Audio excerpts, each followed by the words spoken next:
Welcome to the second hearing of Portfolio Committee Number 4, Regional New South Wales, for the additional round of the inquiry into budget estimates 2023-2024. I acknowledge the Gadigal people of the Eora Nation, the traditional custodians of the lands on which we are meeting today. I pay respects to the elders past, present, and celebrate the diversity of Aboriginal peoples and their ongoing cultures and connections to the lands and waters of New South Wales. I also acknowledge and pay my respects to any Aboriginal and Torres Strait Islander people joining us today. My name is Mark Benazet and I'm Chair of the Committee. I welcome Minister Moriarty and accompanying officials to this hearing today. Today the Committee will examine the proposed expenditure for the portfolios of Agriculture, Regional New South Wales and Western New South Wales. I ask everyone in the room to please turn their mobile phones to silent. Parliamentary privilege applies to witnesses in relation to the evidence they give today. However, it does not apply to what witnesses say outside of the hearing, so I urge witnesses to be careful about making comments to the media or to others after completing their evidence. In addition, the Legislative Council has adopted rules to provide procedural fairness for inquiry participants, and I encourage committee members or witnesses to be mindful of these procedures. Mr. Chowdhury is appearing today via video conference, so a few notes on virtual hearing etiquette to minimise disruptions and assist our Hansard reporters. If the participant loses their internet connection and is disconnected from the virtual hearing, they are asked to rejoin the hearing by using the same link as provided by the Committee Secretariat. And can I ask committee members to clearly identify who questions are directed to, and could I ask everyone to please state their name when they begin speaking. Could the witness on the video conference please mute their microphone when they're not speaking, and please remember to turn their microphone back on when they're getting ready to speak. If you start speaking while muted, please state your answer again so it can be recorded in the transcript. And members and witnesses should avoid speaking over each other so we can all be heard clearly. Also, to assist Hansard, may I remind members and witnesses to speak directly into the microphone and avoid making comments when your head is turned away. I now welcome and thank everyone for making the time to give evidence. Minister Moriarty, I remind you that you do not need to be sworn, as you've already sworn an oath to your office as a Member of Parliament. Most witnesses who appeared at the initial and supplementary hearings before this committee also do not need to be sworn, but witnesses who are appearing in a different capacity, have a new title, or did not attend the other rounds of hearings will now need to be sworn prior to giving evidence. So could I ask the following witnesses, as I state their name, to come up and state their name, position, title, and swear either an oath or affirmation. Mr. Sean Sloan. Sean Sloan, Acting Director General, Department of Primary Industries. I solemnly, sincerely and truly declare and affirm that the evidence now about to be given by me shall be the truth, the whole truth, and nothing but the truth. Thank you. Dr. Kim Filmer.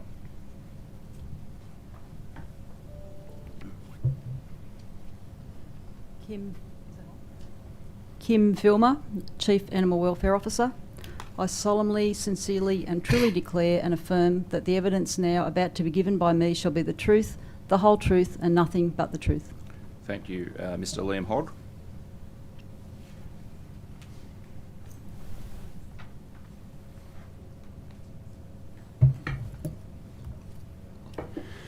Mr. Liam Hogg, Director of Policy, Local Land Services. I solemnly, sincerely and truly declare and affirm that the evidence now about to be given by me shall be the truth, the whole truth and nothing but the truth. Thank you. Mr. Peter Turnell.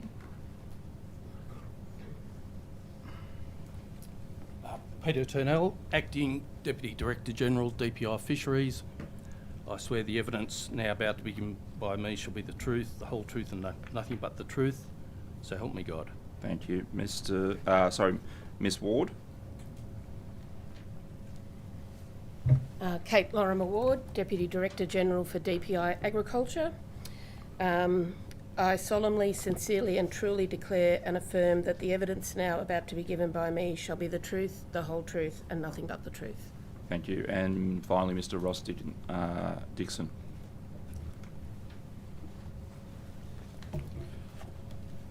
Ross Dixon, Acting CEO, Forestry Corporation, New South Wales. I swear that the evidence now about to be given by me shall be the truth, the whole truth and nothing but the truth, so help me God. Thank you. And thank you to the witnesses that when they did come up, they brought up their name placard. If we can keep doing that, when you come up to the table, that just helps with Hansard. Excuse me, Chair. Can I just explain that Mr. Chowdhury is online at the moment from India? He's on leave in India. Yes. And we've sworn Mr. Dixon in case we lose that connection. Yes. We received that correspondence, and obviously, if we can excuse Mr. Chowdhury so he can enjoy his leave, and we will seek to do that if possible. Today's hearing will be conducted from 9:15am to 5:30pm. We are joined by the Minister for the morning session from 9:15am to 1pm with a 15-minute break at 11, and in the afternoon we'll hear from the departmental witnesses from 2 to 5:30pm with a 15-minute break at 3:30pm. And during these sessions there'll be questions from the opposition crossbench members only, and then a 15 minutes allocated for government questions at 10:45, 12:45 and 5:15. We will now begin with questions from the opposition. Thank you, Mr. Chair. First question to Mr. Sloan. Mr. Sloan, when did you find out that the Director General had been sacked by the Secretary? I had a phone call from the Secretary on Tuesday the 16th of February. I was actually making a trip over to Adelaide, and I'd visited our Narandra research station on the Monday, and I was travelling over to Adelaide on the Tuesday. So I had a phone call from the Secretary asking if I'd be available during the course of that week to have a discussion with her about that matter. So in that conversation, at that point, was the offer made to be the acting Director General? Well, it's my understanding that Mr. Hanson had recommended that I be his temporary replacement, and that was conveyed to me, and I accepted that I would take that on, given Mr. Hanson's recommendation. But the conversation was literally along the lines of the Secretary was aware I was about to go and leave, and needed to know that I'd be available during the course of the week to have that discussion if needed. Mr. Orr, when did you find out that the Secretary had sacked the then Director General of DPI? I found out I was on leave that week. It was the notification came around by email on that Friday. Dr. Tracy, the same question. When did you find out that the Director General had been sacked by the Secretary? Yeah, that same day on that Friday. We had a conversation in the morning then, so, yeah. Ms. Lorimer Ward? The same question, just when you knew that the Secretary had sacked the then Director General. I was advised at a 9 o'clock meeting on the Friday. So, Secretary, when did you actually terminate the employment of Mr. Hanson, the Director General of DPI? Look, I think I need to be very careful here about divulging personal and privacy information, so I am not willing to do that. I'm happy to talk about the process. So if you could just repeat the question, and I'll answer the process question if that's okay. It is a very straightforward question. It is very widely reported in the media as well. When did you officially terminate the employment of Mr. Hanson, the former Director General of the DPI? So the process is a preliminary decision is made. Mr. Hanson and any senior executive that's terminated under Section 41 of the Government Sector Employment Act has an opportunity to provide information that they would like taken into account between a preliminary decision being made and a final decision being made. I followed that process, and the final decision was made on Wednesday, the 17th of January. Why? Why was Mr. Hanson's employment terminated as a long-serving? I'll hear the point of order. It's my view that it is to engage in gross procedural unfairness in relation to a third party to attempt to publicly divulge in a forum such as this the reasons for his termination. It may also be unlawful under the relevant legislation. To the point of order, Chair, I would say this is budget estimates. We are under parliamentary privilege. It makes this process unique and important. And important, Mr. Chair, as given to members of Parliament to make sure that we hold the government to account and that questions are answered. The questions are very factual, they're straightforward, they're not asking for opinion. They're not providing any misuse of the process. This is a very important issue that is facing this entire department with someone who was very well respected. We need to get to the bottom of it. That's our job. There's a clear further to the point of order, there's a clear requirement in the standing orders to accord procedural fairness, and to suggest that you would in this forum ask a witness to divulge the reasons for termination of someone who is not a secretary, let alone minister or a parliamentary secretary or the like, it would be, it's obviously unclear what the answer would be, but potentially highly damaging to a third party. To the point of order, Mr. Chair, just for the record, this is highly reported throughout the media. I can table multiple media reports that speculates from Mr. Hanson and also the Secretary that leadership changes were the decision that has been reported. So I think this is in the public domain, and it's certainly well past any sort of privilege and beyond estimates. Look, yeah, accepting all arguments and not having the legislation that you may or may not be depending on in terms of whether it is legal or not legal, and not wanting to get into a legal argument that takes up 15 minutes. We do have parliamentary privilege, as the opposition has rightly pointed out. It's been well ventilated in the media. The witness is free to answer how she sees fit, and that's part of the procedural fairness. And the opposition are likely to ask follow-ups as well. So the opposition has the call. So I will repeat my question, Secretary. Why did you sack and terminate the employment of Mr. Hanson as a long-serving Director General of the DPI? So thank you, and I understand the interest. I have not made any media comment to start with in relation to this issue at all. So anything that's reported in the media, I have not sanctioned, I have not made a media comment, and I'm not aware often of what the media says. Termination under Section 41 of the Government Sector Employment Act for senior executives can be done at any time for any or no stated reason and without notice. My experience in termination of senior executives in my time in government, firstly, is that all senior executives are aware of that possibility, and I think Mr. Hanson has said that publicly, that he was aware of that possibility. But I can assure you that I take my obligations as an employer extremely seriously. I make these decisions with a great deal of input. I understand that they have impacts, both personal impacts and broader impacts, but reasons are not generally provided to employees, and they're not required to be provided to employees under the legislation. Thank you, Secretary. And we just to generally redirect, obviously I appreciate the process of how you terminated the former Director General, so I appreciate how you did it. I want to know, and so does so many stakeholders in regional New South Wales and in the agricultural sector, on why. Now, your department have been on the record, and I quote from an article in The Land, I think it's actually this morning. It says, and it's titled, and I've tabled it with the chair so the Secretariat may have a copy, but "The future of New South Wales DPI is still no clearer" is the title, and I quote, "When Mr. Hanson was dismissed on Friday, January 19th, there were fears among farmers and DPI staff alike that Australia's largest provider of rural research and development would be absorbed into a super department inside the Department of Regional New South Wales." The article goes on to say a spokesperson for the Department of Regional New South Wales would not say if there were any ongoing further changes to the DPI structure or when an update on how the DPI structure was going to look and how it would be released. And it goes on to quote, "As part of this process, all New South Wales government departments have been asked to ensure staff resources and culture are aligned with the government's priorities and best support an efficient and effective delivery of functions and services." So this is fairly widely reported. One of your own staff within the department are speaking to the media. People want a little bit more clarity, Secretary. So again, I pose the question to you.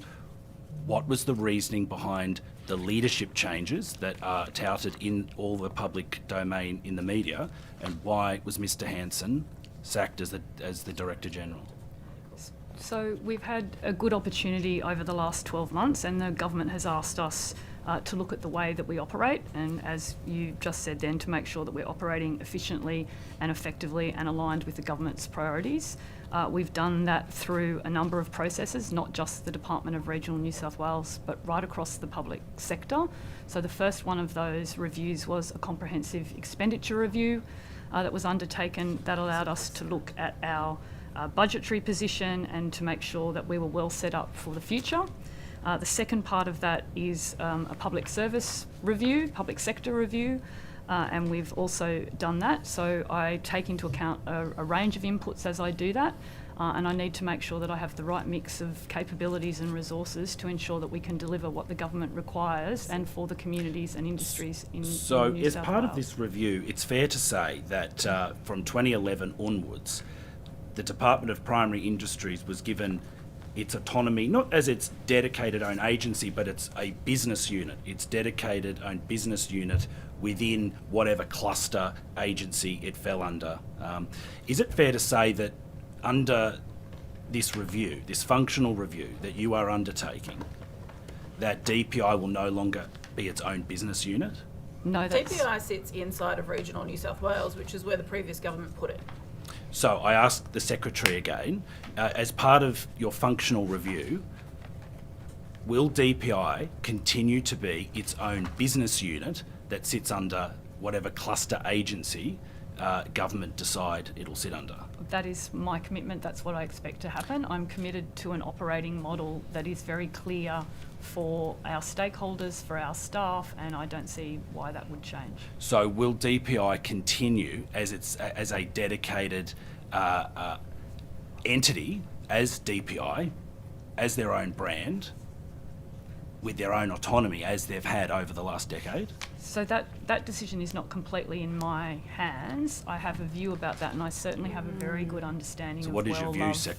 well-loved Fox? brands. I've worked with Public Works since 2016, and I've been through, they were the Department of Public Works, and I understand the issues with well-known brands. So my view is that they should remain as a standalone division within whatever department the government decides to make. And at the moment, the Premier said at the last estimates hearing, is my understanding that we would remain as we are as a standalone department.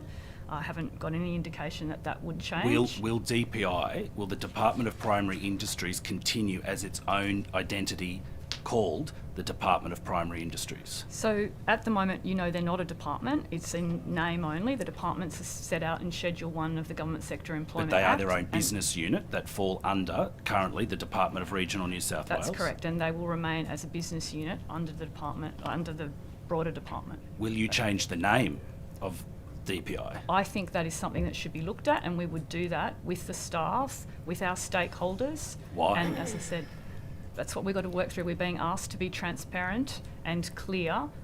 A department within a department has been described to me by a very senior public servant as an administrative fiction.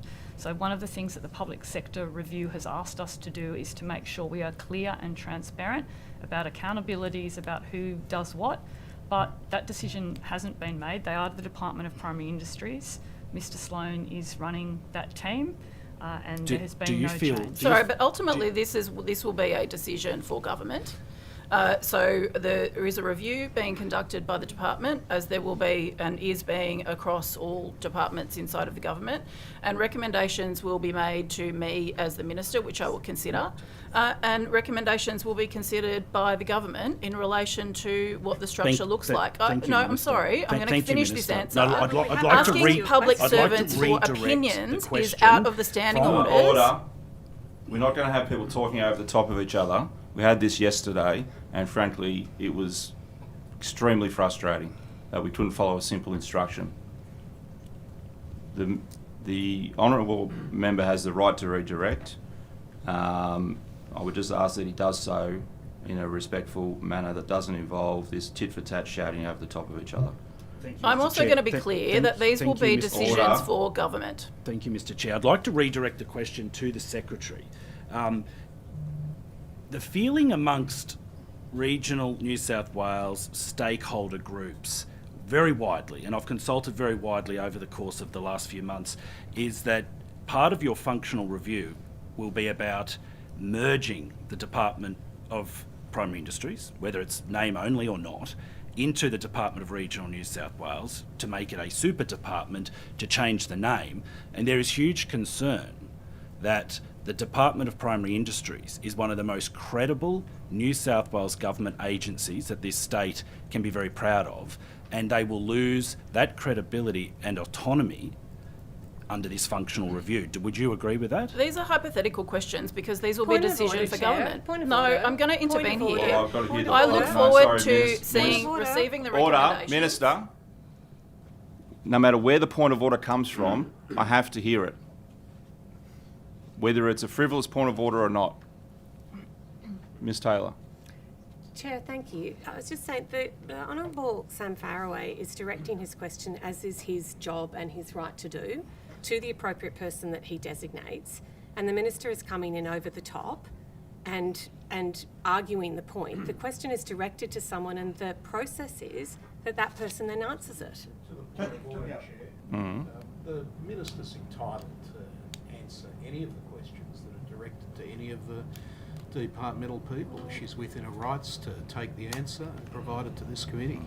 To the point of order. I don't need to hear, and sorry, Mr Donnelly, I don't want to labour the point. You know, you are right that the witness has the right to direct a question to another witness, but also the Minister does have the right to actually provide additional commentary and step in. And as the Honourable Member, he can then redirect and ask further clarification. So I might redirect to you, Minister. Well, I'm going to finish the answer. I'd like to redirect. This is a decision that will be made by government. To you, Minister. Hypothetical questions about the feelings of people in the public service is not an appropriate line of questioning in this budget estimate. I'm ultimately responsible for what happens in this department, and the Department of Primary Industries sits within regional as it was placed by the previous the government. Honourable Member wishes to redirect the question.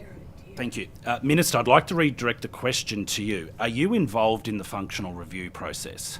The functional review is being conducted by the department because that's what we've asked the department to do.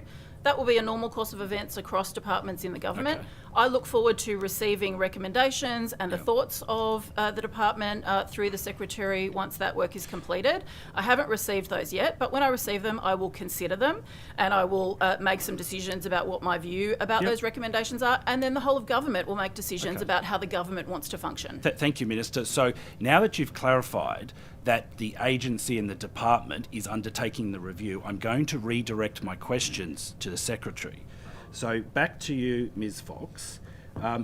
Have you received feedback that there is huge concern in regional New South Wales and in the agricultural sector that this functional review will remove the credibility of the Department of Primary Industries if it is merged, even by name only, into a super agency? These are hypothetical questions which I've just provided an answer in relation to. Work is being conducted, no report's been finalised and provided to me, and I'll be making the decisions about Minister. the structure. I'm going to redirect hypothetical the question questions to about the the Secretary. feelings of people around New South Wales are not appropriate questions to the department. I absolutely respect the work of people working in primary industries. I want to praise them right here today, but these will be decisions for the government, which is appropriate. Thank you. I again will redirect. Since the Minister has made it clear that she is not part of the functional review process, I will redirect my questions to the Secretary. So, Ms Fox, do you believe that this functional review may result in the Department of Primary Industries losing its current autonomy as its own business unit? The process is not relevant here. The outcome and decisions made by government is what's relevant. No, process is relevant. Point of order. Oh, sorry, Mr Lawrence. That's a not that thinly disguised attempt to elicit an opinion on a matter of government policy, and it's an inappropriate question to put to a public servant. Yeah, I will have to rule that it did come out as seeking an opinion from a public servant. So if you'd like to rephrase, you may do so. So I'll redirect to the Secretary. Ms Fox, will the Department of Primary Industries, post this review, have a dedicated role of Director General? That's an attempt again to get an opinion on a matter of government policy. There's a review underway, people are feeding into the review, presumably decisions will be made. This is an attempt to preempt that and get a public servant to, in effect, express an opinion on it. Point of order, Mr Chair. Completely improper. This is a senior public servant. I mean, Ms Fox is the Secretary of a department. She can answer a question. I mean, honestly, stop running cover and let people do their jobs. She cannot express an opinion on a matter of government To the point of order. Yeah, she can say that. Order. I'll hear the comments from Mr Faraway. We, in our questioning, we have no choice but to pose these questions to the department because the Minister has confirmed she does not undertake this review. She has commissioned, or the government has commissioned or appointed the agencies and the secretaries to conduct these reviews. These are legitimate questions about that review. Yeah. As to what the final government policy is, that will be for the Minister to answer in due course. Yeah. That's not what the question was. The question was, will A happen after the review? That is exactly the same as asking for an opinion. Silence The- down. look, Let's move on. I have the rule. The witness is free to answer how she so wishes. It's a bit of a fine line. I respect what Mr. Faraway is saying about, well, it's out of the Minister's hands because she's not involved in this review. So the questions do have to go to a departmental witness. But the witness is free to answer how she sees fit. If she sees fit not to respond to the question on opinion, she's free. She's very capable of doing that. That now comes. Well, I'll now provide the opportunity for Ms. Fox to respond to that question if she so wishes. And I will try and walk the appropriate line. The functional You just review need to tell the truth. There's no has line to not walk. yet been considered by government. The Department of Primary Industries has more than 2,000 staff and numerous important functions, and I would like to thank them for the work that they do in that regard. They will need a very senior executive band 3 leader leading that team. We'll come back to it in the next session. Thank you. Thank you, Minister. I might just start off. The committee clerk's going to hand up a photo for you. Just for those playing at home, it's a photo that sits pride of place on my desk of me catching a fish with my grandfather. I'm just wondering whether the Minister can actually identify the fish. Thank you for the photo. I'm happy to take questions about any So can you fishing-related identify the fish in the picture, matters. Minister? Mr. Banasiak, Can you identify the fish? why don't you describe it to me? Well, do you know what that fish species Why is? don't you tell me the story of the fish you caught with your grandfather? I'd love to hear it. Well, I just want to see whether you can identify the fish species. And I'd like to hear the story of the photo of So you with you your let the grandfather. record show that the Minister can't identify the fish species. Minister, that's actually a groper. So my question to you is, are you going to ban the green and the brown ones or just the blue ones? The ban that I have announced is in relation to blue gropers in New South Wales. Well, do you They're an realise iconic fish. blue gropers also come in the tinges of green and brown? I do. You do. And this So is an are they gonna announcement be that I've banned as well? made. Well, I'm going to answer the question, Mr. Banasiak. You've asked me a question, I'd like to answer it. I have announced that we'll be banning the catching of blue gropers in New South Wales in every form, any form, in every part of New South Wales. This is an iconic fish species in New South Wales. It's in fact our state fish. And people Minister, what do you have know? strong feelings about the fish. I'll just redirect. What do you know about the actual groper besides that your mate Bob Carr made at the state fish because he has an obsession with marine parks? What do you know? What do you know about this species of fish, other than it's cute and cuddly because some scuba divers decide to hand feed it? There are certainly strong feelings towards this fish in the community, and we saw that play out over the summer. What do you know about the science of the fish, Minister? We saw not that the play out emotion? over the summer when, unfortunately, a number of these fish were speared in Cronulla and Jervis Bay, and that was an unfortunate occurrence. Your department failed to apply the appropriate fines, which then exacerbated the issue. What do you know about the No, science? we have- What do you know we about have the Minister? I'll acted. redirect. What do you know about the science of the fish? I'm going to answer do you know questions. What, look, no, I'm this is redirecting, the Minister. Process, no, well, you have to let me answer a question Minister, before you I've got- redirect with respect, Chair. I got my answer. Minister, do you know what is meant by the phrase interspecific coexistence as it relates to the groper?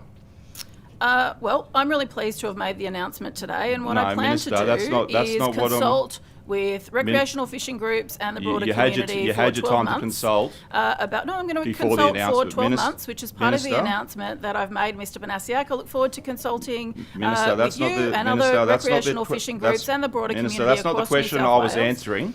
Minister, what is meant by the The question phrase? you're answering is an Minister, appropriate way to put it. No, Minister, do you know what is meant by the phrase interspecific coexistence as it relates to the groper? Do you know? Mr. Banasiak, there is an entire connected world under our waters that we do have to protect, and the government is certainly committed to doing that. So I'll take that you don't know what that means. We are committed to protecting the sea life that needs to be protected, but I also support recreational fishing in New South Wales. Well, that's debatable. Minister. And I look forward to working with recreational fishers on the best way to move forward in relation to this announcement. For your education, interspecific coexistence talks about the relationship between different fish species under the water that you're claiming to protect. Correct, that's what I just So said. are you aware that the so-called cute and cuddly groper is actually an aggressive fish towards other species and its own? Were you aware of that fact? That's not the facts, Mr. Banasiak. No, that is the facts. And Are you this aware is that important fish to Minister, the people of New South Wales? the question Government was- is very pleased and proud of this announcement Well- that we've made today. I look forward to engaging with No, fishing Minister, groups the question is- about the decision over the course of Minister, the next the 12 question months. is, are you aware that the groper is actually an aggressive species of fish towards other species and even its own species? Are you aware that it actually bullies the female to stop turning male so it can keep mating? Are you aware of this? This is all the science about the fish that you've put a ban on purely on emotion. You haven't based this on science. You've based it on emotion. Let's be clear about that. Is it a statement or a question? No, it's I'm a happy to fact. answer It's a questions. fact, Minister. What's the current index of abundance of the blue groper? There are a number of blue groper Yeah, across New South what's the Wales. number? We're protecting it because What's the number? of the community feelings around the protection of How do this you particular species. how do you know what the index of of- abundance is, Minister? I mean, I'm trying to answer your questions, Mr. Banasiak. Hey, but I'm asking a clarifying question. How do you know what the index of abundance is Well, of the this groper? this is advice that I would seek from the department, just as I did in relation to this How decision. does the department know when they there haven't were- done the stock assessment?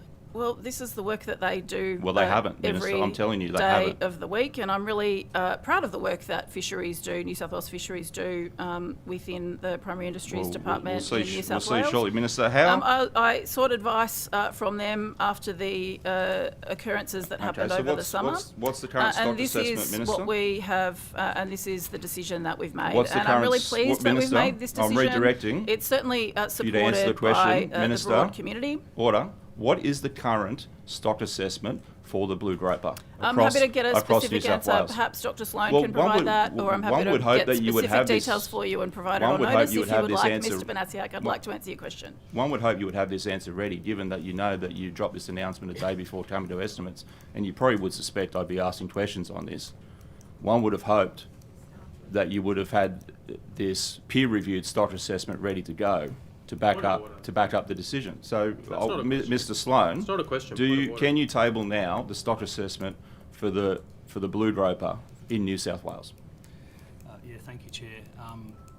There are 100+ species that we do assessments on to inform our management of fisheries I'm resources. asking specifically for this one. The- Can you table the stock assessment right here, right now? We don't have a specific stock assessment for Thank you. For blue groper, but what we do have. Thank you, Minister. Thank you, Mr. Sloan. I might pick up with that you later, Minister. Given that this is a 12-month trial, and you don't actually have any baseline data to actually measure against, what are you actually going to measure the success of this 12-month ban against in 12 months' time? What is going to be the yardstick? Is it going to be that the animal rights cronies are still upset about the spearing of, Gus the groper that turned out not to be Gus? Like, what are we measuring the success of this 12-month trial ban? How are we going to do it? The 12-month period is to consult with fishing groups, which I have said as part of the announcement. I look forward to doing. Okay, how are we and gonna- I how- will how do are we that gonna measure broadly the- in how- relation to how are we gonna recreational measure the fishing. success? I'm also going to continue consulting with the broader community who've made Well- their views very clear to anyone who will listen over the course of the summer that this is a species How are that you gonna people Minister, I'll feel redirect. Thank you. particularly The 2 strongly minutes I've about got, you in New haven't South asked- Wales. You haven't answered the question. How are you going to measure the success of a 12-month trial of banning taking of a fish? How are you going to measure whether that's had an impact when you haven't done the stock assessment? You don't have the baseline data. We haven't had any baseline data or stock assessment on this species since 40 years ago when the spearfishers raised it with you that it was an issue. how do we measure whether we're having an impact in a positive way or a negative way? How do we measure whether the blue draper isn't actually creating a biodiversity issue for other species like snapper, because we know through the science, not emotion, that it's actually an aggressive fish and pushes other fish species out? How are we measuring the effectiveness of this trial? Well, hopefully by the end of 12 months, people will have understood that we've changed the rules, and I won't have to be talking about fines and penalties will be issued to people if they do break the rules in relation to catching this fish. You could have helped that when you backed away from doing an education program, and it's very well known within the fraternity that you backed away from doing an education program in that area and moved to this ban. If you actually went the education route, we wouldn't have this issue. Education is a very important You still haven't part. answered the question. How are we going to measure the impact, positive or negative, or otherwise, of this 12-month trial ban? Education is a really important part of the program. No. How are we going to measure? How are we going to measure? And engaging with fishers to understand the rules that have been changed based on the sentiment of the community is something that we will be undertaking. As you well know, recreational fishers must understand the rules before they fish in New South Wales, and educating people, working with people about those rules will be a really important part of this. I don't want fisheries officers to have to issue fines. I don't want prosecutions to have to occur. So in 12 months from now, when I'm assessing it, hopefully people will have understood that rules have changed, and we won't have to be issuing fines, and we won't have to be prosecuting people for breaking the rules. How many fines have been issued for the illegal taking of groper in any form in the last 5 years? I'm happy to ask Dr. Sloan to provide some further information on that, or I'm happy to take it on notice, Mr. Banasiak. Mr. Sloan, do you have the answers to hand, or? Not right to hand, but I can certainly pull it up. Thank Chair. you. I will now pass to, I think, Ms. Fairman. Thank you. Thanks, Chair. Morning, Minister. I just wanted to start with Bateman's Bay Marine Park. I think you're aware of the sanctuary zones that were in 2019 by the former coalition government. There were 6 sanctuary zones in that marine park in which the fisheries or agriculture minister at the time said that they would allow fishing in those sanctuary zones. Fishing is still occurring in those sanctuary zones almost 1 year into your government, the Labor government. When will you restore those sanctuary zones in Bateman's Bay Marine Park? Look, the government is committed to protecting our marine estate, and that includes our marine parks. We're also committed to working with the broader community to get the balance right. I understand that there's very passionate views about fishing in that community, and I will, just as I do on every issue in this portfolio, work with colleagues inside of government and with the broader community about the work that might need to be done or not in relation to this. That at the time there was absolutely zero consultation by ministers with fishery staff, with marine park staff, that was going to happen? Are you aware of that, this purely blatantly political decision by your political opponents? I wasn't in government at that time. I wasn't the minister responsible at that time. I don't know what the thinking was because I wasn't the person responsible and I wasn't engaging with the department about it. I understand that the decision was made. I'm in a situation now where I think it's appropriate to consider all of the information, to engage with relevant communities. We're committed to protecting our marine estate. There's no question about that. And I'll engage with relevant communities just as I do in every other area of this portfolio. So in terms of the decision that the National Party made to essentially allow fishing in what was declared a sanctuary zone by Labor previously, in terms of that decision, it's not a rezoning decision. It was a political decision overnight. You won't just simply restore those sanctuary zones and then look at ways in which you can go ahead improving protection of the marine estate. So again, I understand the question, and I'm happy to engage with you on it. I didn't make the decision in the previous government. I wasn't a minister in the previous government. Do you think it's your job to overturn or correct bad decisions of the previous government as a Labor minister? Yes, isn't it your responsibility to overturn and correct and improve poor decisions made by the previous government? Or are you just in this role to simply continue what the National Party Agriculture Minister did in fisheries? Is that what you see as your job? Whatever previous decisions were made by previous governments are a matter for previous governments. As the Minister responsible now, I take this very seriously, just as I do every issue in this portfolio. And I work with stakeholders who have a broad range of views. I look forward to engaging with people, continuing to engage with people on this issue. And that's the way I conduct myself in this role, and that's the appropriate way to do it. Are you aware of the great nurse shark and its status in terms of a threatened species in New South Wales? It's protected. It's protected? Are you aware of what status it is in terms of threatened? I'm happy to provide further details or notice if you like, or perhaps Dr. Sloan can provide some information. So it's critically right endangered. Now. It's one of the most iconic threatened species in New South Wales. Critically endangered. They have critical habitat areas, which is where they feed and breed. Are you aware of that?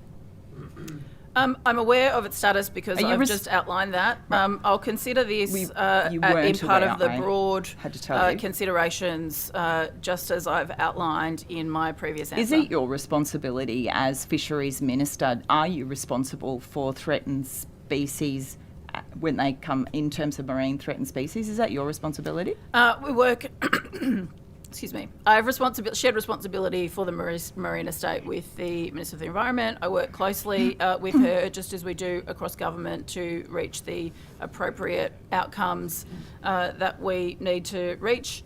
And as I've said, I'll continue to consult and engage with people on different views. I will get the factual information and advice from the department in relation to threatened species and the need for any kind of status or status change. That's an appropriate way to make considerations. Minister, just to be clear, critically endangered, there is no more status change. It is critically endangered and the next level is extinct. Or presumed extinct. So we're not asking for an improved threatened species declaration here. It is at the brink. And to protect it, its 16 critical habitat areas need to be protected from fishing. On your website, on DPI's website, it says one of the main threats to the great nurse shark, this incredibly peaceful, placid shark that people go, they travel to the south coast, north coast, they dive off Magic Point to see this shark. It is critically endangered. One of the key risks is fishing. Fishing hooks, I've seen it, I dive. Fishing hooks in grey nose shark mouths. Montague Island was one of those sanctuary zones that was revoked by the former Minister Andrew Constance and the former Minister Adam Marshall. They revoked sanctuary zones around Montague Island, which is where those sharks are. So right now, there are boats fishing over critical habitat area for grey nurse sharks, which are critically endangered, and you are the responsible minister. Surely, one of the first things you can do to ensure that that shark is protected is to get fishing out of their critical habitat areas out of Montague Island. What's your response to that? I work on these issues in a considered way, and that's what I will continue to do. It doesn't sound like that to me, Minister. Are you concerned that there is fishing taking place in the habitat of the most critically endangered shark in New South Wales waters? That is a tourism draw card that was protected under your government previously in terms of Labor. Are you concerned? Will you act to restore... I'm asking the question now. Will you act to restore those sanctuary zones? I've answered this question and I'll provide the same answer. I think it's important to get the relevant information and advice from the department. What's the relevant I will also information? consult broadly with communities that are impacted. The government is committed to protecting our marine environment. Of course we are. And I'll continue to work with Could you tell me what that is in terms of getting that information? To reach that outcome. I consult broadly with people across this sector because that is an appropriate thing to do. So have you received information from scientists about the status of grey nose sharks? Look, I would have to check if I've received any specific correspondence or information in relation to that. I'm happy to take that on notice. Minister, why did the administrative arrangements orders change from the 5th of April when the government first got in, 5th of April 2023, where in fact responsibility for the Marine Estate Management Act 2014 was solely with the Environment Minister? Why did that change then to it was reissued on the 3rd of May, and the Marine Estate Management Act was with your department? What happened there? I work in conjunction with my colleague, the Minister for the Environment, in relation to shared responsibility for this. That's an appropriate way for us to consider all of the relevant interests and information in relation to this. As I've outlined and will continue to outline, was it a mistake it's the first appropriate time is for what I me mean? to consult, work across government to consider all of the relevant information when managing just the this question area is of my between portfolio. the first time it was announced in April and then the second, what happened there? Were you spoken to by departmental officials within your department? Why was that change? I mean, surely it was right the first time.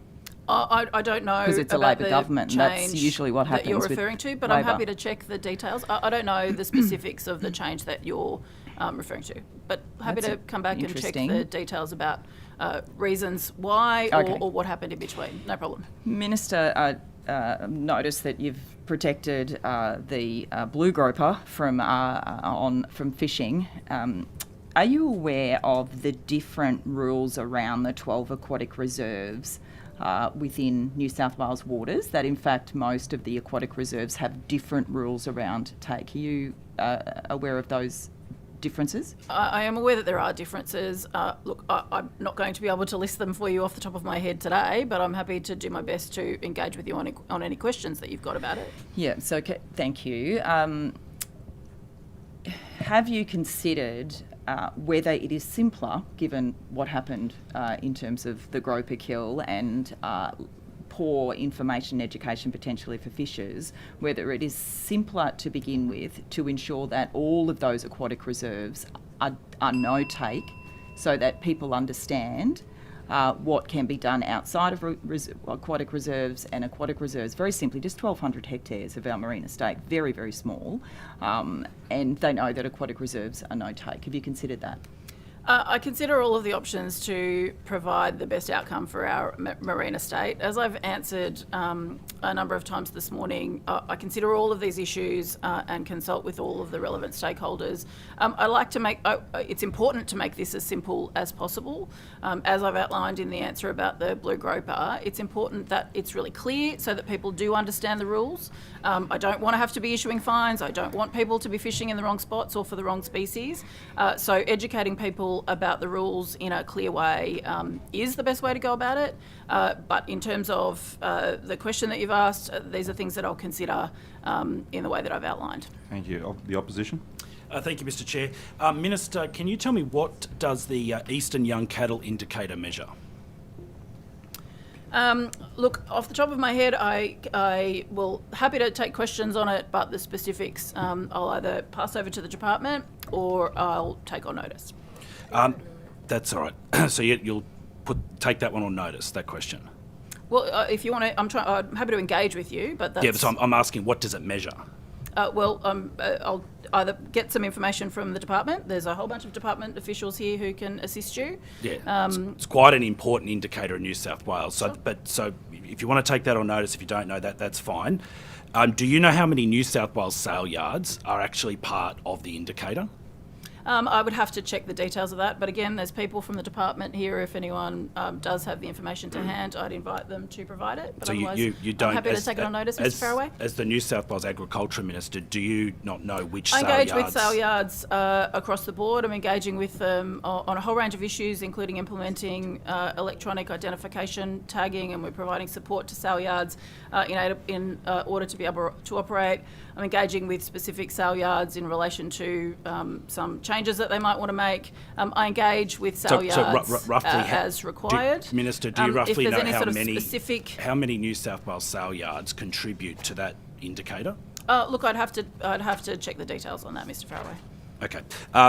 Have you been briefed on the issues that were plaguing the Northern Rivers Livestock Exchange? I don't know if I've been specifically briefed on that, but again, there's departmental officials here today if you'd like to ask any specific questions. Okay, thank you. Do you know when that exchange was reopened or when it will reopen?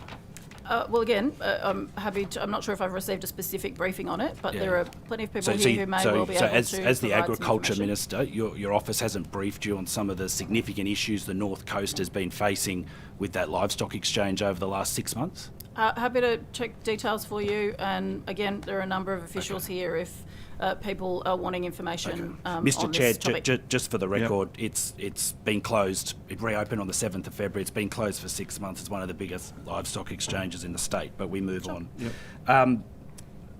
Like to talk about what ag is worth, Minister, to the economy. So what is the latest figures you have that New South Wales agriculture is worth to the New South Wales economy? $22 billion to the economy. It's a really significant part of our economy so is that in New South Wales. 23 financial year? Yep. So That's the most recent figure. What's its projected value in the current for this current financial year? Well, I'm operating on the basis that it's 22, I think 0.2, but I'll check the specifics of the details for that for you, Mr. Faraway. It's a very significant industry for our economy in New South Wales. I engage with the agricultural industry on that basis. It is business.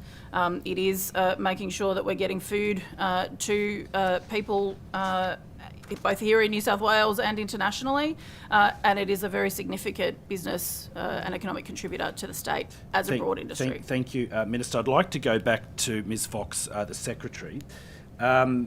You said that the DPI would always have a Band 3 leader. Now, I'm going to quote again from today's Land article, which I've tabled with the Secretariat, but I'm sure you probably read it before you came in this morning. And I quote from your department official that says, as part of this review, the department will look at ways in which it can work towards whole of government commitments, including the election commitment to reduce senior executives by 15% across the public sector. How many public servants or executives within DPI will need to be sacked in order to meet that target? So at the moment, we haven't been given a particular number in the department. We are working with the Premier's department on that 15% election commitment, which will work together as a sector. And my understanding is that certainly natural attrition and mobility are being prioritised over terminations. But we also are required to meet our budget. So if DPI employ 2,500 people, surely there's going to have to be, at 15%, there's going to have to be significant cuts to that agency to meet that commitment. So at the moment, I've got no plans to reduce executive numbers there. At the moment, most of the reductions that we've made to date have been in either regional development or regional precincts. This is a commitment that was taken to the election. It's a whole of government commitment that we've been very open and transparent about as a government, a 15% reduction on senior executives across the government. Something we took to the election, and this department will Thank you, Minister. So take to a share of redirect, that along with every other to department. to Ms Fox, does that mean DPI will be untouched in terms of staffing level reductions, and that the brunt of the 15% of reductions will be worn by the Department of Regional New South Wales more broadly? So my understanding is that it's not 15% is not likely to be allocated to individual departments. We have to work together across the sector. We have many executives, as I'm sure other teams and other departments do, that are on term appointments. Those appointments generally are for the period of time with which they've got funding or the program continues. So we will work with Premier's department on meeting those commitments. Ms Fox, when did the functional review start? From memory, it was September or October last year, but I can get that information. Who to you. Who instructed you to initiate a functional review? So the Minister asked me to do that functional review. It was done and coordinated through a team in the Premier's department, as all the secretaries were asked to do that. There was terms of reference that were agreed, and my team has worked with a particular team set up in the Premier's department. When will the functional review conclude? So a draft is concluded, a draft report is concluded, and I'm not sure when it will be considered by Does government. the draft report include recommendations? Yes, it includes recommendations. How many recommendations? I don't have that information. Are you able to take that on notice if you... I can take that on notice, but yes, that could change as well, depending on... When what you government sacked Mr Hanson, the long-serving direct and very respected Director General, had the draft report been completed? Yes, the terms of reference required us to do a draft by January. Okay, so the draft was completed in January. The draft, Friday the 19th of January, Mr Hanson was terminated by yourself. So it's fair to say one of the recommendations would be, Ms Fox, is one of the recommendations to cease and remove the role of Director General of the DPI? Look, this is speculating on what may or may not be determined by government. Is back to Ms. where Fox we can were answer this it or not morning. answer it. It's fine. I look forward to receiving the report. It's pretty clear, I look Minister. forward to It's pretty receiving clear the what's going on recommendations. here. I Taking will regional New consider South the Wales for fools recommendations here. on behalf of the government. That would be an appropriate thing to do. Farmers are not stupid. They and know then what you're doing. the whole of our government will consider the best way forward to make sure that people in the agricultural sector, primary industries more broadly, are serviced in the way that they should be. I look forward to receiving recommendations. I will then consider them. So, Ms Fox, have you briefed the Minister or anyone within the Minister's office on the draft report? Certainly had conversations with the Minister's office for input into the draft report, not on the final report.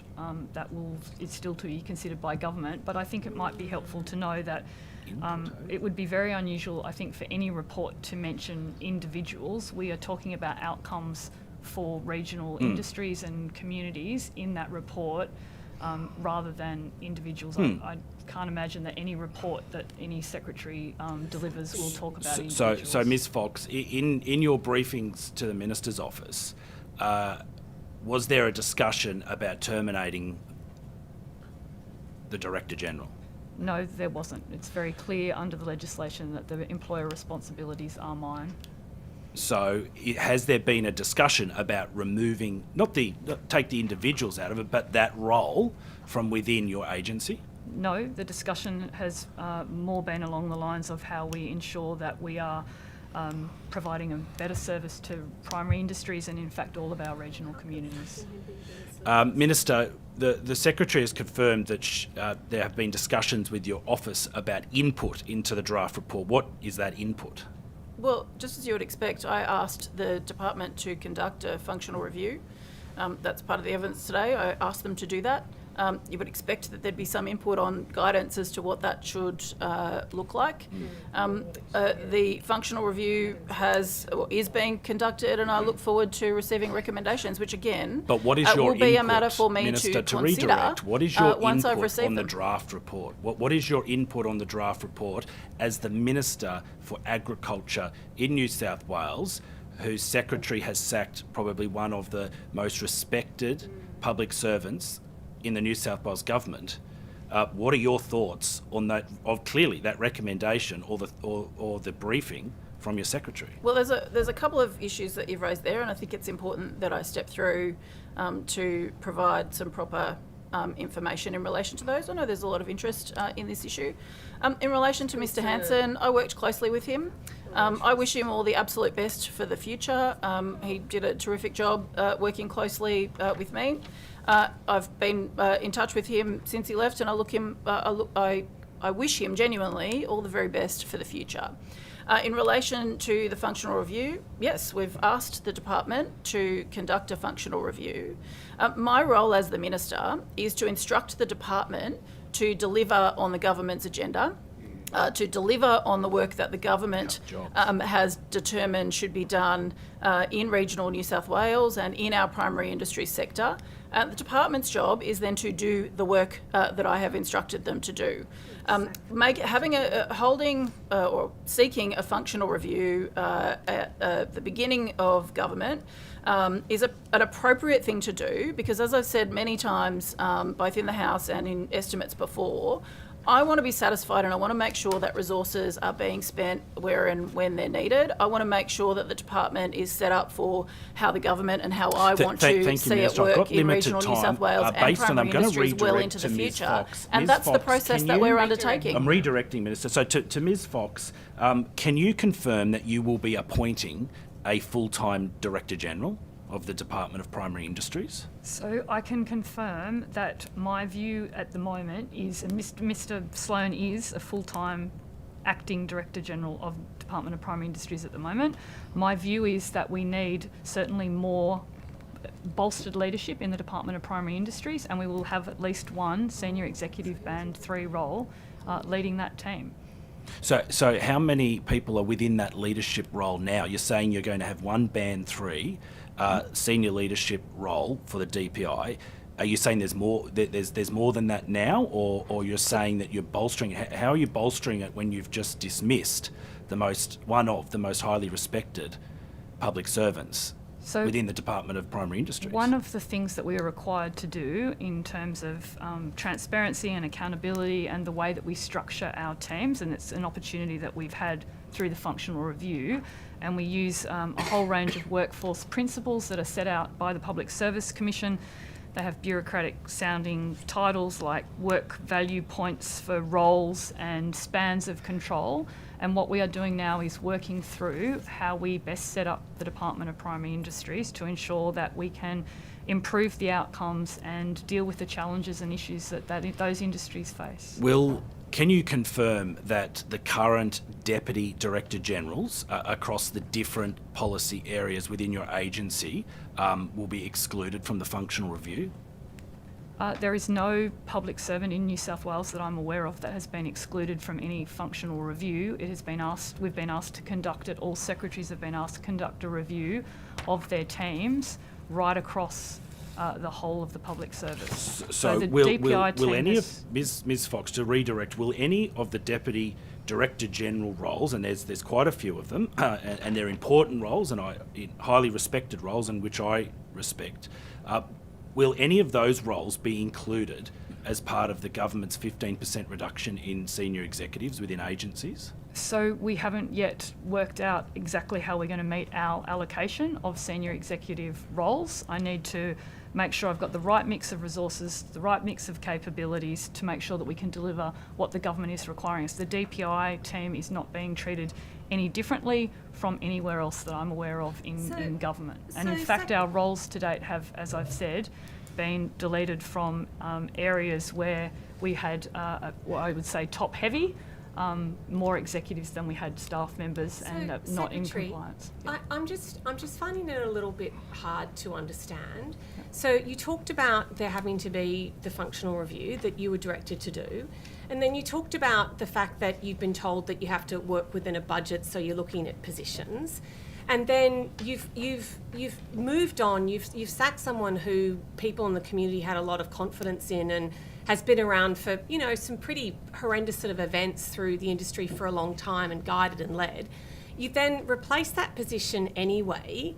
So where's your saving? And if that's the case, how can we believe that that's going to be a permanent position when you've moved on someone who, by all accounts of the minister's accounts and your accounts, was doing a really good job in the communities, and you've moved them on and you've put someone else in, but you're saying it's not changing? Like, that doesn't make sense. You must be going to get rid of the position. That's not correct. Well, then why would you do that? This is something that makes perfect sense. It's really not that hard to understand. No, I think it's very personal. We are looking at, as a new government, we are looking at how the department is set up, just as we're doing across all of government, to make sure that it is fit for purpose for the future. I'll redirect, just because Minister, it's existed in a particular way doesn't make it fit for the future. And so it's appropriate. I'm answering the question, and then you can redirect, Ms Taylor. Order. I think it's important that we really make sure that people do understand understand. Minister. You've just said you don't understand. I'd like Minister. to redirect. I think it's pretty straightforward that we law. Minister, can I just be really clear? When a person asking a question says they wish to redirect, I would really like you or the other witnesses answering questions to pause and let them redirect. That's how we get a respectful discourse going back and forth. And respect. If we're not doing that, we get this shouting and yelling stuff we had yesterday. So, Mr. Chair, I absolutely want a respectful discourse. I'm trying to engage on the issues in an open and transparent way. I think that's an appropriate thing to do in this forum. If people want to redirect, that's fine. So I have to be allowed to finish answering questions. Okay, so can the opposition now redirect you, Minister? Yeah, so, and Well, we're I going don't- to... I don't think I was able to we're going finish answering my redirect. I'd like to question. redirect to the Secretary again, and it's about your previous answers. Was the former Director-General a Band 3 equivalent? It's not a Band 3 equivalent, it is a Band 3 role. Right, so that was a Band 3 role that the former Director-General... So you are saying that that there will be a Director-General of the DPI that is within the Band 3 tier? There is no way I can set up an organisational structure that has more than 2,000 people reporting into it without a senior executive at Band 3 level. So essentially, Secretary, Ms Fox, I don't understand. You are looking to this functional review with draft recommendations. You have sacked a long-serving, respected Director-General, but you have just confirmed that you're essentially going to replace him. I don't understand. Where's the review in that? Where is the change in the functionality of that role and DPI? This sounds like it was a very personal decision, whether one by the Minister under instruction or by yourself, Secretary. Look, I've already iterated today that I take those decisions very seriously. I understand my obligations as an employer, and I take a range of inputs as I make those decisions. One of them is the functional review. I also have other responsibilities as the Secretary. Some of those include making sure that we are operating within our budget. The DPI team has been under significant budgetary pressure, and I think it's fair to say... You haven't changed the budget to do that, Secretary. You've answered the question, Secretary, and it's pretty ordinary, but we'll move on. Minister, how much will the new biosecurity levy cost New South Wales farmers that the Commonwealth are implementing? Well, that's a Commonwealth levy, as you've just indicated in your answer. That was a decision made by the federal government, and it's a decision... Have stakeholders raised issues about that levy with you? It's a decision that has been made by the federal government for them to explain, but it's important that we are protecting our borders concerns with you from about that levy? biosecurity threats. Mr. Farrell, I'm trying to answer the question. Well, I'm redirecting. Have stakeholders... But you won't even let me answer a question. I'm trying to engage. Have stakeholders raised concerns with you around that levy? I would imagine that stakeholders would be engaging with the federal government. My focus, one of my key focuses, as I've said many times, is on protecting the biosecurity of New South Wales.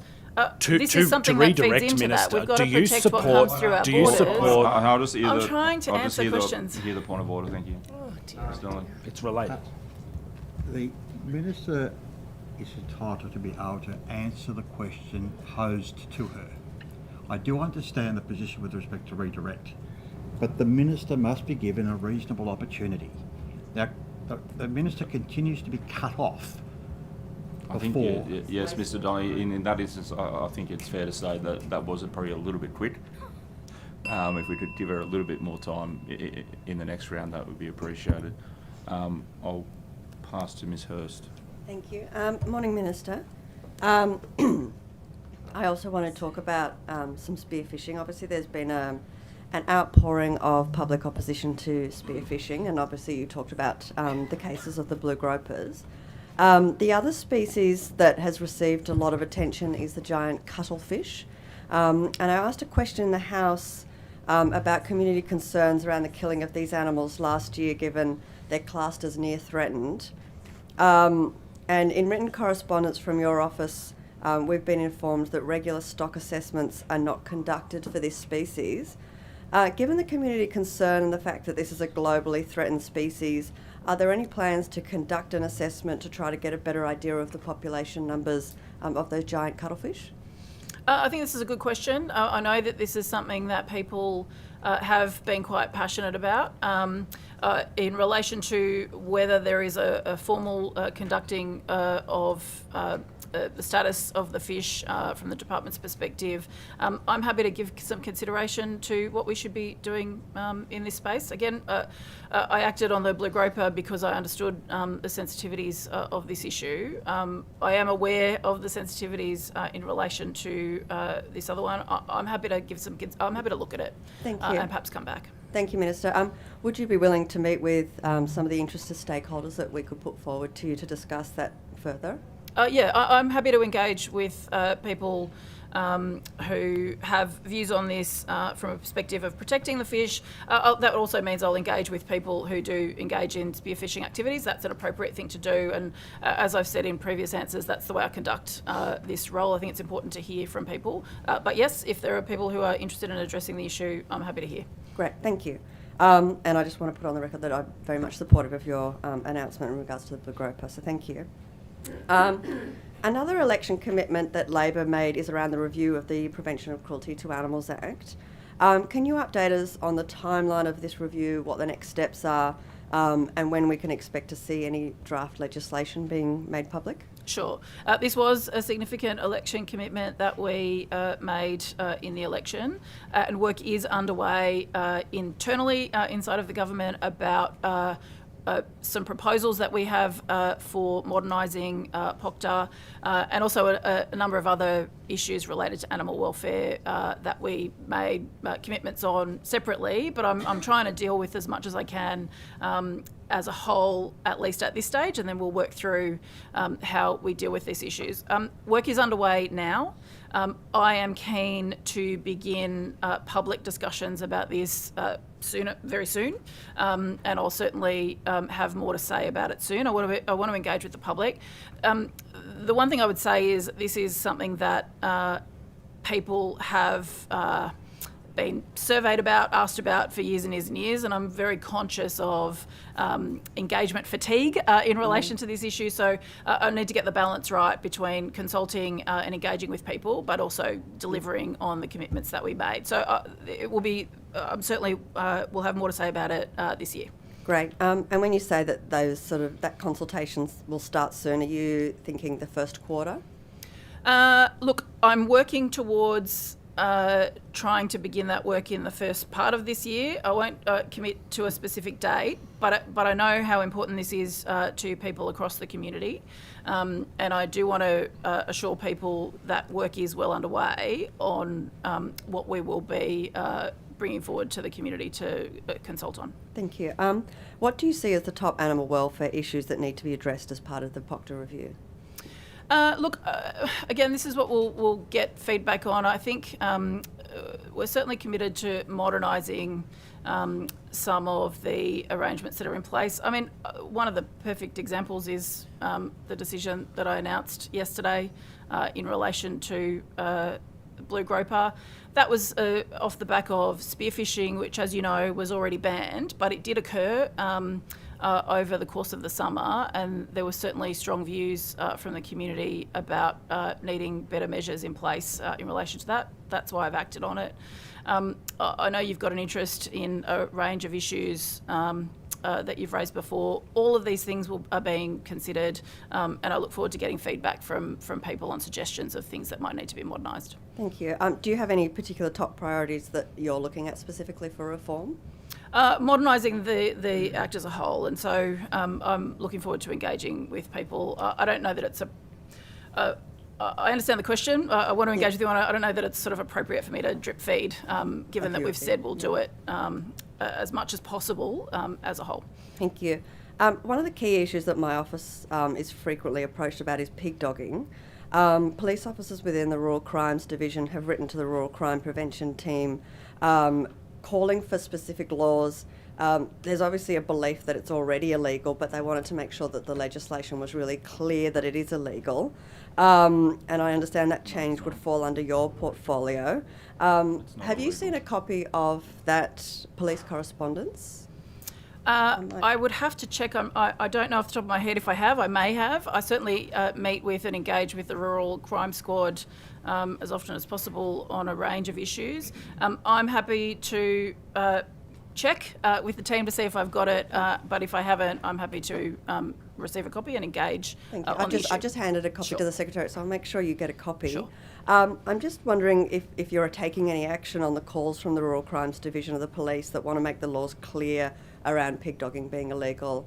Has that been briefed to you at all, or is that something you're looking at as part of the overall POCTA review? It's not a specific issue. Of course, I'm aware of the issue. It's not a specific issue that I have been specifically briefed on, but that doesn't mean that it's not something I can give consideration to. If there are things that need to be looked at, then I'm happy to look at it. Have you met with the Minister for Police to discuss this and the concerns from the Rural Crimes Division? I engage with the Minister for Police on a regular basis. I don't recall ever having a specific discussion about this topic, but that doesn't mean that it's not appropriate for us to do that. So again, I'm happy to give consideration to things that might need to be looked at. Can I get a confirmation from you, Minister, that once you've had a look at that correspondence that you will have a meeting with the Minister for Police about I'm happy to that engage. correspondence? Yeah, sure. I'm happy to talk to the Minister for Police about any issue, and this is one that I'm happy to talk to people about. Thank you. Just about the Independent Office of Animal Welfare, can you give us an update on where the work is on that election commitment? So that's part of what I've referred to earlier, which is dealing with commitments in this space as a whole as much as we can. Again, that will depend on how consultation with the community goes, but it is part of the work that is currently being conducted to provide me with advice on how we might want to structure delivering on that commitment. Do you have any indication at this point around the level of funding that will be given to the Independent Office? That's something that we will take through the budget process. The one that's just about to happen? Or? Well, the work is underway for the plans around what we propose to do. Once we've done that work, then we'll go through a budget process in order to... So you're not sure which budget it will fall into? Look, for the next budget, I don't think, based on the process that is currently being undertaken, I wouldn't say yes or no, but it would likely be in the future. The reason for it is it's not sort of an accident. We said we'd make these arrangements, and we've made this commitment in relation to this work or into animal welfare reform. The proposal or the plan is to do the work around that, cost it, go through the budget process in order to be able to deliver it. So you would be aware there's not funding in the previous budget. That's because we've got this process in place in order to be able to cost it. Thank you. We've spoken previously about Labor's election commitment to ban puppy farming as well. There's, according to the RSPCA, there's hundreds of these places.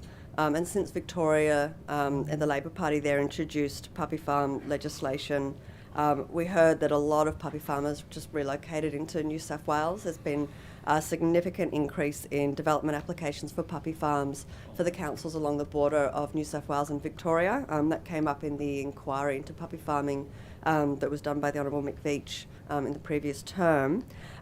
Given that this is a really urgent issue and that councils are struggling and there's all these approvals going through for puppy farms, what is your timeline on this?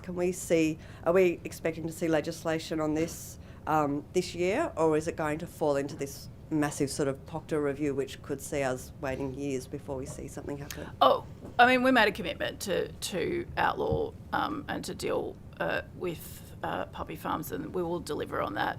I'll work closely with the Minister for Local Government and with local government on the issues that you've raised.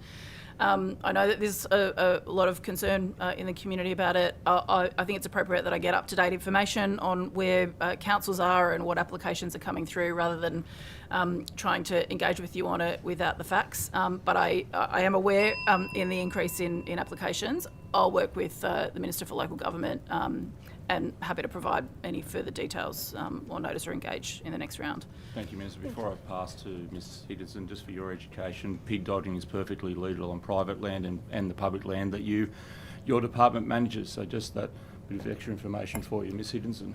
Sure. What I've said is I'm happy to engage on issues as they arise, just as I do. I'm just correcting the record about pig dogging being illegal. Sure. Thank you, Ms Thank you, Higginson. Chair. Minister, good morning. Does State Forest belong to the people of New South Wales? They do. Do you believe that the people should have a say in how these publicly owned forests are used and managed? Well, people have a say in every decision that is made by government. That's what elections are for. So we are responsible for managing state forests. Forestry Corp is in place to do that on behalf And do you think of the people of government. New South Wales support native forest logging?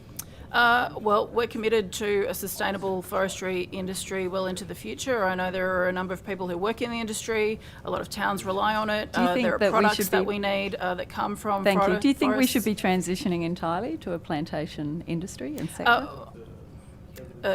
I'm certainly committed, and the government is committed to expanding our plantation estate in New South Wales. I think that's going to be an important, in fact, a very significant part of the future of the industry in New South Wales. Do you understand what the polls at the moment are suggesting, and not polls, sorry, surveys are suggesting about in relation to the support for transitioning the industry completely?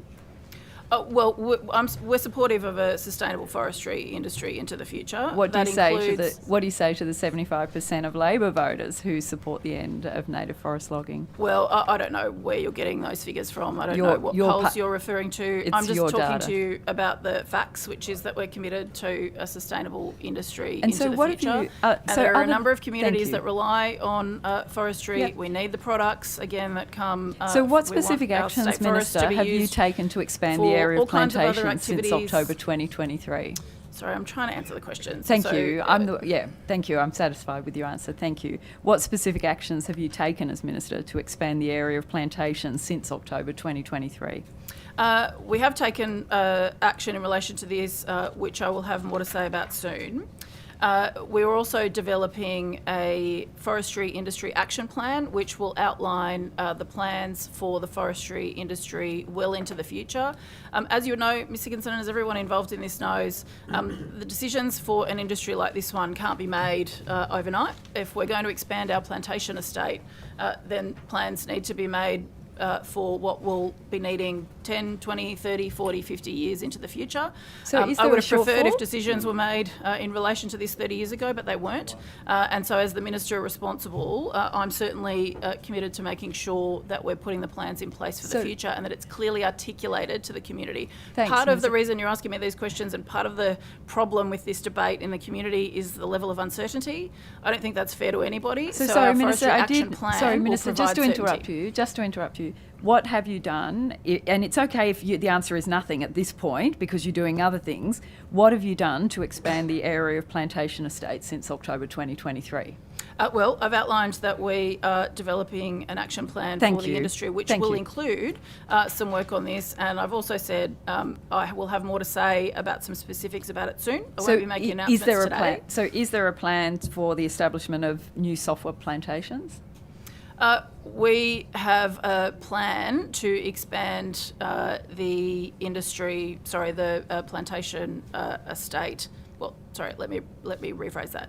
The action plan for the industry includes information about expanding plantations. And is that new, not converting current native forests? This is new plantations. Well, I'll have more to say about the details of it into the future. Again, we've been doing work on the plan that can be provided to the public to have a clear understanding of where we're headed for this into the future, and I'll have more to say about it soon. What state forests have you visited since becoming Minister for Forests? I've visited quite a few state forests. I'm sorry that I won't be able to list them off the top of my head, but I'm That's happy to okay. provide information on notice about the forests that I've visited. Have you visited any that have been the subject to allegations of breaches of the IFOA? I will have to check because, again, I'll have to provide the details of which forests I visited on notice.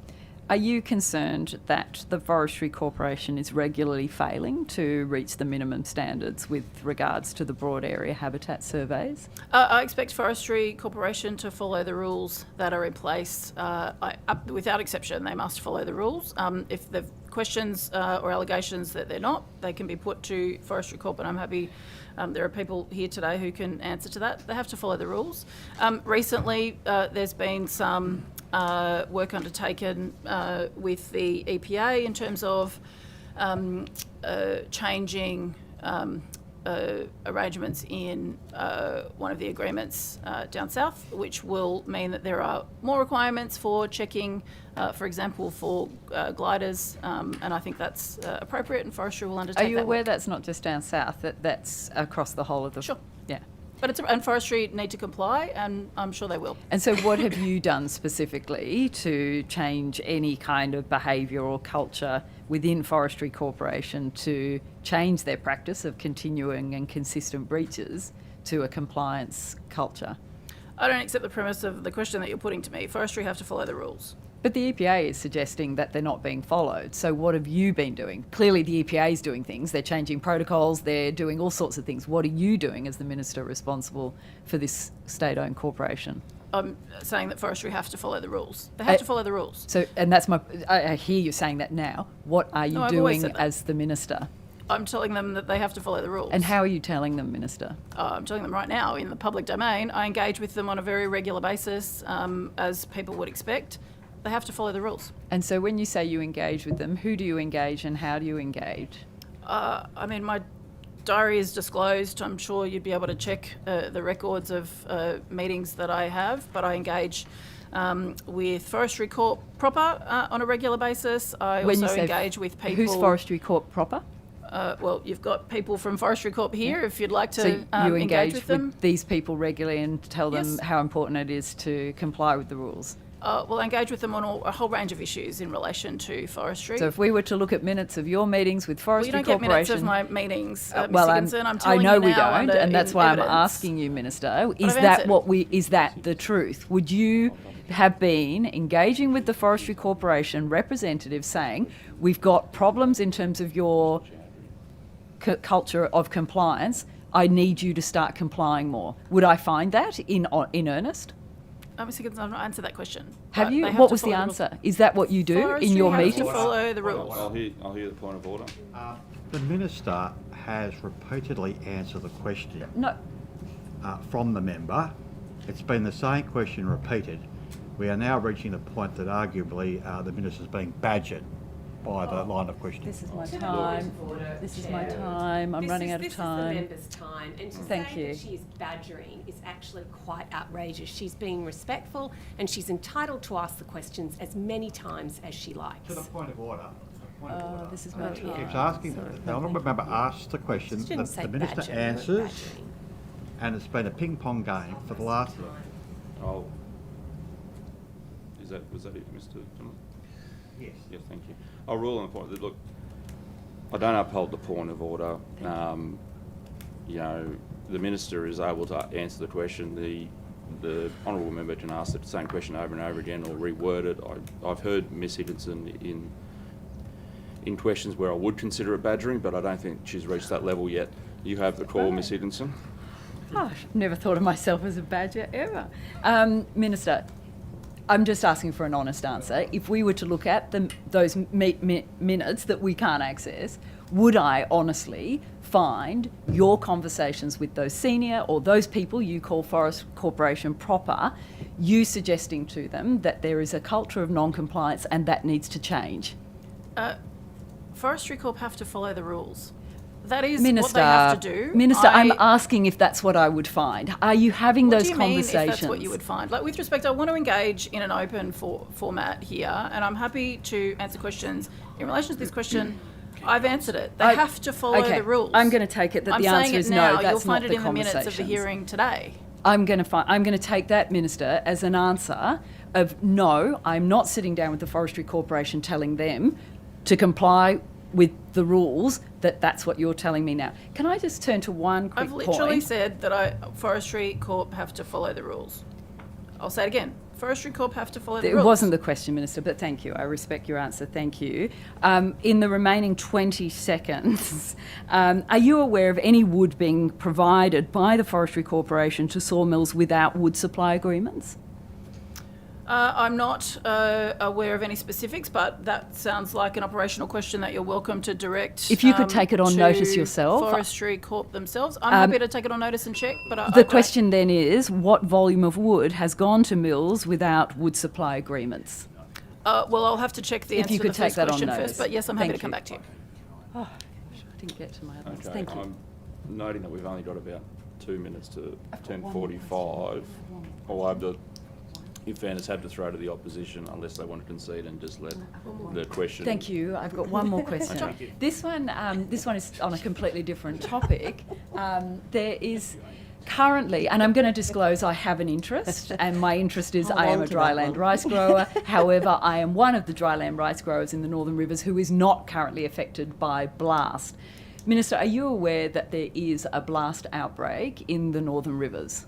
Yes, I am. And that it's affecting the rice industry in the Northern Rivers? Yes, I am. Are you aware that DPI or one of the government agencies was aware that blast was present in the Northern Rivers a decade ago, and that perhaps that information was never disclosed to any rice growers in the Northern Rivers at the start-up of that sector development? Look, I don't know what was information was available or not 10 years ago. Obviously, I wasn't the minister at that time. If there is an allegation that you're putting, I'm happy to check the details, ask the department. Of course, you have the department here who may be able to answer. I take the question seriously. I'm not aware of information from 10 years ago. Do you but think I it's am a happy very to check. serious issue? Well, I'm that happy there to is check blast? if that's. Oh, of course. If there was known to be blast on grasses in the Riverina, do you think that the rice industry would have been informed very early? I mean, I expect, as per my previous answer, that information is provided and people follow the rules is, I guess, the best way to engage on it. I don't know what information was previously known or not known. Minister, but will you've you- raised the question with me, so I will, Will you have a be? look at Are that. you willing to meet with the Northern Rivers rice growers and the industry there, and go and hear about the serious struggles and suffering and loss that they're experiencing right now? I'm happy to meet with rice growers from across the north of New South Wales, just as I'm happy to meet with everybody who Thank you. needs to engage with me. So happy to do that. Thank you. Thank you. That now takes us pretty much bang on to 10:45, so I look to the government for any questions. The answering question has been very clear and frank and full, so we're very happy. Okay, we will now break till 11:15. Thank you.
Okay, welcome back after that brief interlude. I will now throw straight over to the opposition for questions.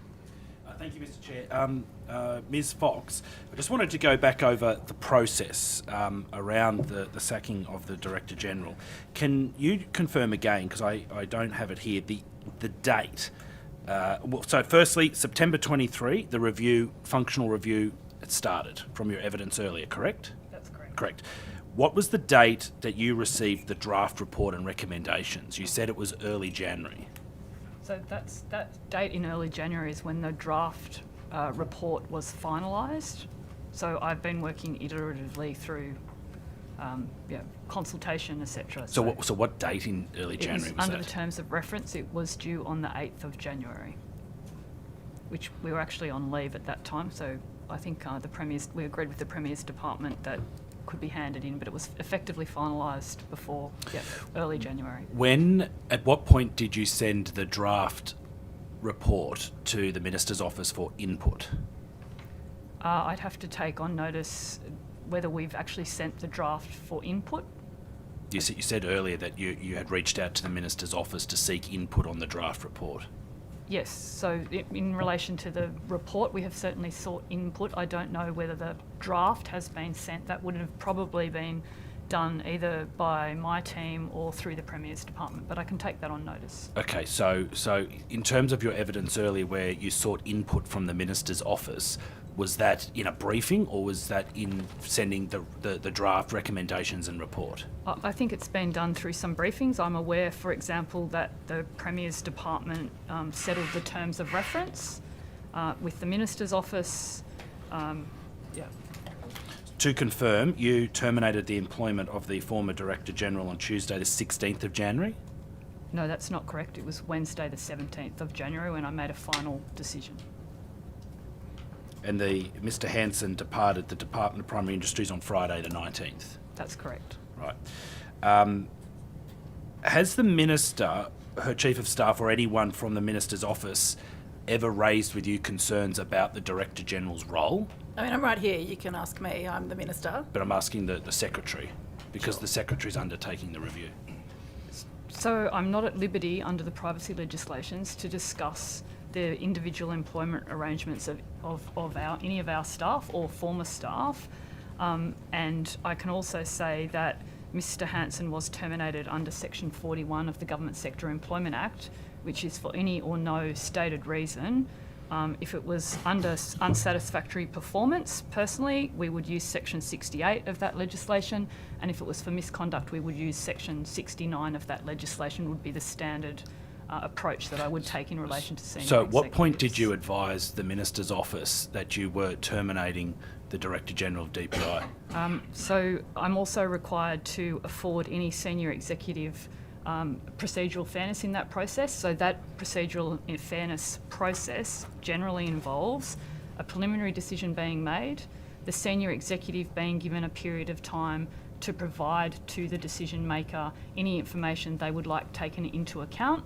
In my experience, senior executives often want taken into account the timing of their leaving, the way that they might leave, those kind of issues, and then the decision maker makes a final decision.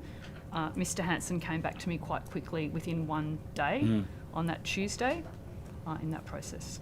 So going back to the question, Ms. Fox, when did you send or when did you advise the Minister that you were terminating the employment of Mr. Hanson? After I'd made the final decision on Wednesday, the 17th of January. So you advised the Minister's office on Wednesday? Yes, after I'd made a final decision and Right. communicated that to Mr. Hanson. Where in the process is the draft report? Has that been sent to the Minister's office or to the Premier's office? I'd have to take that on notice. I'm not aware whether it's been sent. It's certainly with the team in the Premier's Department that does that. And I should also say that in relation to termination of senior executive band 3s, I'm required to work with the Premier's Department and the Public Service Commission. Do you know if that report has been sent to Cabinet for consideration? I'm not aware at this point in time. That process is being run by the Premier's Department across all departments, not our department, not just our department. So again, of the recommendations in your draft report, are there changes to the role of Director General? So the draft report that I'm aware of does not refer to specific roles. It talks about outcomes for the department and it is yet to be considered by government. So don't you think it's a bit premature to, as the secretary, in the middle of a functional review, that's been initiated by government, to sack a very highly respected public servant when you've made it clear in evidence today, Ms. Fox, that you actually have no intention of changing that role? So as secretary, I'm required to take into account a whole range of issues, and I certainly, as I said before, take my employment or my obligations as an employer very seriously. The functional review and the work that we did over 3 or 4 months in that regard is one input into the decisions that I make.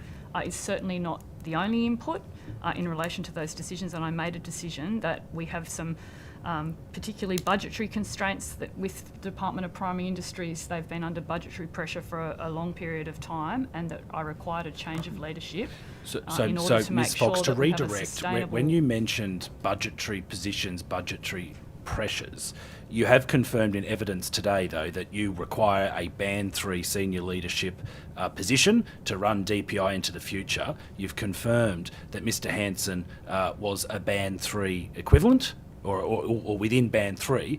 So in terminating the Director General, how have you saved any money for the New South Wales taxpayer? I don't understand. This process appears to be very flawed. What money have you saved on behalf of government and the taxpayer by terminating Mr. Hanson? So I'm responsible for a budget this year that is $3.5 billion.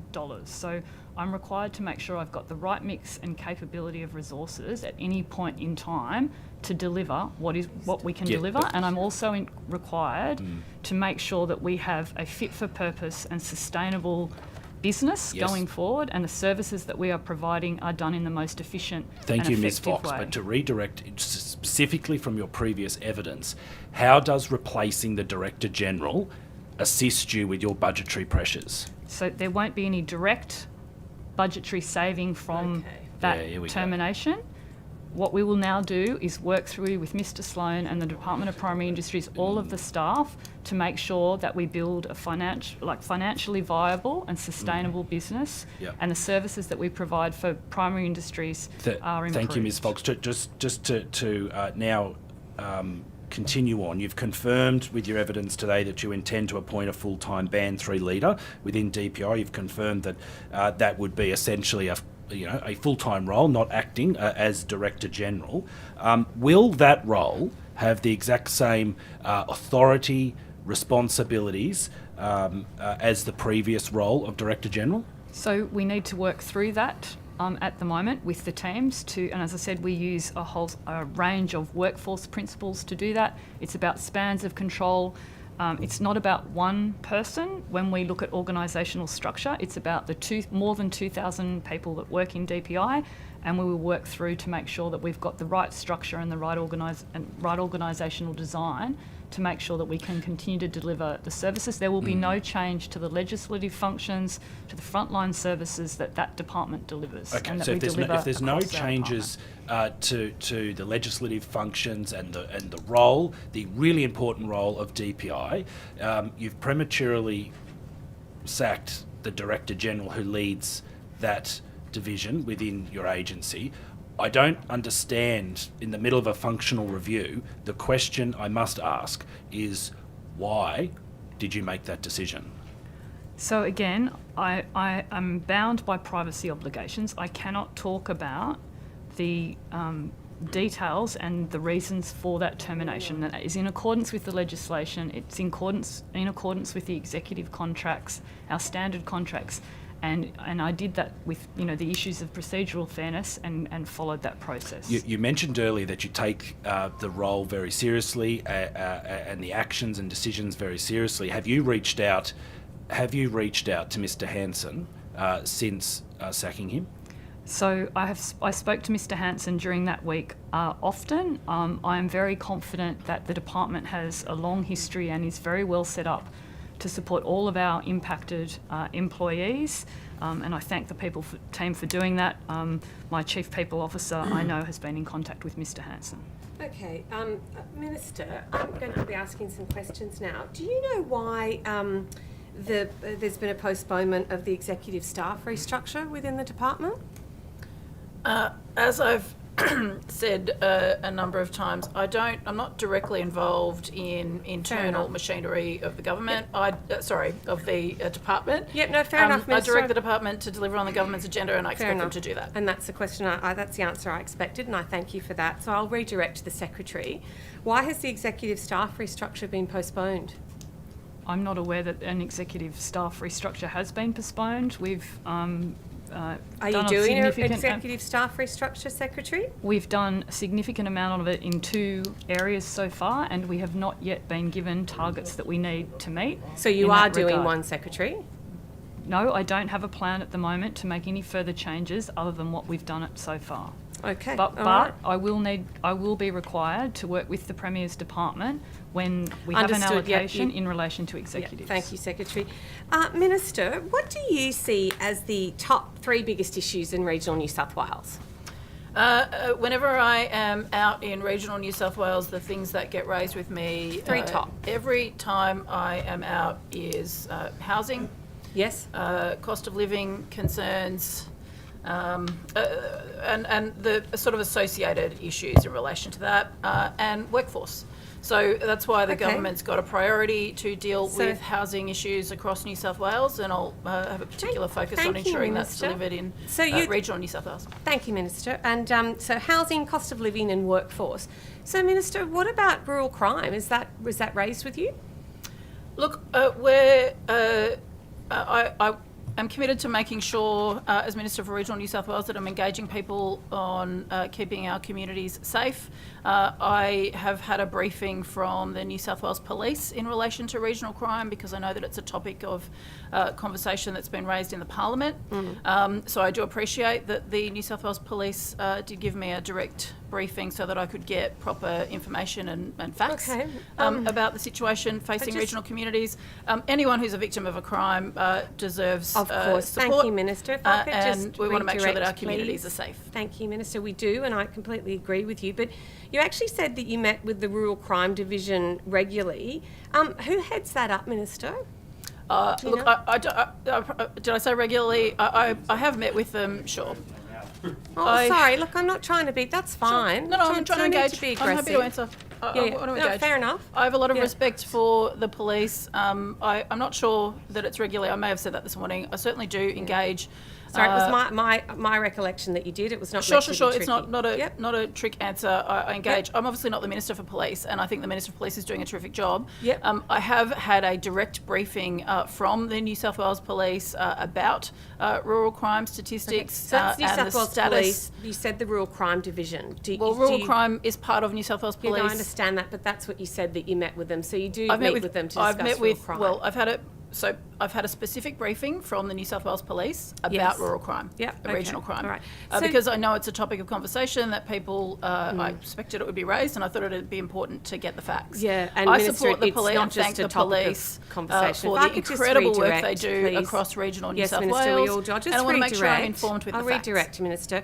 Do you support the Country Mayors Association and their call for an inquiry into crime in regional and rural areas? What I would prefer is that we're doing exactly what we're doing, which is getting on with the job. Again, I support our police, who do terrific work across our regional communities and in our regional communities. I support them completely. I was really very grateful that they could give me a briefing, as I've referred to the specific works that they do, redirect, the operational Minister. work that they're doing, how they target issues across the regions. I understand that you're grateful for your briefing, and that's great. But we have a situation in rural and regional New South Wales of escalating crime, as you know. So it's more than a conversation and it's more than a discussion. The country mayors have been consistently calling for an inquiry since October last year, and your disclosures indicate that you haven't met with that group since they went public with the call for an inquiry. Have you discussed the matter with anyone from country mayors? I've discussed it with the police, which I think is So more appropriate. that's a no, you haven't So I discussed it with appreciate country that the mayors. country mayors might want to campaign on different topics. They're great advocates for their communities, and I welcome their input on any issues that they want to raise across regional communities. This So, is an issue on rural Minister, just crime, and I engaged redirecting directly that with the question, police it so that I was could quite hear about the work that they specific. are doing. Yeah, I would Minister, prefer I'm just going to that redirect. the government gets Please, on Minister, with the job. I have limited time. I'm going to redirect. I understand that you meet with people. I understand that you consult with people, and that's great. But you are the Minister for Regional New South Wales that sits around the cabinet table, and this is a really serious issue to people in the regions. It's really concerning, and it's quite, it's really, really serious. So I just want to clarify then, you said you've met with the police and you've had briefings, but my question was specific. The Chair of Country Mayors is here frequently, but your disclosures say that you haven't. I'm just double checking. It's a yes or no. Have you met with them to discuss rural crime? With full respect to the country mayors, I think it's appropriate that I discuss rural crime with the police, which is what I've done. I wanted to hear Okay, so directly that's from a them no. about the work Thank that they're you, doing. Minister. I'll I support them redirect my completely, question and now. I think it's important as the Minister for Regional New South Wales to understand Minister, the I'm issues going to from the people redirect who you are now. working in the I'm space. going to redirect you. Thank you, Minister. So speaking of regional councils, have you spoken to the Water Minister in relation to calls from the Alliance of Western Councils to raise the storage level of Burrendong Dam to the current 120% level? I'm not sure that I've had a specific conversation with the Minister for Water on that issue, but I'm happy to check and come back to you on thank notice. you. I understand Thank the you, issue. Minister. The matter has been raised with you in the past by the Alliance. Do you believe the idea of us storing more water in Burrendong Dam has merit? These are questions best directed to the Minister for Water, but I do engage with my colleagues on a broad range of issues. I just previously outlined how I engage with the Minister for Police in relation to crime. I earlier talked about engaging with the Minister for the Environment about environmental issues. Thank you, Minister. I'd And you suggest are the Minister for Regional New South Wales, and these are questions that are very, very specific and very focused on regional New South Wales and Western. So just now moving on, Minister, the Yagle Traditional Owners Corporation was successful in receiving funding for the delivery of its Urugir camping project at Yamba. They have reported there are delays of some 7 months in the payment of the final 5th tranche of funding, which is placing the completion of the project in jeopardy. Can you advise why the final instalment payment to the Yagle Traditional Owners Corporation has not been released? I would have to check the details of that. I'm So you happy take to that do on so, notice? and I'm Thank happy you. to take that on notice. Okay. And Minister, are you aware of any other delays in the delivery of final instalment payments to successful recipients under the Bushfire Local Economic Recovery Fund? You are welcome to provide any further information to me, but no. So you're I'm not aware, Minister, of any delays of payments of those funds as the Minister responsible for that? I'm not aware of any specifics, but you're welcome. I'm happy to engage on it if you have anything to put to me. That's fine, Minister. I will, but I'm just quite surprised that you're not aware, but that's absolutely fine. And if you take that on notice, I'd very much appreciate that. Minister, in response to a supplementary question from December, you stated there were 4,279 claims on hand for reimbursements to customers through the Rural Assistance Authority. As of December 31, what is the figure for January 31, which should be the most reliable and recently available data? I'm happy for you to take it on notice. I am very happy to take that information on notice. Okay. The Thank you, department is Minister. here. They may well have that's how we've got them information all to afternoon, provide Minister. today. These questions but are otherwise from me I'm, to you. I'm So happy to. Thank you, Minister. I'll move on then. If you, answer that's that great that question you're going on to take that on notice. Sure. In the supplementaries, we also asked about the total value of the unprocessed claims, and that information was apparently, quote unquote, undergoing validation at the time. Is that figure available now, Minister? Perhaps if someone from the department has it, I would invite them to Are you aware if it's provide available, it. Minister? I'm happy to provide any available Great, so you'll take that on figures notice as well? to the committee, Ms Taylor. Okay, so you'll take that on notice. Thank you, Minister. The average time for processing claims was 35.5 days. Is it appropriate for farmers and landholders to be tens of thousands of dollars out of pocket for more than 5 weeks while awaiting reimbursement from the government? There's a full process that people go through through the Rural Assistance Authority. Understood. We've Do got you I think want to make that's an sure, appropriate Ms Taylor, time? I'm trying to answer the question. Yeah, no, Minister, and I'm trying to and get I think through that my this is an important question. issue that I know a lot of people will have some interest in, and I want to make sure that money, particularly in relation to assistance for people who've been through disasters, gets out the door as soon as Look, possible. I'm sure you do, Minister. There but are just going back to processes the and actual checks and balances question- in place to make sure that Yes, it is going to the right absolutely places. agree with you, Minister. And but do you I think want the that's an processes appropriate to time? be followed. Do you think that's an appropriate time? There are also steps in place where people might need to get some work done and provide invoices. I don't think there's a blanket answer for this. The answer generally, though, is I want to see support, financial support, get out the door to people who need it as quickly as possible with the right so, checks and Minister, balances just in my place. final question. There are many people that have contacted us and they're talking about the mental toll that it's taken on processing these grants. Would this be a direct reflection of the staff cuts that are going on that we've seen from the department under your instruction? No. I'm not aware of any staff cuts in the Rural Assistance Authority. I think they do great work. I want to see money get out the door to people who need it as I'm soon sure as possible. you do. That's And why I want to we're make sure asking. that the proper checks and balances are in place, and that's what taxpayers would expect. Thank you, Minister. Through you to Mr. Sloan. Mr. Sloan, given that the department should be using science and data to manage fish stocks, can you tell me what the scientific unit of measure for a feeling is, given that this is what has been advertised as the reason for the groper closure? How do you measure a feeling?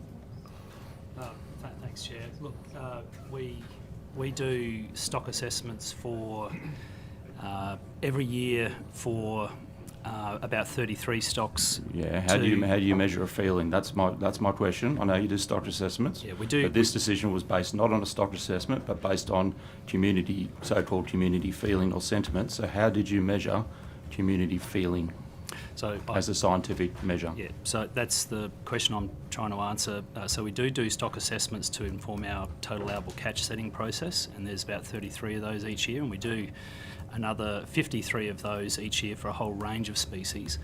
We also do a biennial recreational fishing survey, and what I can say for blue groper is in 21-22 our recreational survey showed that there were 387 individual gropers caught.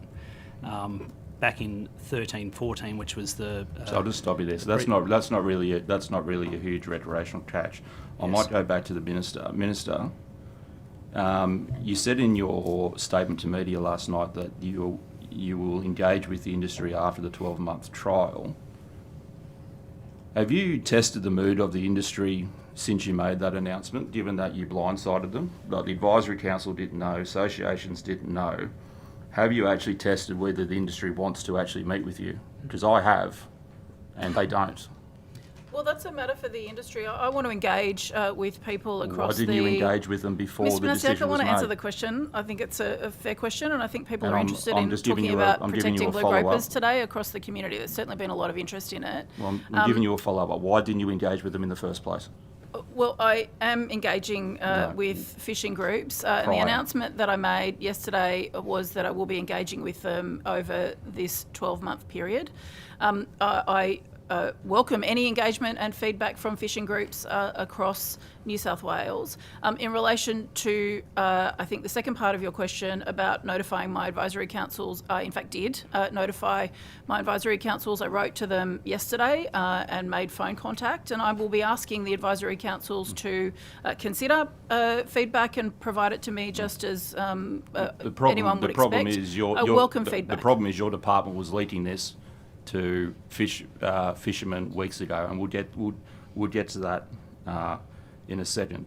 What other species are you going to ban based on emotion, Minister? If I call a snapper Sammy or a trevally Trevor, are you going to ban them as well? This is a decision that the government Based on emotion. is proud to have made based on community sentiment. This blue Yep, groper no fish science. is of particular importance to the people of New South Wales. It is our state fish. That is a decision that we've made, and I look forward to engaging Minister, with fishing do you- groups do you ex- Minister, over do the you next accept, 12 Minister, do you accept that the community outrage is largely actually due to your department's incompetence in communicating the reasons why the fine was so low and why a more appropriate fine was not given? Do you accept that poor communication about the reasons around the $300 fine exacerbated the issue and exacerbated community anger. Also amongst recreational fishermen who wanted to know why the fine was so low and why they were being abused on the streets by non-fishermen when they were walking down the street with a fishing rod. I want to engage with recreational fishers, and most of the engagement that I've had on this topic so far is from people who are responsible, who understand the issues, who know what the rules are, and who have said to me that they don't target blue groper as fish when they are fishing. So I'm happy Minister, to continue that engagement with recreational fishers. I don't think anyone should be treated that way on Minister, any issue. Minister, are you aware if I throw a line out with a bit of crab bait over a rock shelf, I might not be deliberately targeting a blue groper. I might be actually looking to target snapper, but invariably a blue groper might come along and want to have a nibble as well. Am I going to be fined $11,000 for pulling up a groper when I was targeting a snapper? Mr. Banasiak, just like catching, people understand the rules about catching fish. If you catch something that is the wrong size that you can't keep, or that is a species that you can't keep, you put it back into the water. This is not an unusual situation, and I trust that people who enjoy recreational fishing also will understand the rules and will be part of this program. Thank you, Minister, for that clarification. I'll just redirect now to look at the poor handling and communication of this ban being leaked by your officers. Minister, in the last 8 months, my office with fishermen have fought against 4 attempts to restrict access based on no science, pure emotion and vested interest. And all those 4 occasions, there has been no assistance, no input from the access officers that are employed, paid for by Recreational Fishing Trust. Their salaries are paid for by the Recreational Fishing Trust, our licences. There has been no engagement in assistance. So I'll just put that as a comment to start off with. Minister, what grade level or public service level are the access officers currently paid by the fishing fee licences? I will ask Dr. Sloan to provide that information if he has it. Otherwise, I'll take it on notice. I'm happy to do that. Yes, Chair. Can you please clarify? So what's their grade level or their public service level for the access officers who are paid by the fishing fee receipts? And who would they report? Who would be their direct line of report to? Who's their line manager? So, Chair, if I understand the roles that you're speaking to, they're sort of policy roles that deal with recreational fishing access issues. Yes. I don't know the answer to that question off the top of my head, so I'll have to Do you know who their line manager is? Who would they report to? There's a team within the recreational fishing team that handles those matters. So I'm happy to take that on notice and sort of find out the answers. But generally speaking, those types of roles are sort of clerk 7-8, clerk 9-8 type roles. So if you can't answer who they report to now, I might just move on. And you may take this on notice as well. Who gives them the authority to speak and engage with the community, and where does that direction come from? I'm assuming that will be on notice as well. If it's about the access issues that we have, which are there's lots of different fishing access issues that crop up. To help you, I might go to a specific example. The other night at the Sutherland Shire Council, I was shown several text messages from Saltwater Access Officer Chris Cleaver, who in response as to whether he or anyone would be attending the Sutherland Council meeting to observe proceedings at least, or support fishermen, his response was to the effect of, no, we've been told not to, as the government already has a response ready to go. So who directed Saltwater Access Officer Chris Cleaver to communicate that message to fishermen who pay his wage? I'm not familiar with that situation, Okay. Chair. I'll go, perhaps take it on notice. Minister, on the same night, I was told how a person in a fisheries uniform followed a person a week ago wearing a fishing club shirt into a trophy store as he was getting trophies engraved, and the person in uniform identified himself as a former ANSA youth champion and now fisheries officer, and unsolicitedly bragged about how the government was going to ban line fishing at groper and there was nothing you could do about it. Now, Minister, it didn't take much research from my office to identify that officer as Chris Cleaver, Saltwater Access Officer. So, Minister, who directed Chris Cleaver, Saltwater Access Officer, to accost fishermen who pay his wage in the street to brag about them losing access? Mr. Banasiak, I'll take what the issues that you're putting to me seriously. I'm not familiar with the situation or the allegations that you're putting to me. Perhaps take but that I on. will. Yes, I acknowledge what Perhaps you're take putting that to on notice. me, I've and got I one more will example ask to the get out. department to provide me with some advice. Thank you, Minister. You might not be aware that I was working with Minister Sharp's office on an access issue in a national park known as Bluefish Point. During these negotiations, it was relayed by National Parks that an access officer, instead of trying to work for a solution, just recommended removing that access. Now, that access officer, whose name is Chris Cleaver, unsolicitedly called up a well-known fisherman who had not even raised the matter publicly and essentially attempted to silence him about not talking about it publicly. So who directed Chris Cleaver to make such phone calls and speak to fishermen who pay his wage in such a manner? Again, I appreciate the question that you're putting to me. I am not aware of the circumstances, but I will ask the department to have a look at this and provide me with some advice. Well, Minister, why do we have saltwater access officers and access officers in general whose salary is paid by fishermen actively conspiring to reduce access? Why am I paying my recreational fee for someone to actually conspire against access? Why are 391,000 licence fee holders paying their fee for a salary of a person to actively conspire against giving them access? Well, again, I will take what you have put to me today seriously, and I'll look into it, and I'll ask the department to provide me with some further information. Thank you. Who is seeking? Ms Hurst. Thank you. I've just got a follow-up question on the puppy farming. As you're probably aware, currently dogs are allowed to be kept in small enclosures for 23 hours and 40 minutes a day. There's no limit on the number of dogs any one breeder can have, no limit on the number of litters that they can have, no staffing ratios. So technically, you could have thousands of dogs, one person working there, and nothing could really be done until animals actually are in a really sick and dangerous situation before any action can actually be done for those animals to be seized. Are these some of the issues that your legislation will address when it comes forward? Well, yes, and I take those points very seriously. We certainly don't want animals to be placed in that situation. We will be sticking to or delivering on our commitment to ban puppy farms.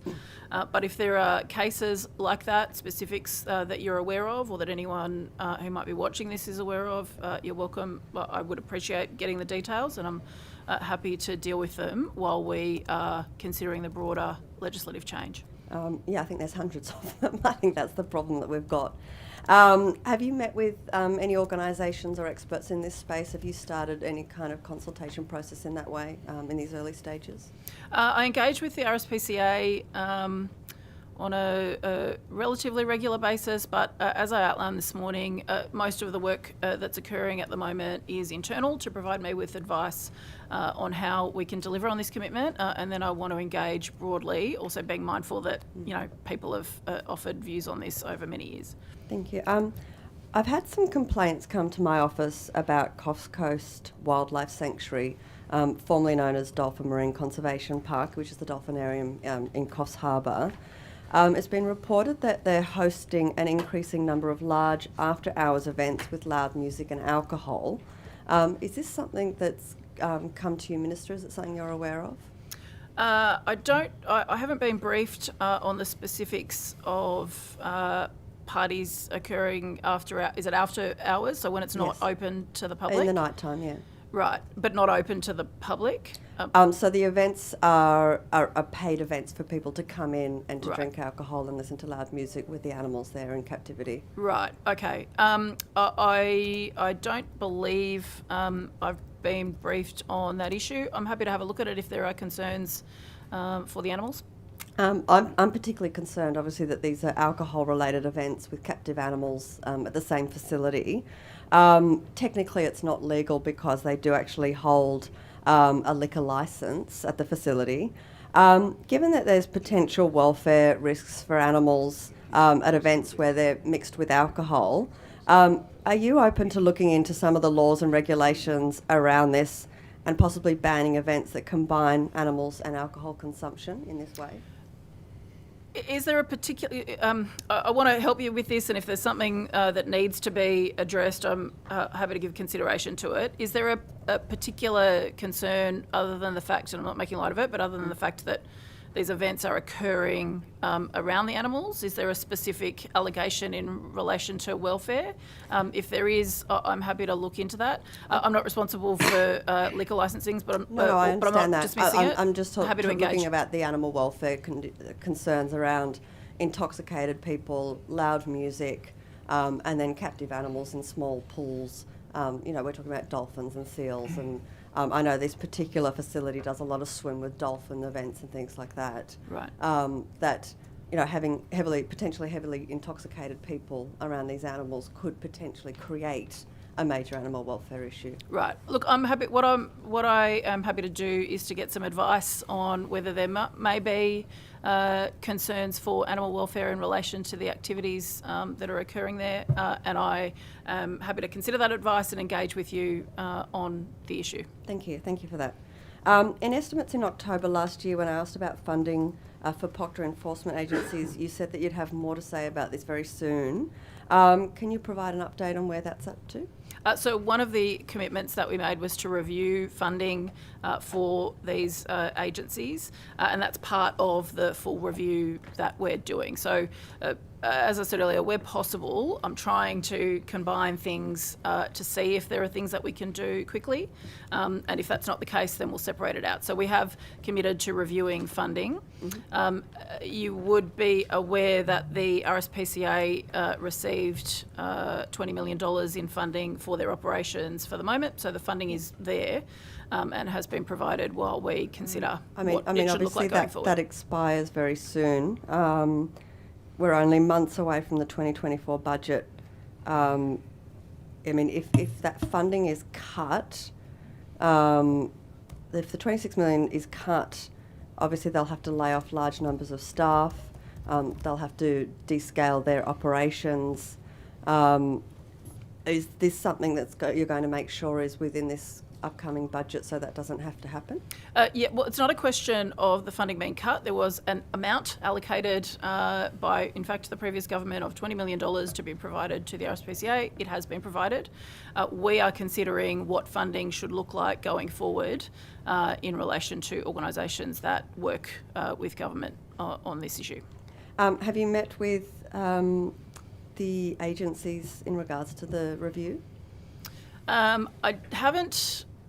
Look, I have engaged with the RSPCA on funding, and I would have to check what specific meetings I've had in relation to with the others in relation to that issue. Animal Welfare League, yeah. Have you received budget submissions from them?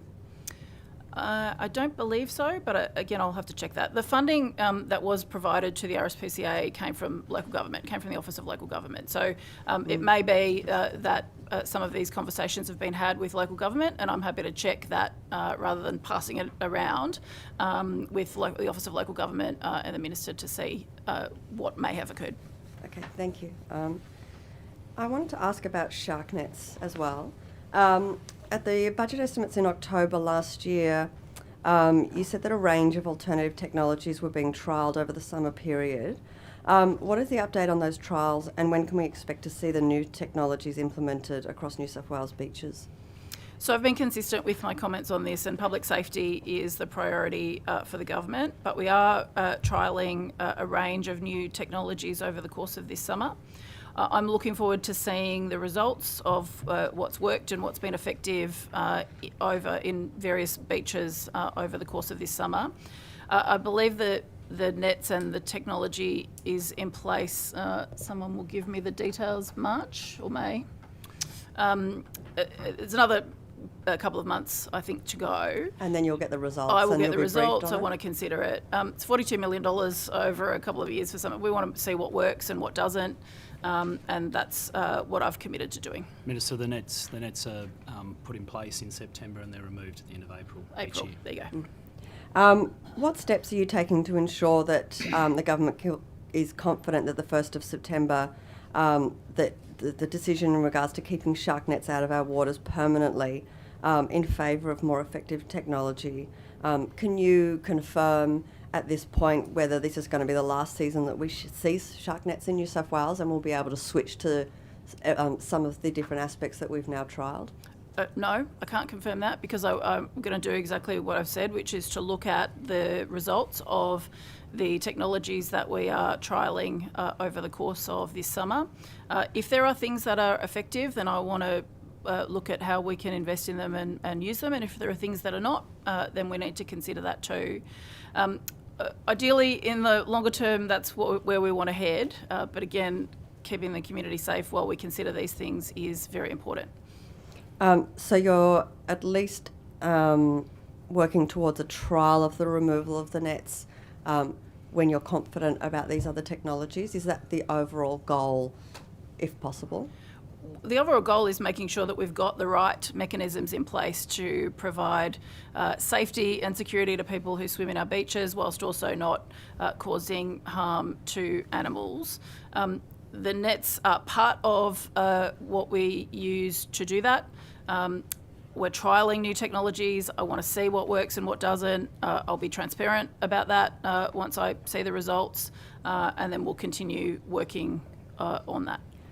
In WA, the government provides a $200 shark deterrent rebate for members of the public to purchase a personal shark deterrent to wear when swimming, and it's particularly used by surfers who go further out into the water. These devices are scientifically proven to reduce the risk of a shark bite. Is the New South Wales government considering a similar scheme to make sure that people can get a personal shark deterrent? Is that one of the things that is being trialled or considered? It's not something that's being trialled or considered this summer. I have read things about the suits in Western Australia. I have not been provided with formal advice on them. I'm happy for people to provide me with further information, but it's not something that we're currently considering as part of the operations we've got in place at the moment. Thank you. I'll just pass to the opposition. Thank you, Minister. Your media release on this morning it's the language of the Division 1 of the Fisheries Management Act. Are you making a regulation under that Act to prohibit the taking of groper from any waters? Yes. Right, okay. And Minister, what, in terms of the things that you have put in place that you did just this morning before budget estimates, do you think that this ban would have saved Gus the groper? Gus is still swimming around. I beg your pardon. Well, would it have saved the groper?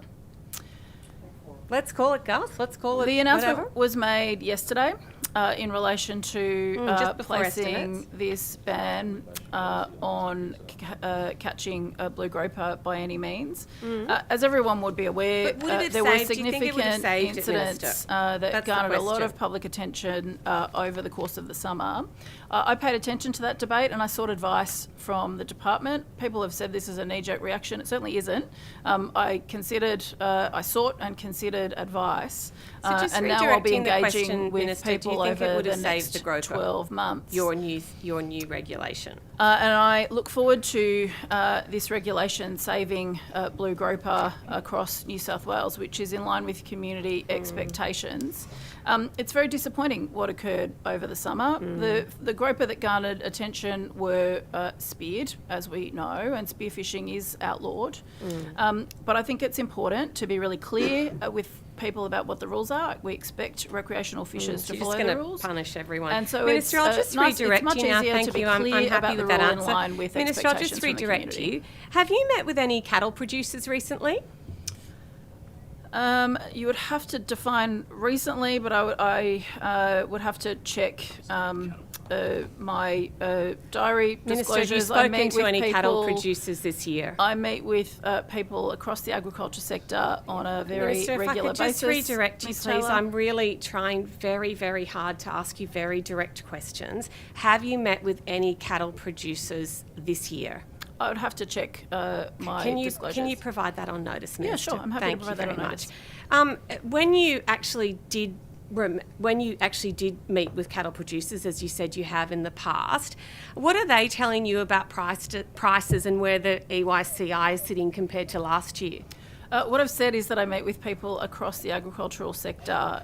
Yes, Minister, but what you Minister, as if I can often just as I can, and what people across the sector are telling me in relation to prices is that they have fluctuated. Last year they had gone down significantly because people, for a number of reasons, people were preparing for drier conditions. As I recall details, there was also sort of higher stock levels and things were balancing out. Prices certainly did drop. You recall that They there were have higher gone stock levels? Up a little since then, but I'm conscious that decisions need to be made by farmers in every part of the sector where prices help to inform decision making, can have implications on decision making. That's how a market system works. I'll just I'll just redirect you now. What about lamb producers, Minister? What are they telling you about the NTLI?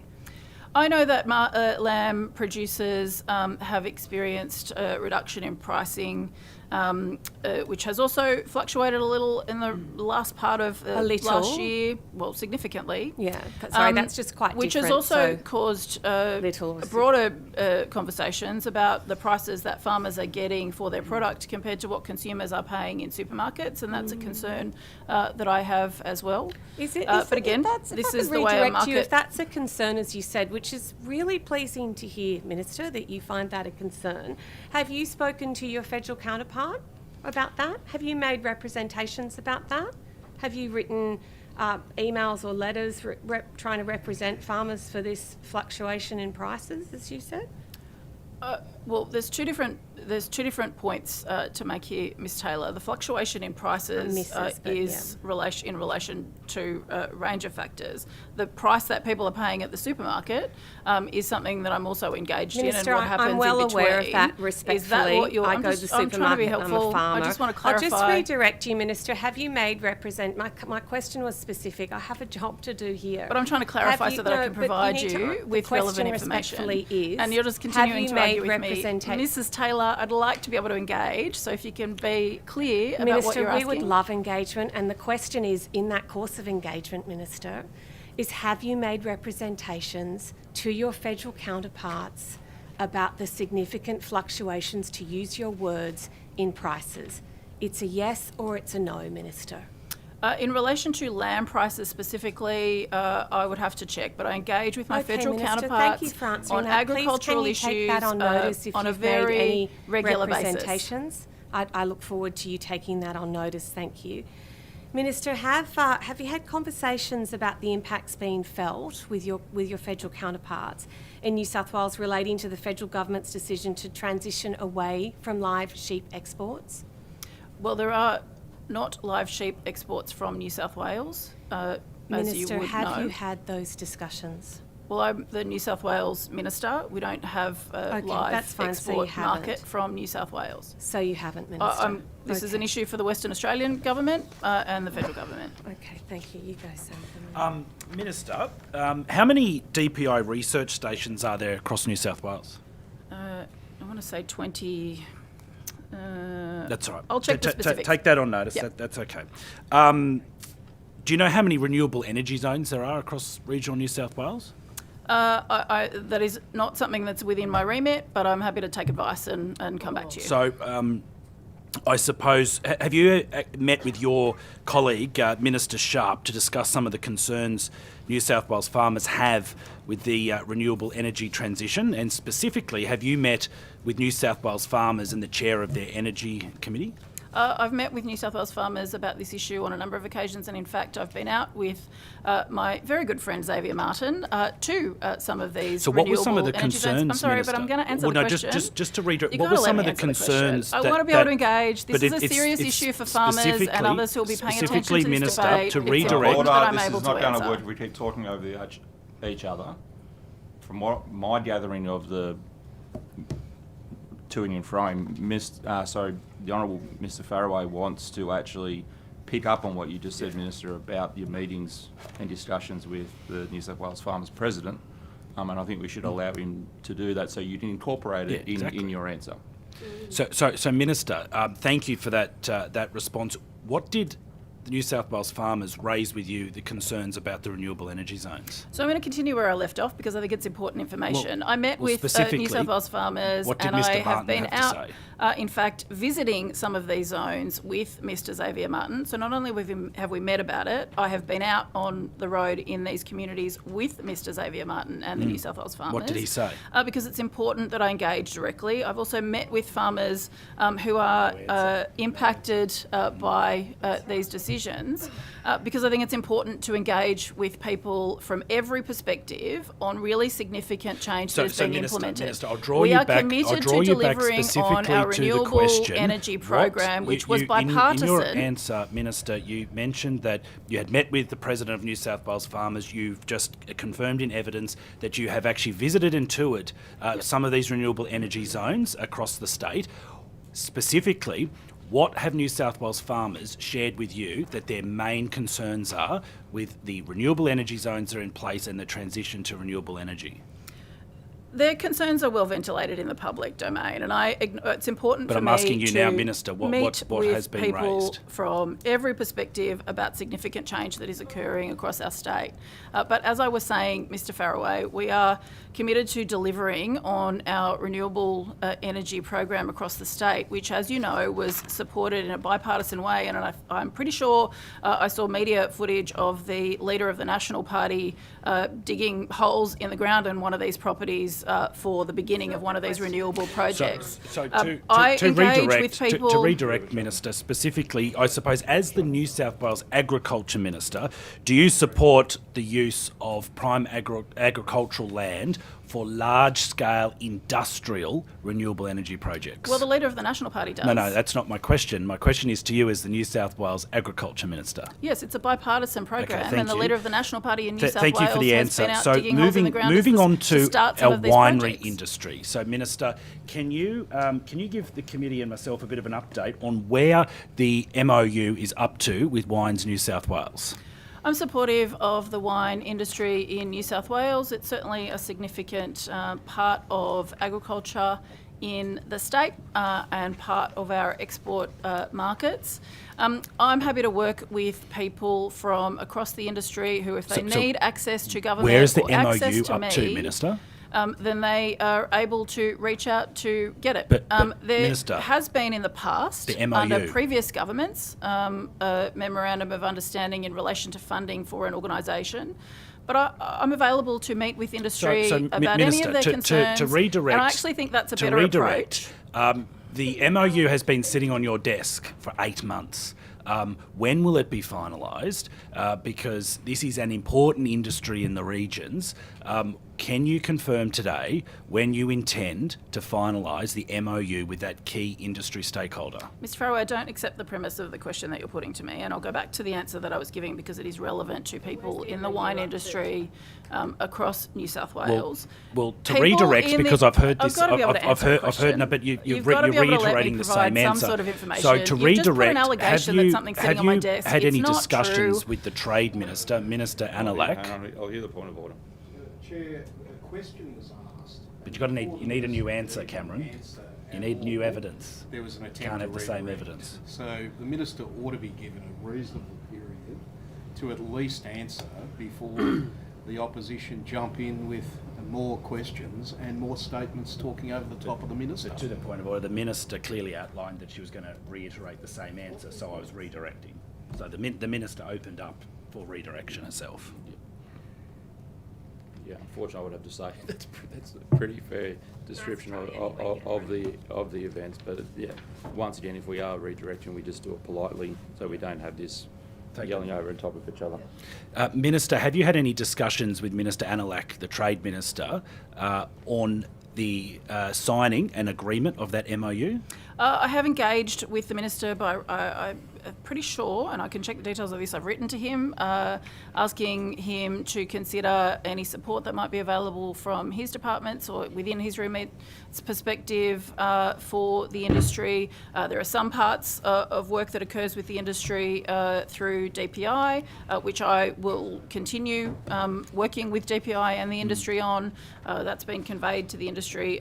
Where there is work that we can support the industry with in terms of trade or other issues, then we'll work across government, and my door is open. So if people across the industry want to So to follow get on any from that support, answer, to they're follow welcome on to from reach that, out. Minister, what specifically is the New South Wales Labor government doing to support and be ready for China to reopen to this market shortly?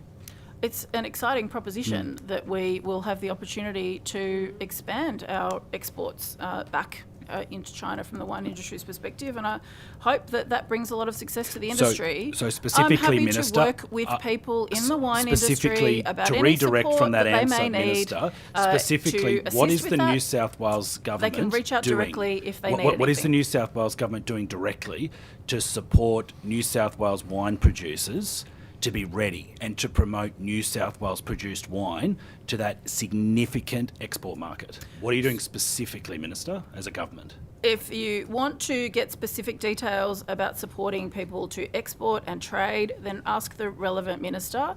I am supportive of the industry. I'm excited that they'll be able to engage with the market in China. If any particular support is needed from me as Agriculture Minister or the Department of Primary Industries, the door is open. Thank you, Minister. So the South Australian Agriculture and Trade Minister have announced that they have earmarked $2 million and are sending a delegation to China in the coming weeks to support the South Australian wine market.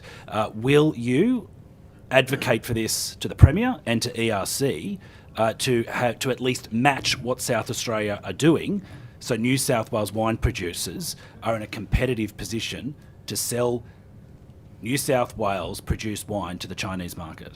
As I've said, whatever is required to support the industry, I'm happy to engage on anything that the industry thinks would be beneficial in terms of support from government, whether that is through my role as Minister for Agriculture, whether that is from the Minister for Trade. South Australia are doing, these Minister? things can be considered across Would you match government. what your Labor It counterparts is not something in that's South been proposed to me Australia by the are industry, doing? but I am happy to engage with the industry any day of the week So to thank you, support Minister. them in To whatever way they may to see redirect, fit. will you match what your Labor counterparts are doing in South Australia?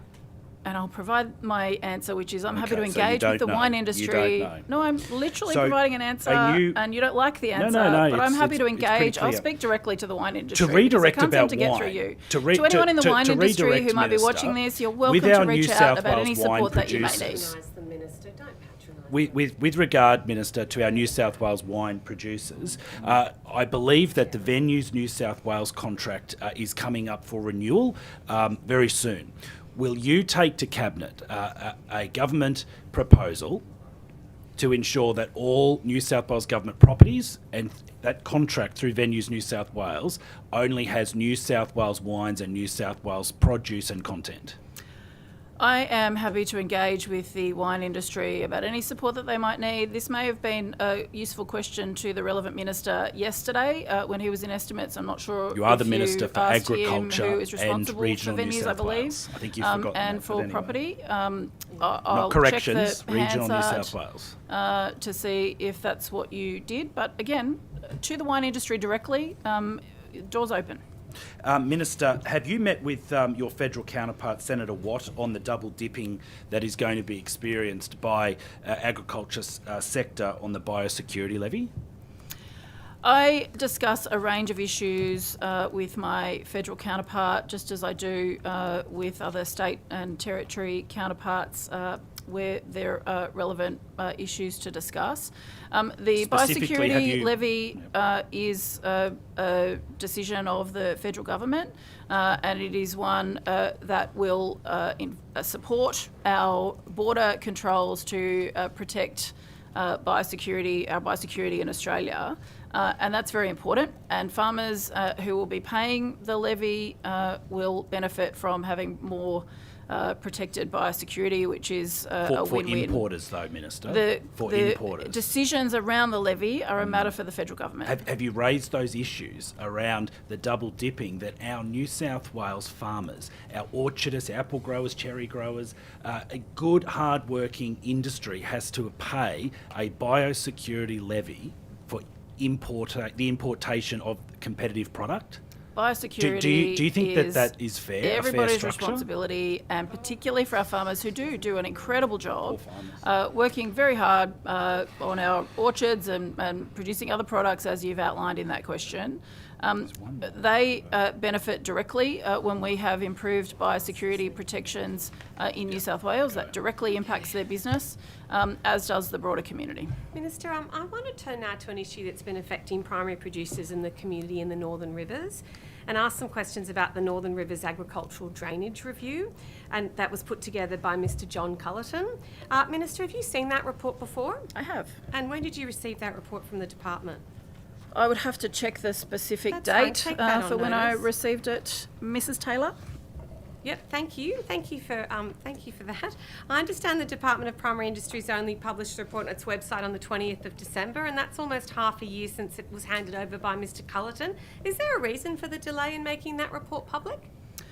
Well, I've been the minister for a short period of time. Within that time, I would imagine that's because Seems we like had to a long consider the report that was provided. I've also So you're consulted saying there was no with delay, Minister, just redirecting you to the actual Mrs. Taylor, I'm question. answering the question, and No, I'd like but to the be able to question was finish. very I know there's a lot of specific. interest in this So issue, there's 11 and so just to perhaps I'll redirect, just Minister, speak there's a- directly to Minister, people who I'm are engaged on this issue, redirecting since you the want to cut me question. off. Minister, I beg your pardon, I'm redirecting the question.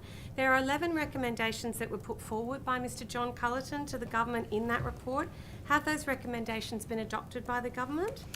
We're dealing with this as a whole of government, working with water and environment. So they haven't been- Currently, there is a consultation occurring with the community on these issues, and I encourage stakeholders to share their feedback. The Okay, so we'll consultation look is forward to open. those I think it's important that I'm recommendations allowed to finish answering this question.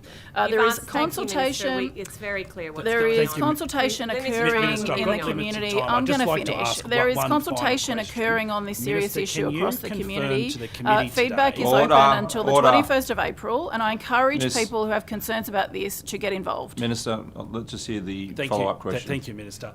Can you confirm today that the New South Wales Labor government will not privatise or sell any DPI research station under your leadership as the Agriculture Minister? I have no plans to privatise research in agriculture or DPI The in property, New South the Wales. research stations, I'm Minister. really proud of the work that occurs on these stations and by our researchers, and I in fact want to celebrate it even more. Thank you. Minister, can I just turn to the trust fund specifically, and while I start asking my questions, I refer you to page 52 of the latest trust fund report. If someone around you could get that up and so you can see. Halfway down the page, there is a project titled Securing Angle Access for the Future. Is someone able to... Well, how about you put questions to me and Okay, let's engage this on is a project in its description that says review high volume of Crown lands, road closures, Aboriginal land claims and other public land disposals to secure access anglers for the future. So $149,271 is being taken from recreational fishermen to apparently do the job of Crown lands. When was this project actually approved? Here's my first question. Yeah, look, I'll You probably need to refer to Mr. Sloan, perhaps, or Mr. Turnell. Yeah, I'm happy to answer it in a couple of ways. In terms of when it was approved or the details of it, Dr. Sloan is here and probably can provide specific details. In relation to the first part of the question, obviously the recreational, the trust and the fees that are paid are for a broad range of work and support that is done, including in the department, to support fishing across New South Wales. Yeah, I'm but aware in of that. terms of the Mr. specifics, I'm happy to... Mr. Sloan, when was this project approved? Chair, I don't know the specifics of this project. I can certainly find out for you.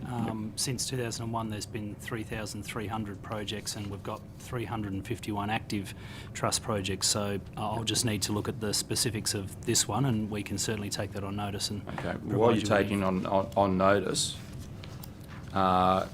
it was confirmed to me by Crown Lands yesterday that they were never consulted on this project, and given that you're actually circumventing their remit, it's their job to actually look at Crown Land road closures, Aboriginal land claims, public land disposals. Principally, you are now taking money out of our trust fund to do the job of another department.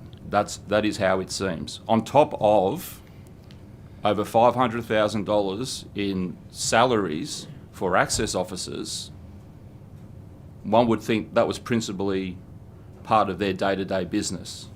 So how this looks to me, and how this looks to recreational fishermen that pay for these salaries and pay for this so-called project, it looks to them that you are double dipping.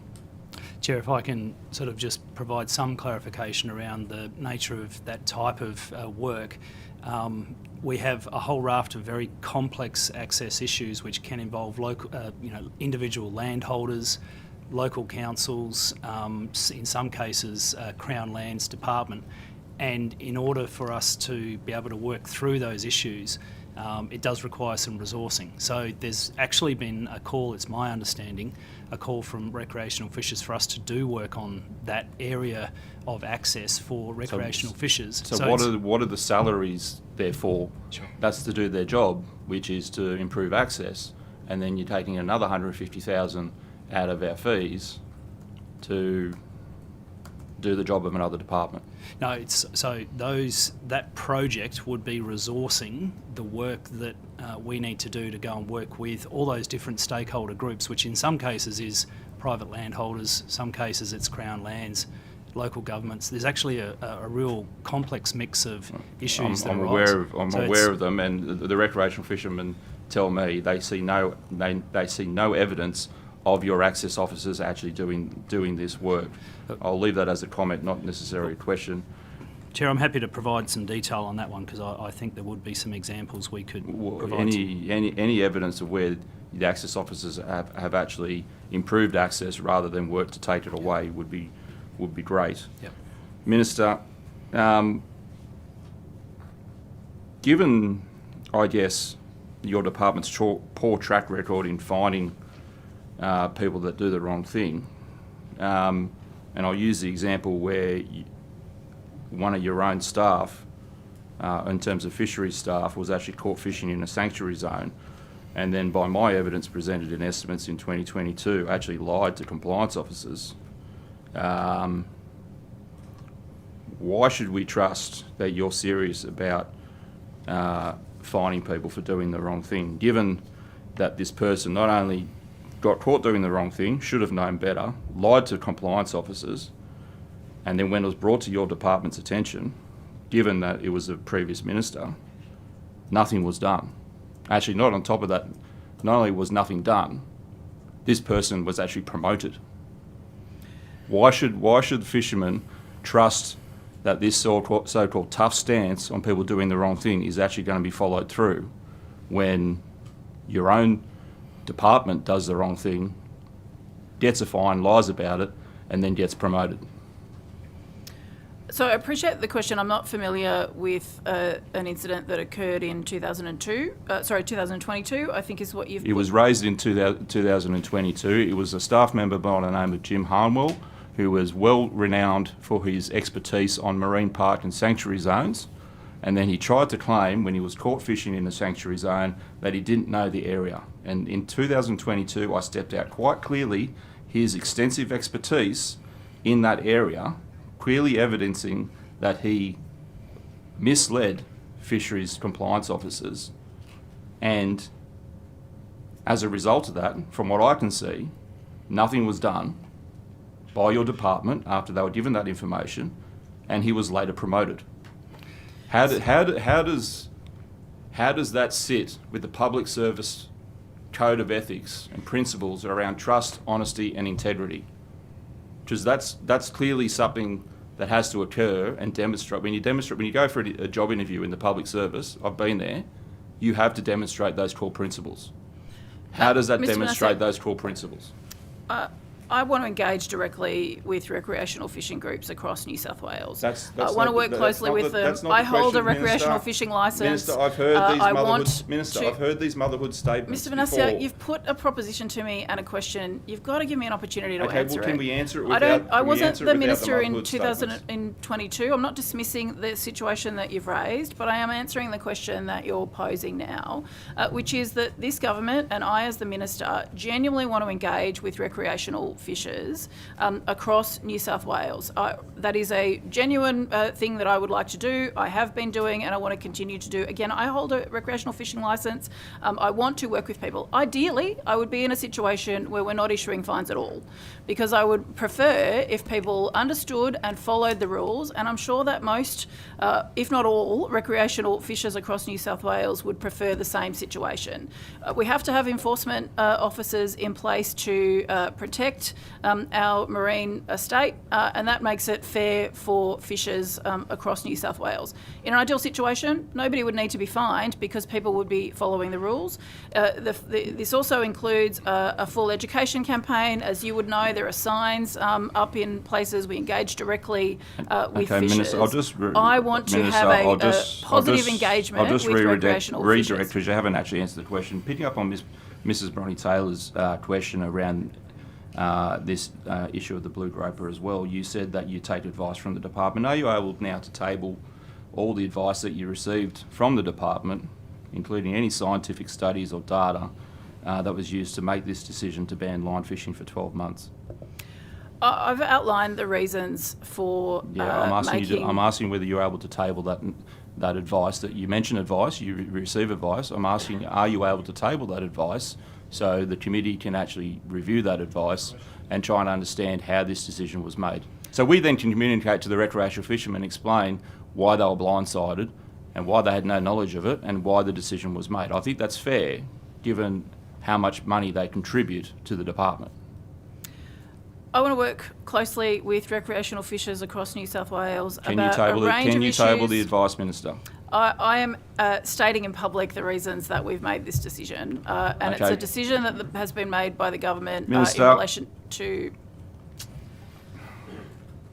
Minister, I appreciate what you're saying, but really, you would know that fishermen are coming to me quite regularly when I raise issues around the trust fund and I raise issues around decisions by department, and they say to me, why am I bothering to pay for my fishing feed receipt? Why am I bothering to pay for my licence? And in good faith, I've been saying, you should, we just need to do an audit of the trust, we'll get to the bottom of it, we'll fix it up.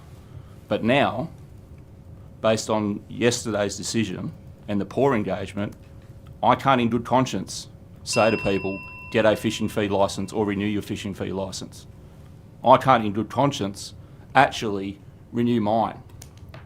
So that's my position. I don't think that's very responsible as a Member of Parliament, and recreational fishers have to follow the rules. Minister, I want to engage with them directly, and they all do care very deeply Minister, I will follow that what goes opinion on about in what our you think what I waterways. did is appropriate in the box for all the other things I don't care about. Okay? I will now pass to someone from the crossbench seeking the call. Ms. Fairman. Yeah, thank you, Chair. Minister, You still hold the licence. The stunt of cutting it up doesn't mean you don't have the licence. Hi. What's killing the fish in Menindee right now? Look, this is a matter that is being led by the Minister for Water. The Department of Primary Industries is engaged on the issue, and I think it's best if I hand over to the experts who might provide some proper information. Quickly. Ms. Furman, there's certainly been water quality issues and low dissolved oxygen levels at Menindee over the past few months, and that's been a major challenge for fish. Fish obviously need water and they need to be able to have oxygen to breathe. So there's been low dissolved oxygen levels, and New South Wales Water has done a number of releases to try and flush that area and re-oxygenate the water. We've also had an incidence of a parasite, a worm, Lernia species is the name of the worm which has been found on golden perch, and when those golden perch get to a point where they have a level of infestation, that can cause them serious health issues. So Yes. there's two of those issues. Thank you. We can explore this a little bit further. So we've got fish parasites now, Minister. So back to you. It's no longer the Water Minister. This does fall within your remit now. So what's killing the fish? Parasite, water quality. Have you heard about this parasite? Yes. Okay. And so what's happening in terms of the parasite? Well, this is work that our scientists and experts in DPI are dealing with, and it's appropriate that they provide that expert information. I think this is an important question, and I want to make sure that you get the right information as part of the answer. I mean, this so is I'd ask the probably department one of to the most provide serious the things details. that's happening now within your portfolio. I've been speaking with locals who are urgently calling my office saying that they fear that this is going to be one of the worst, if not the worst, fish kill event. With this parasite that is apparently dead fish are now being floating down beyond Weir 32. If you know what that means getting into the lower Darling River and further beyond that. How serious, what have you been told by your department in terms of this parasite and how serious it is? I understand that it's serious, and I think it's important to engage with this in a serious way. We've got experts who are sitting around the table now who I think it's appropriate provide you But I'm with asking the you answer. what you've been told as Minister, I think because it's a appropriate crisis in your that portfolio. the experts, and I'm engaged, this is what the experts are here to deal with, and I would ask that you allow the experts to provide that information. It's an important question. And I So would you don't invite know, in other the words, because I'm department- asking you as the Minister what you've been told and I about have this a fish department kill. who are experts in dealing with this, and I would like them to provide the answer so that I you know, are I know. able to get an answer to your question. Can I just get a sense, though, because of course we've got all afternoon with the public servants, what agency is responsible to clean up this, if another mass fish kill occurs, what agency is responsible? Do you know that? Look, I'd ask the department to provide that information, or I'm happy to take the details on notice. I'm happy So to- don't take it on notice because the fish kill's kind of But I've happening just asked the now. department to The provide fish an kill's answer. happening And now. Ms. Fairman, I'd like for the answer to be provided so to you, it but you doesn't won't allow sound- that to occur. I think the experts are the people who should be providing the information to the public, and they're right here, and I'm inviting them to do that. So in other words, I'm kind of offering you a chance to reassure the community Literally, that the you're experts are right across here. this, You Minister, won't let them and you provide are the information to the competent public. enough to handle this crisis that is about to happen on your watch. This is your opportunity. People are interested in to the answer. reassure There are the experts community right that here, you're and you won't allow across them to your answer. brief. I think that's ridiculous. Nothing to say about the fish kill and the parasite. I wanted to answer every question. There are experts right here who Yeah. should provide specific details to people who are interested in this, but you won't let them provide it. Ms. Ferban, I can provide you with some I'll- information. yeah, quickly. Thank you, Mr. Sloan. So essentially, if it's in a regional area, fish kill responses do sit with DPI. If they're elsewhere, they sit with the EPA.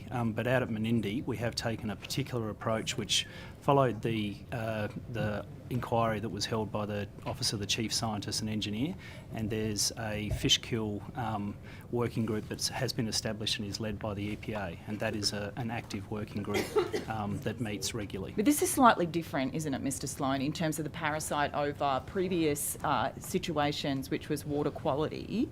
Of course, I assume, with your knowledge of fisheries, that water quality would exacerbate parasites, diseases within fish in terms of poor water quality itself. Yeah, this particular parasite, this worm, the Lernia species, is actually quite common, and it is known to elevate in numbers during the summer months when the waters are warm. So it's actually not an unexpected thing. But what we're seeing at the moment, and probably due to poor water quality, is there's an increase in its presence. So locals, I understand locals are being told that the fish is safe to eat. Is that your view? Oh, it's safe to eat in the sense that worm species is not harmful to humans, but when a fish, an individual fish, has a level of infestation and gets ulcerated to a point where it has lesions on its body, then we're recommending that people don't eat those fish, and we're also recommending that recreational fishers that are fishing make sure that they clean their equipment so they don't sort of exacerbate the issue by transferring this parasite around. I think I'll come back because I've got many more questions, or some more questions on this afternoon. Minister, we'll go back to the groper for a minute. So juvenile gropers, as well as many other juvenile fish, inhabit estuarine seagrasses. That's where a lot of them, grow up to become adult gropers. That's their safe place, if you like. Just explaining it to you in case you didn't know that. Are there moves by your government to protect more seagrasses? For example, Botany Bay, a lot of the gropers that are seen around the area of Botany Bay, including Cronulla and other areas, probably grew up in Botany Bay. Are there moves to increase protections for seagrasses so you can actually increase this beloved groper of the state emblem of New South Wales? We're committed to supporting our marine estate in every way that is necessary. I don't have any specific plans in relation to the particular area that you talked about, but we're committed to ensuring that we are managing the estate in the appropriate way. And in terms of managing the estate in the appropriate way, where are you at to in terms of the new, like you as Minister? I can ask the public servants this afternoon, but where's it at in terms of the review of the existing marine park network? Work will be conducted between myself and the Environment Minister. We have joint responsibility for managing the estate, and we will do it in the appropriate way. So will be, that indicates that no work has been done yet between you and the Environment Minister around the Marine Park Network. Is that correct? We work closely on this issue and many others, as I've outlined repeatedly today. So where is that process up to between you and the Environment Minister on the Marine Park Network, recognising that it was kind of overdue and work had started with the previous government, recognising that the previous government wound back protections that people thought Labor was, kind of passionate about. Where's that up to? What can people expect within this term of government, even this year, when it comes to this process? Well, you've raised a number of issues there, some of which were covered this morning. I engage, in terms of decisions that were made by the previous government, they were decisions made by the previous government. I engage with people across the sector and across these communities to factor in all of the relevant feedback that is required, because that's an appropriate thing to do, and I will continue to do that. Okay, not much luck on marine issues. I might just move quickly to critical minerals strategy in relation to the protection of agricultural land. I've asked you a question about this before in the House. There's the critical mineral zone, one of the first ones that was established by the previous government in the Central West. Much of it is over very good agricultural land, tourism areas, wine, grape growers and what have you. What are you doing to protect agricultural land within that Central West region from mining? There's exploration licences everywhere for critical minerals. We've got to get the balance right across all of New South Wales. And what are you doing is the question. Agricultural. I'm trying to answer the question. That's like 2 words that I got out. It's important that we get the balance right in terms of protecting agricultural land. Of course it is. But we also have a number of competing interests, and we've covered a few of those today, including the one that you've raised. One of the things that we are committed to implementing is appointing an agriculture commissioner. The process for that is well underway, and I will be making an announcement about someone to fill that position soon. Mr. Chair. Yes. Following on from that answer and your evidence about the Ag Commissioner, Minister, can you confirm, have you considered the Honourable Mick Veitch for that role? What I've undertaken is a process of applications, so people with relevant experience and skills have been welcome to apply. That's through the normal processes which the department are running. It wouldn't be appropriate for me to engage directly with members of the community. I'm answering the question. I'm a fan of making sure that we've got the right processes in place for this.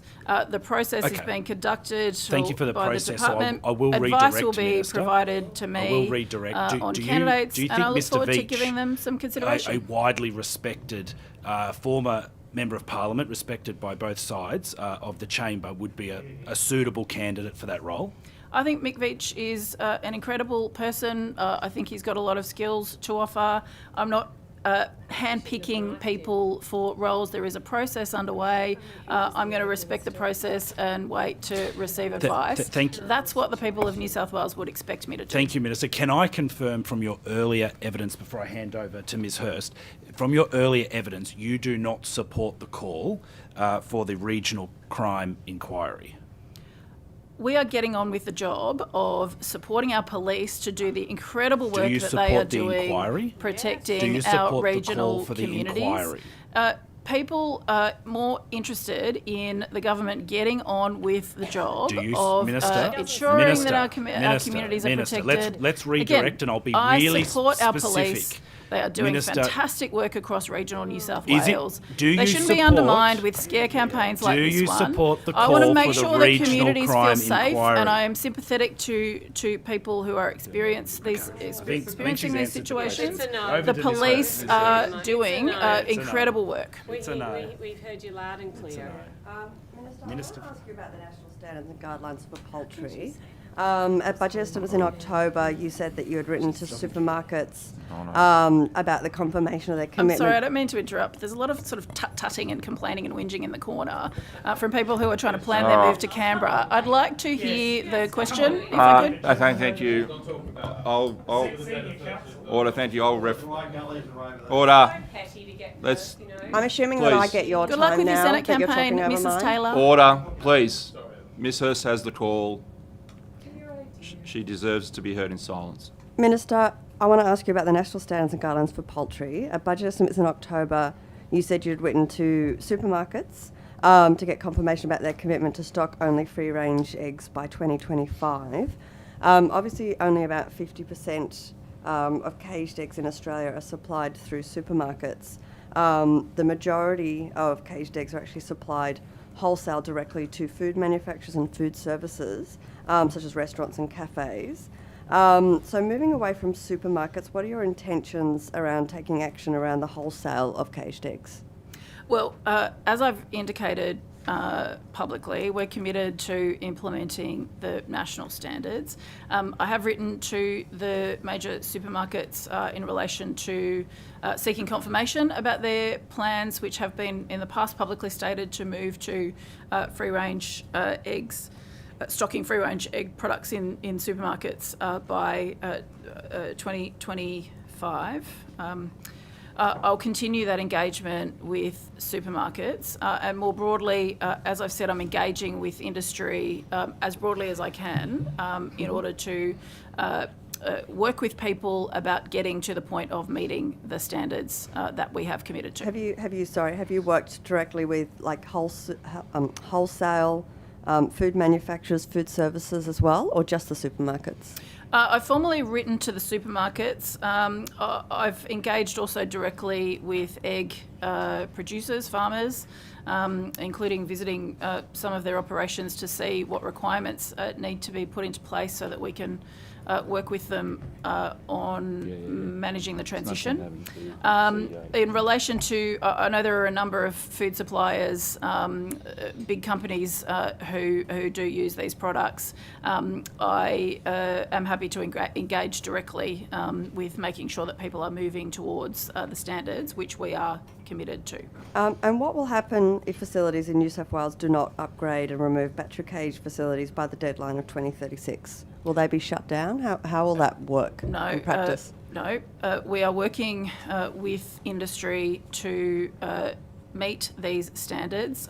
There isn't a hard deadline for a whole number of reasons, most of which or probably all of which I've outlined in the public domain. We want to work with egg producers to make the transition in a way that works to keep them in business, but also doesn't impact the price of food broadly, and for eggs in the supermarket, particularly as people are experiencing a cost of living crisis at the moment. I want to make sure that we're getting the process right. That's why there isn't a hard deadline. I'd encourage people to move to meet the standards earlier than that.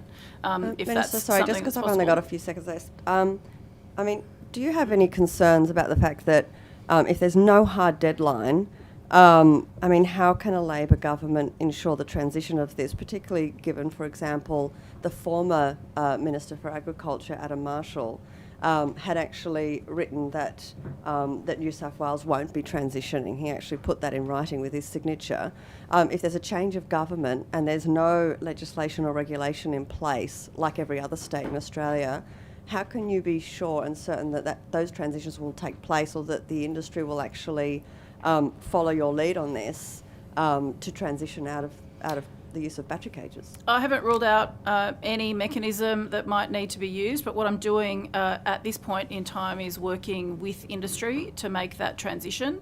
That is something that was done by the previous government and a former minister. That is not my view. We are committed to supporting the standards.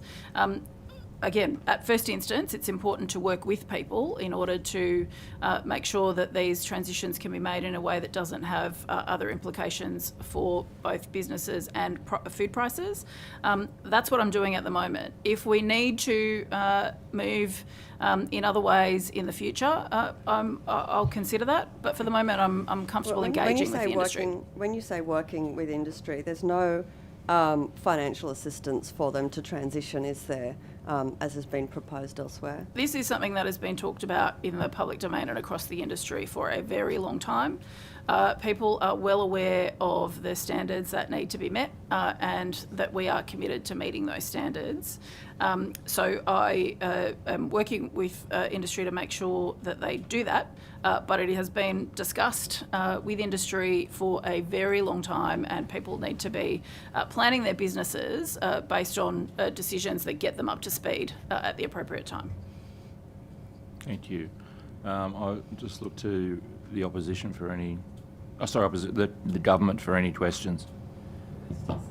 No, I've been very happy with the answers. Been very comprehensive, so we thank the Minister. Thank you. Can I indicate from the committee's perspective, Minister, that we do not require Mr Chowdhury to waste more of his leave time and holiday time. We are happy to direct questions to the acting CEO, Mr Dixon. So we'll pick that up when we return after lunch at 2 o'clock. So you will let the Minister go, and we will continue with departmental witnesses at 2. Thank you. Thank you.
I knew you'd say that. I'm ready, mate. Come on. To this afternoon's session. I will now go to the opposition for questions. I'm looking. Thank you. Ms. Thank Faraway. you, thank you, Mr. Chair. My question to Ms. Fox. Have you postponed the non-executive staff restructure within your agency or any of the business units that fall under your agency? So I don't have any finalised plans on any non-executive restructures. We have some plans that are in development as we work through our budgetary situation, but we haven't postponed anything that I'm particularly aware of. How advanced are the preliminary plans that you have? How long have you been working on those for? So we are always assessing our mix of resources and capabilities to make sure we've got the right people in place to do what's required of us at any point in time. So we run what I would call a fairly agile workforce.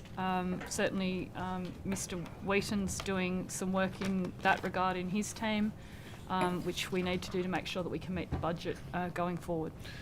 So is it fair to say that you have plans that are not implemented but that are in development for the restructure of non-executive workforce within the Department of Regional New South Wales and the Department of Primary Industries? So I don't think restructure is the right word, and I'm trying to be as helpful as I can here.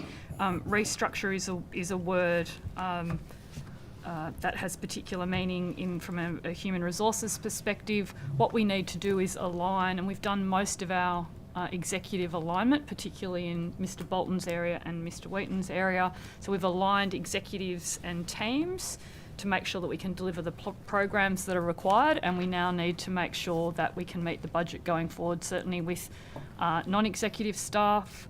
Many of those non-executive staff, particularly in those areas, are not ongoing staff. So there's programs that come off and they're employed for particular periods of time, or they're casuals, those kind of. Are the plans that you're discussing, do they form part of the structural review? Or functional review, I should say? I don't think they're directly related to the structural review, so we need to put all of the pieces together. As you would expect, we're running 5,500 people and a $3.5 billion budget, so we need to put all of the pieces together. The functional review is one thing that we've taken into account that has given us a good opportunity to look at our business. We did a lot of consultation. We've consulted also across government. We've done it with the Premier's department. So it's one of the things that we take into account when we determine how we should be structured. I'm also very conscious, I think I mentioned this morning, that our organisational structures and our functions need to be clear. I think that's the best way to operate. They need to be clear for stakeholders and they need to be clear for our staff as well. Are there any plans in development or have there been any plans put aside or briefings or workings within your broader agency to merge business units or merge different divisions underneath the Department of Regional New South Wales together, or the functionality of multiple different agencies into one? No, I think we are, not that I can think of. I think we are fairly well structured. It's very clear our outcomes we work under four New South Wales outcomes, and I think most of the changes that we needed to make have already been done. So are there any plans to merge any positions from the Department of Primary Industries and their functionality into the Department of Regional New South Wales? Not that I'm aware in the frontline services. One of the things that we will need to do is to make sure that if some of our back-end corporate functions, for example, our communications and media functions, are set up to make sure that we are working in the most efficient, effective way, and the importance of that when there's an emergency. I think it's particularly important in emergency situations. And I say this regularly to the staff. I don't believe in centralised corporate functions, and I don't really believe in completely decentralised corporate functions. I've operated in government with both of those. We need to have some sort of hybrid model, and I think it's more a documentation of roles and responsibilities than particular changes. Earlier in the Minister's session, Ms Fox, you mentioned or confirmed that the Director General's position is a Band 3. That's correct. Can you confirm what is a Deputy Director General? Which band are they in? Senior Executive Band 2, which the standard naming conventions across the state government is Executive Director at that level. So with regard to the government's position and election commitment, which is across all agencies around a 15% reduction in executive positions, senior executive positions, would Deputy Director Generals under the current structure be subject to that reduction in those positions? All senior executive roles from Band 1 to Band 4 are subject to that election commitment, yes. How many, have you had any plans, in development phase at all, or any briefings or workings within your agency to reduce the amount of Deputy Director Generals or Band 2 positions within your agency? They have all been implemented or in the process of being implemented, the ones that we have considered so far. But we will have a period of time, and I don't yet know what that period of time is to implement that election commitment. So how far?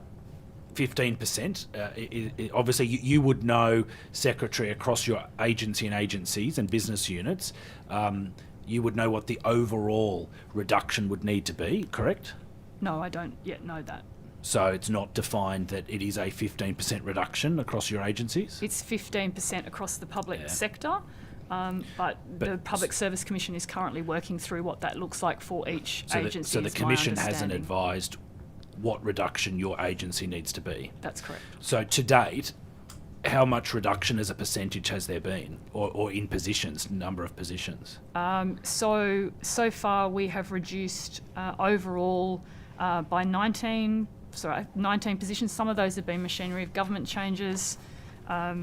So, for example, the Northern Rivers Reconstruction Corporation moved out of our department, and it depends which period of time you're looking at. I think we have actually fully implemented 7 this financial year, and others are in the process. So how many have been sacked as a total, though? You say 19 to date. We are. I don't know whether they've all been terminated. Some people may have moved on and they haven't been replaced, for example. So we're using natural attrition. We're using mobility. So some people might have moved from one role into another role, but we are overall, and depending on which time period, I can pull it up for you now. I can give you the exact number. So I think it's 7 complete for this financial year. Can find it. Somebody can help me.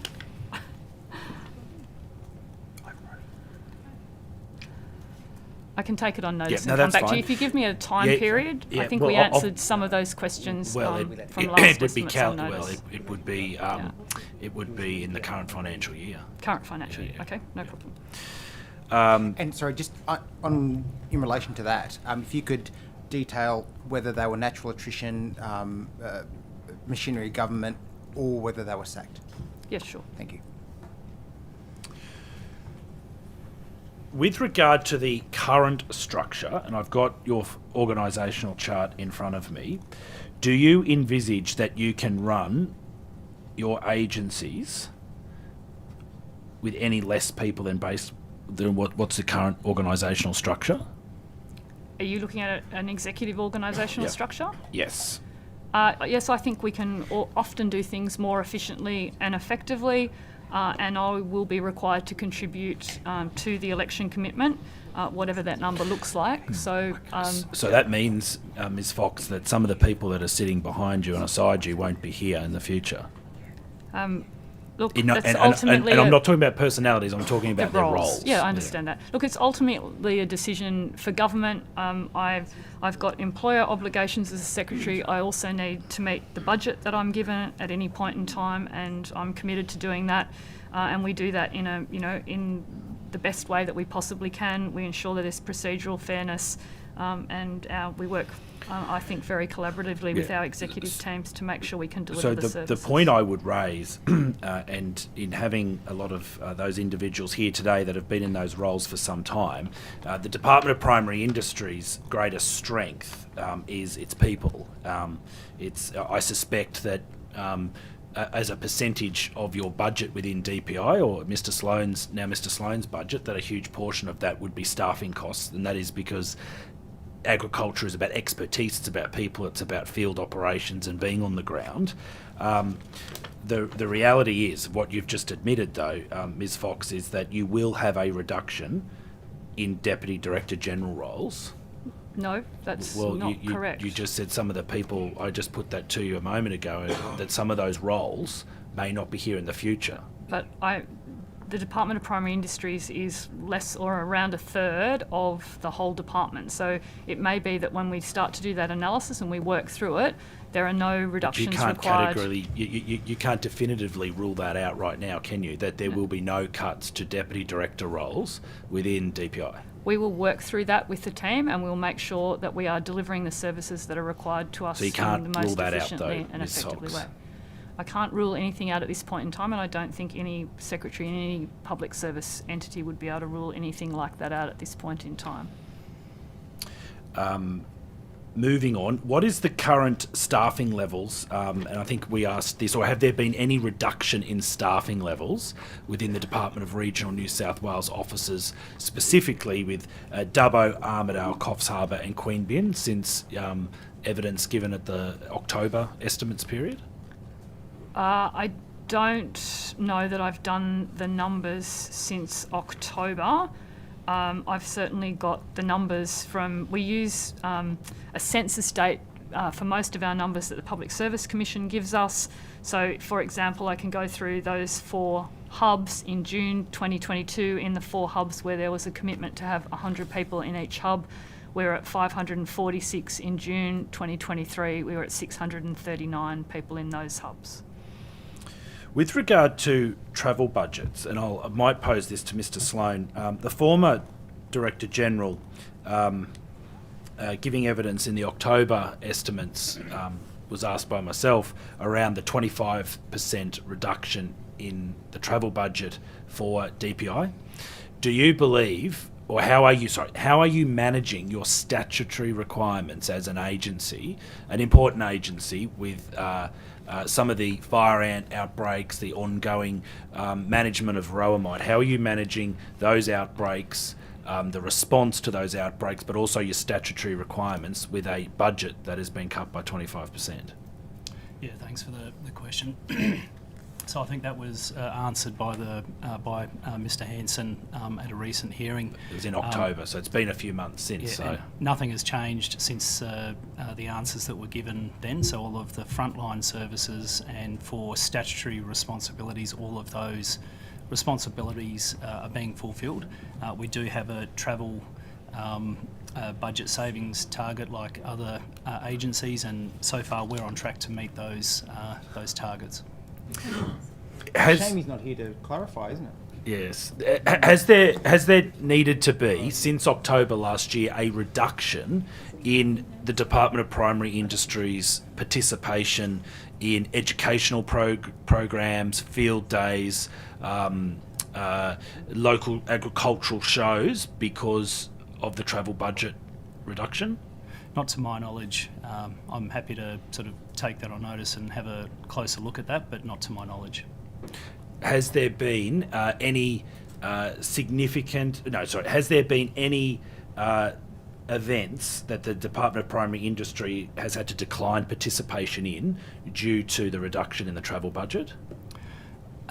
There may well have been, because obviously with reduced travel for non-essential activities, we would be making decisions about not attending things that were not considered to be essential activities. But Could I ask you, Mr. Sloan, to take on notice, if you could, to provide a list of events that the Department of Primary Industries have had to decline in participating in those events due to that decision and managing a travel budget? Happy to take that on notice. The other thing that I would like to clarify whether you can do it now on behalf of, in front of the committee or on notice, but can you define what the Department of Primary Industries would deem as essential travel with the new travel budget? I'll certainly have a go at answering it now, but any of our legislative obligations that would need to be fulfilled, particularly in relation to high priority work like biosecurity response work, any of our legislated fish stock assessment work, any of the work that involves field work to deliver on our legislative responsibilities.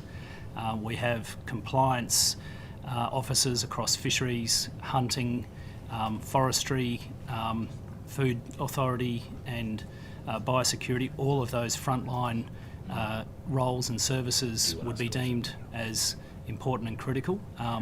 So as a quick answer to your question, I think there's the types of things that would be deemed as necessary and critical roles. And Mr. Farraway, we certainly report to Treasury at a department level on those savings targets. So we monitor them, although each department's tracking them, and we're certainly have a focus on making sure we are coding expenses to the right categories. We have some leeway between our teams as we work out how that works across the whole department. So can I just confirm, there's been no cancelled site meetings because of a reduced travel budget. There's been no previously organised site visits that have required to be cancelled because of reduced travel budgets, because anecdotally I've heard that there are numerous times where staff are unable to travel and they cite the reason that there is no travel budget or they've been asked to reduce their travel. So we've done a few things to make sure that we can meet those election commitment savings. We put in place a project team that has looked at all of those categories and has developed, with all the business units in the department, activities and things that we can do to improve our travel budget, and both sort of the collection of the data to make sure that we can meet the savings categories before not travelling. So making sure that we're expensing things to the right code so it actually is, as travel rather than a setup of a venue or something like that, by way of example. We're trying to book travel at the right time to get the right price, those sorts of things. So we have had a very significant focus on doing that to make sure that it's not actually affecting travel. But travel we make those decisions on travel not always just based on price, on whether somebody actually needs to go, whether we need 3 people instead of 2 people. And I'm just going to redirect now, because obviously you'd be aware that where there's incremental increases in the price of, example, fuel, vehicles, mechanical items, tyres, etc., where there's a reduction in your budget, the reduction in travel may not be commensurate with the percentage reduction. So you might reduce your budget by 20%. Your travel might fall 40% because of the increase in costs like fuel, etc., and those input costs that are required. So has that conversation happened with the minister and between the department and the minister, to say, well, Minister, that reduction is having a detrimental effect on the services we're providing on the ground? Because again, the anecdotal feedback to us is that these services are not happening because people do not want to travel, or people are unable to travel, is probably a better way to put it. I can provide some figures if it helps to answer the question. This year, as of end of January, our travel spend was $5.8 million. Same time last year, it was $7.2 million. So this year, there's been a saving so far of $1.4 million, and we're on track to achieve the target that we had for savings. And referring back to my previous explanation of the type of things that we are doing, there would be things that we have pulled out of that we would have deemed as non-essential, non-critical activities, but that's obviously expected if we're going to be saving money on the travel budget. Right. Mr. Sloan, have there been any reductions in the activities of the 20-odd research stations that DPI currently administer across the state? So we've got 28, I think, research stations across the state, and every year the research activities at those stations, changes depending on what projects we've had on. And one of the things that we are looking at in terms of trying to meet overall budget savings is to get more focused on what research we do. So I suppose, Mr. Sloan, how many, if we think about the current financial year versus the previous financial year, how many, what is the reduction in activities across the research stations between the 23 financial year and the current financial year? Yeah, I think I'll take that on notice, that question, to give you the correct answer. But I do have some information on the types of projects, the numbers of projects and the investments that we've got this year. But to compare that to last year, I'd need to take that on notice. That's fine. Thank you. I'll just pass to Ms Hurst, then to Ms Higginson. Thank you. I'll ask Dr. Filmer to come up too, please. Thank you. Dr. Filmer, at the last estimates hearing, we discussed some initial work being done in relation to the $2.5 million in grants funding that's been committed to assist research animals to be rehomed. Are you able to provide us with an update and when we can expect to see the funding delivered? Yes, I can give you an update on that. We've been doing a fair bit of work on that project since I last spoke to you. And as you know, there's been some legislative changes around how grants are administered, which does make it a little bit more onerous than it used to be. So we've been working with Mr Wheaton's team, actually, I think it is, to make sure that all the checks and balances are in place behind the scenes for that project. So it's progressing well. We've got some of the guidelines in draft form at the moment, which is good, and we're expecting, I can give you some timelines here, we're expecting that, what are we up to?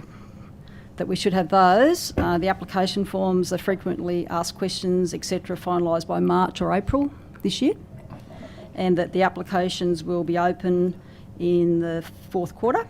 And then we should be in a position, we think, they'll have to be open for 6 to 8 weeks, so that's one of the rules, I think, now with the grants. So it's a little bit longer than it may have been in the past.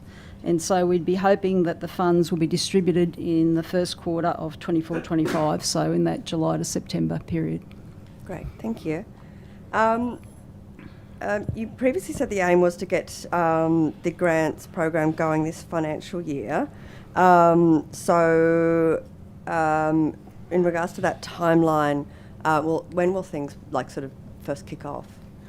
Well, as I said, we're still pushing to try and we might pull it off to get it by the end of this financial year, but realistically the information being given by the experts that are in this space is that it's more than likely going to be in the first quarter of the next financial year.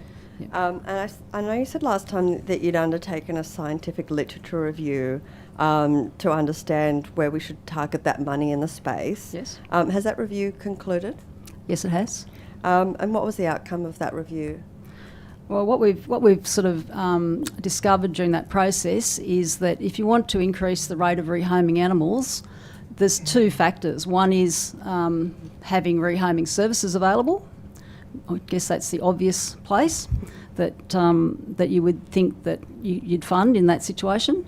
But the other thing that we've also unearthed in that literature review is that animals that are in research that might need to be rehomed have a much better chance and will be able to be rehomed more quickly and efficiently if they're more suitable for rehoming when that time comes for them.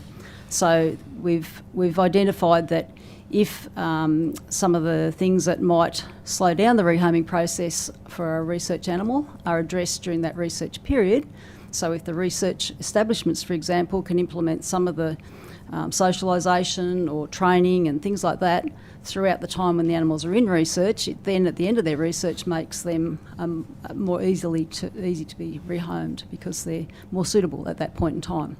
Thank you. Was there an identified concern around the number of rehoming services available? No. No, okay. In regards to the housing and care standards of the animals, to make sure that they're more easily able to be rehomed rather than having to go through an expensive rehabilitation process, is this something you're considering funding as well as part of that grant, or is it more of an educational piece? I think the educational piece is the bit that gives you the best bang for buck in the long term, because if you can get research establishments changing their standard operating procedures, for example, changing the way they do things, you get a long-term benefit from the changes that they implement. So you're not just changing something in the short term, you're getting the longer-term educational benefit of that. And will any of the money be going to research institutions for their role in rehoming those animals, or will the money only go to those rehoming services? No, I think because of the factors we've just discussed, and because of the fact that there's these two elements to this, we're hoping that research establishments will be interested in spending some money, if they get a grant, to upgrade their SOPs in terms of the way they prepare animals for the next stage of their life. The last time we spoke, you said that the main thrust of the grant would still be going to money to the rehoming organisations that are actually taking in those animals and trying to find them homes. Is that still the case? Yes. Is there any kind of percentage around the division between money that would go to rescue organisations or research institutions? We haven't settled that number, but the majority of the money would go to the rehoming organisations.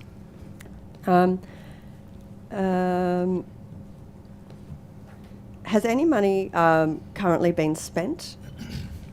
No. No, not like on the literature review or anything like that. No. No. Okay. I guess I'm just trying to understand why the DPI would be looking at giving grant money to research institutions when they're already required to provide certain welfare standards to animals under the Act and the Code, and under the ARP guidelines for rehoming animals.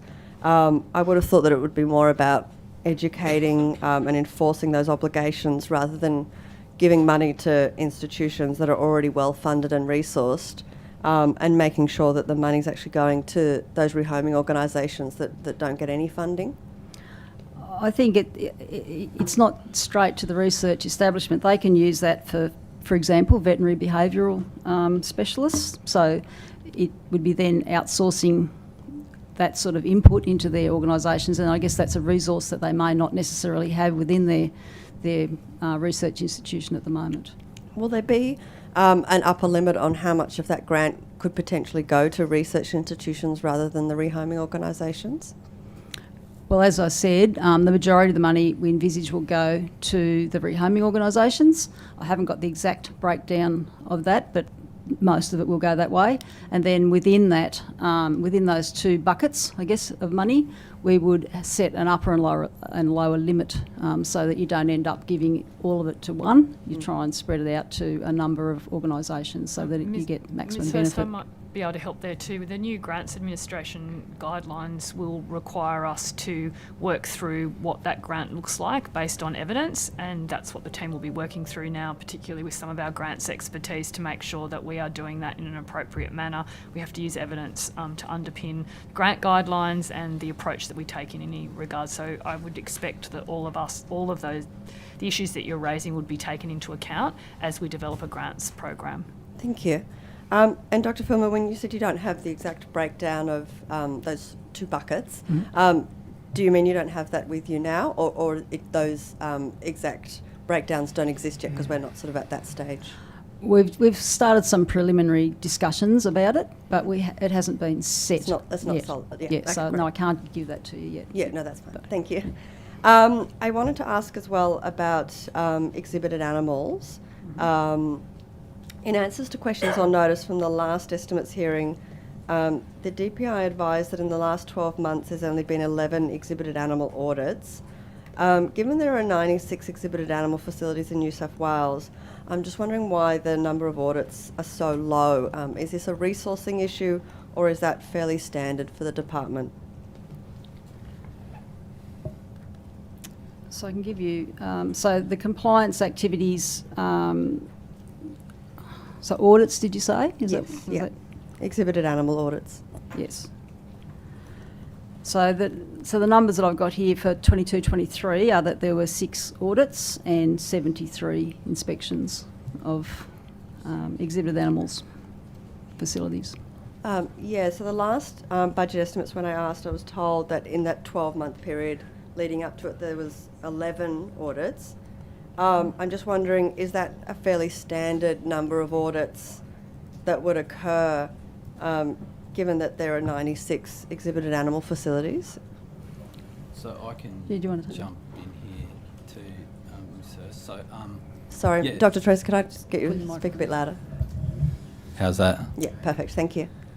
Okay, so yeah, look, we do take a risk-based compliance approach across all our compliance activity, so that we do focus on the highest priority for both audits and investigations, and we do target it in that way. There has been overall pressure in terms of the extent of work across DPI for compliance activity. So we have had to prioritise work. So I think for us it is about making sure that we've covered and focused on the animal welfare and those exhibitors that are highest priority, and then we work our way through that from there. Thank you. I'll come back and ask more later. Thank you. I've just got some forestry questions. Forestry Corp, please feel free, whoever thinks they're the relevant person. For your benefit, Ms Higginson, we dismiss Mr Chowdhury, so it'll be Mr Dixon. Yeah. I understand he was somewhere in India, perhaps, having some time off. Mr Dixon, I understand that you're possibly acting, is that correct? Yeah. That's correct. And look, these questions may be relevant. Please just put them where you think, who thinks they can answer best.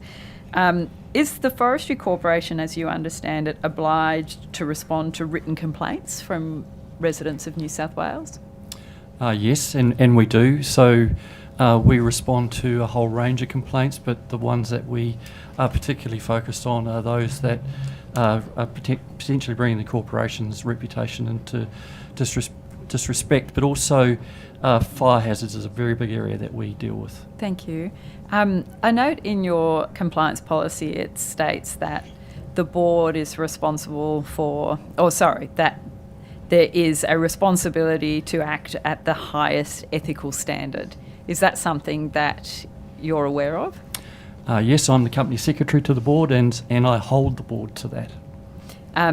So how do you reconcile, is logging of known and recorded habitat for threatened species that are facing extinction, how does that fall in the definition of the highest ethical standards? So the board is operating under enabling legislation, and our Act actually allows the Forestry Corporation to operate in the forest in a sustainable manner. And we have all the checks and balances in to actually justify and verify that. Thank you. Does the Forestry Corporation require that employees engage honestly with New South Wales residents? Absolutely, we have a code of conduct. And so what's the protocol for Forestry Corporation employees that witness a crime? I would start out by saying that our staff are not trained in the whole area of crime. And if you're referring to an incident that our staff should have acted in, that was inappropriate. Our staff are not trained to deal with altercation. And does the Forestry Corporation accept responsibility for the actions taken by contractors? Yes, we do. Has the Forestry Corporation made any effort to redress the victim, redress to the victims of the assault that took place on the Mid-North Coast? Yes, so as you're aware, it has been a police matter, it has then been a court matter, which we don't comment on. We are now at the stage where we are dealing with the contractor principal. We have provided and reminded them of our code of conduct and our expectations as a contractor. We are continuing to work with that contractor. I just provide a little bit more background there. The contractor is a very long-term contractor of the corporation, some 27 years. We have not had any code of conduct issues with that contractor. We are working with that contractor, I would add, right now to ensure that there is a clear understanding what our expectations are. And so what about is the Forestry Corporation doing anything to any form of redress to the victims of the assault that those contractors were found guilty of committing? I'm sorry, I didn't quite... The victims of the assault. Is the Forestry Corporation doing anything to redress that matter? No. Do you think you should consider doing something in terms of the victims of the assault? I would emphasise that we have a relationship with the contractor principal, and that is their business. So the Forestry Corporation takes responsibility for contractors and crimes committed by contractors in the public forest estate, but you're not considering the victim in that at all? Point of order. Point of order. I'll hear the point of order. Point of order. I just think we just need to be a little bit careful in that seems to be inviting the expression of a legal opinion about obligation. So I think it's the call for the chair, but I think the witness is being invited to exercise some judgment about a legal opinion about obligations that may or may not be the case with respect to some form of compensation for the... Thank you. To the point of order, Chair, I'm not asking that at all. I'm just asking if they're going to do anything in terms of any form of redress, nothing legal, just humanitarian kind of principles. On that basis, I'll allow the question to consider, but I would just advise caution, Mr Dixon, in terms of straying into comments in that area. Given the Forestry Corporation has a policy of operating to the highest ethical standards, do you see that perhaps it should be something you consider whether to take into account the victims of the assault that were perpetrated by the contractors of the Public Forestry Corporation? It's a court matter. I'll take that on notice. Thank you. Are you aware of any... I did ask the Minister this, and she did say that she would, I think, take it on notice. But if I could just put it to you, are you aware of any wood being provided by the Forestry Corporation to sawmills without wood supply agreements? We supply wood in under a variety of processes. We have contracts, we have firewood permits, and we also have wood that is not under contract. So what volume of wood has gone to mills without a wood supply agreement? I don't have that number with me. I'll take that on notice. Would you take that on notice? Thank you. And in doing so, could you provide, please, a detailed breakdown on that wood by quota, small quota, salvage, pulp, firewood? Yes. Thank you. What's the current log price for hardwood plantation pulp logs? For pulp logs? Yeah. I don't have that number with me at the moment. We would not be harvesting much pulp wood out of the native forest. Thank you. What's the minimum or shortest allowable amount of time between logging in a state forest? You mean the return cycle? Yeah. We operate generally on a 30 to 40 year return cycle. And do you have a shortest? No. Thank you. Has the Forestry Corp or DPI conducted any work to investigate the amount of carbon in standing native forests on public land? Yes, I might ask Mr McPherson to come. And Thank you. Hello, Mr McPherson. Afternoon. Thanks for the question. Yeah, we have done significant work looking at the carbon stocks in native forests and also where those stocks exist right through the supply chain, including into landfill. And are those estimates available, Mr McPherson? Yeah, they are. Where might I find those? I can provide those to the committee. Thank you very much. Has Forestry Corporation undertaken any assessment of the impact on wood supply as a result of the proposed changes to the CFIOA in relation to the greater glider retention tree rates? Yes, we have. We run frequently our wood supply models that predict the sustainability of the forest. And whilst we were working with the regulator around the new protocol, we were obviously very conscious about the impact on wood supply. So can you provide any data or detail around that assessment? Yes, we can. Thank you. And we also provide broad high-level data, yield data as well. Yeah. Yeah. Well, that was just in relation to the assessment of how those will impact the new proposed EPA changes would impact on the of course, wood supply. we have to maintain the balance between the wood supply obligations of the state, and also sustainability and conservation outcomes. Yes, I understand. Is it possible, can the Forestry Corporation provide a spreadsheet of the volumes or metres of logs removed since August 2019 by compartment, product and diameter at breast height? Is Can I that something take you that can... on notice? Thank you. What is the total area of koala hubs that have been the subject to harvest plans and logging operations since March 2023?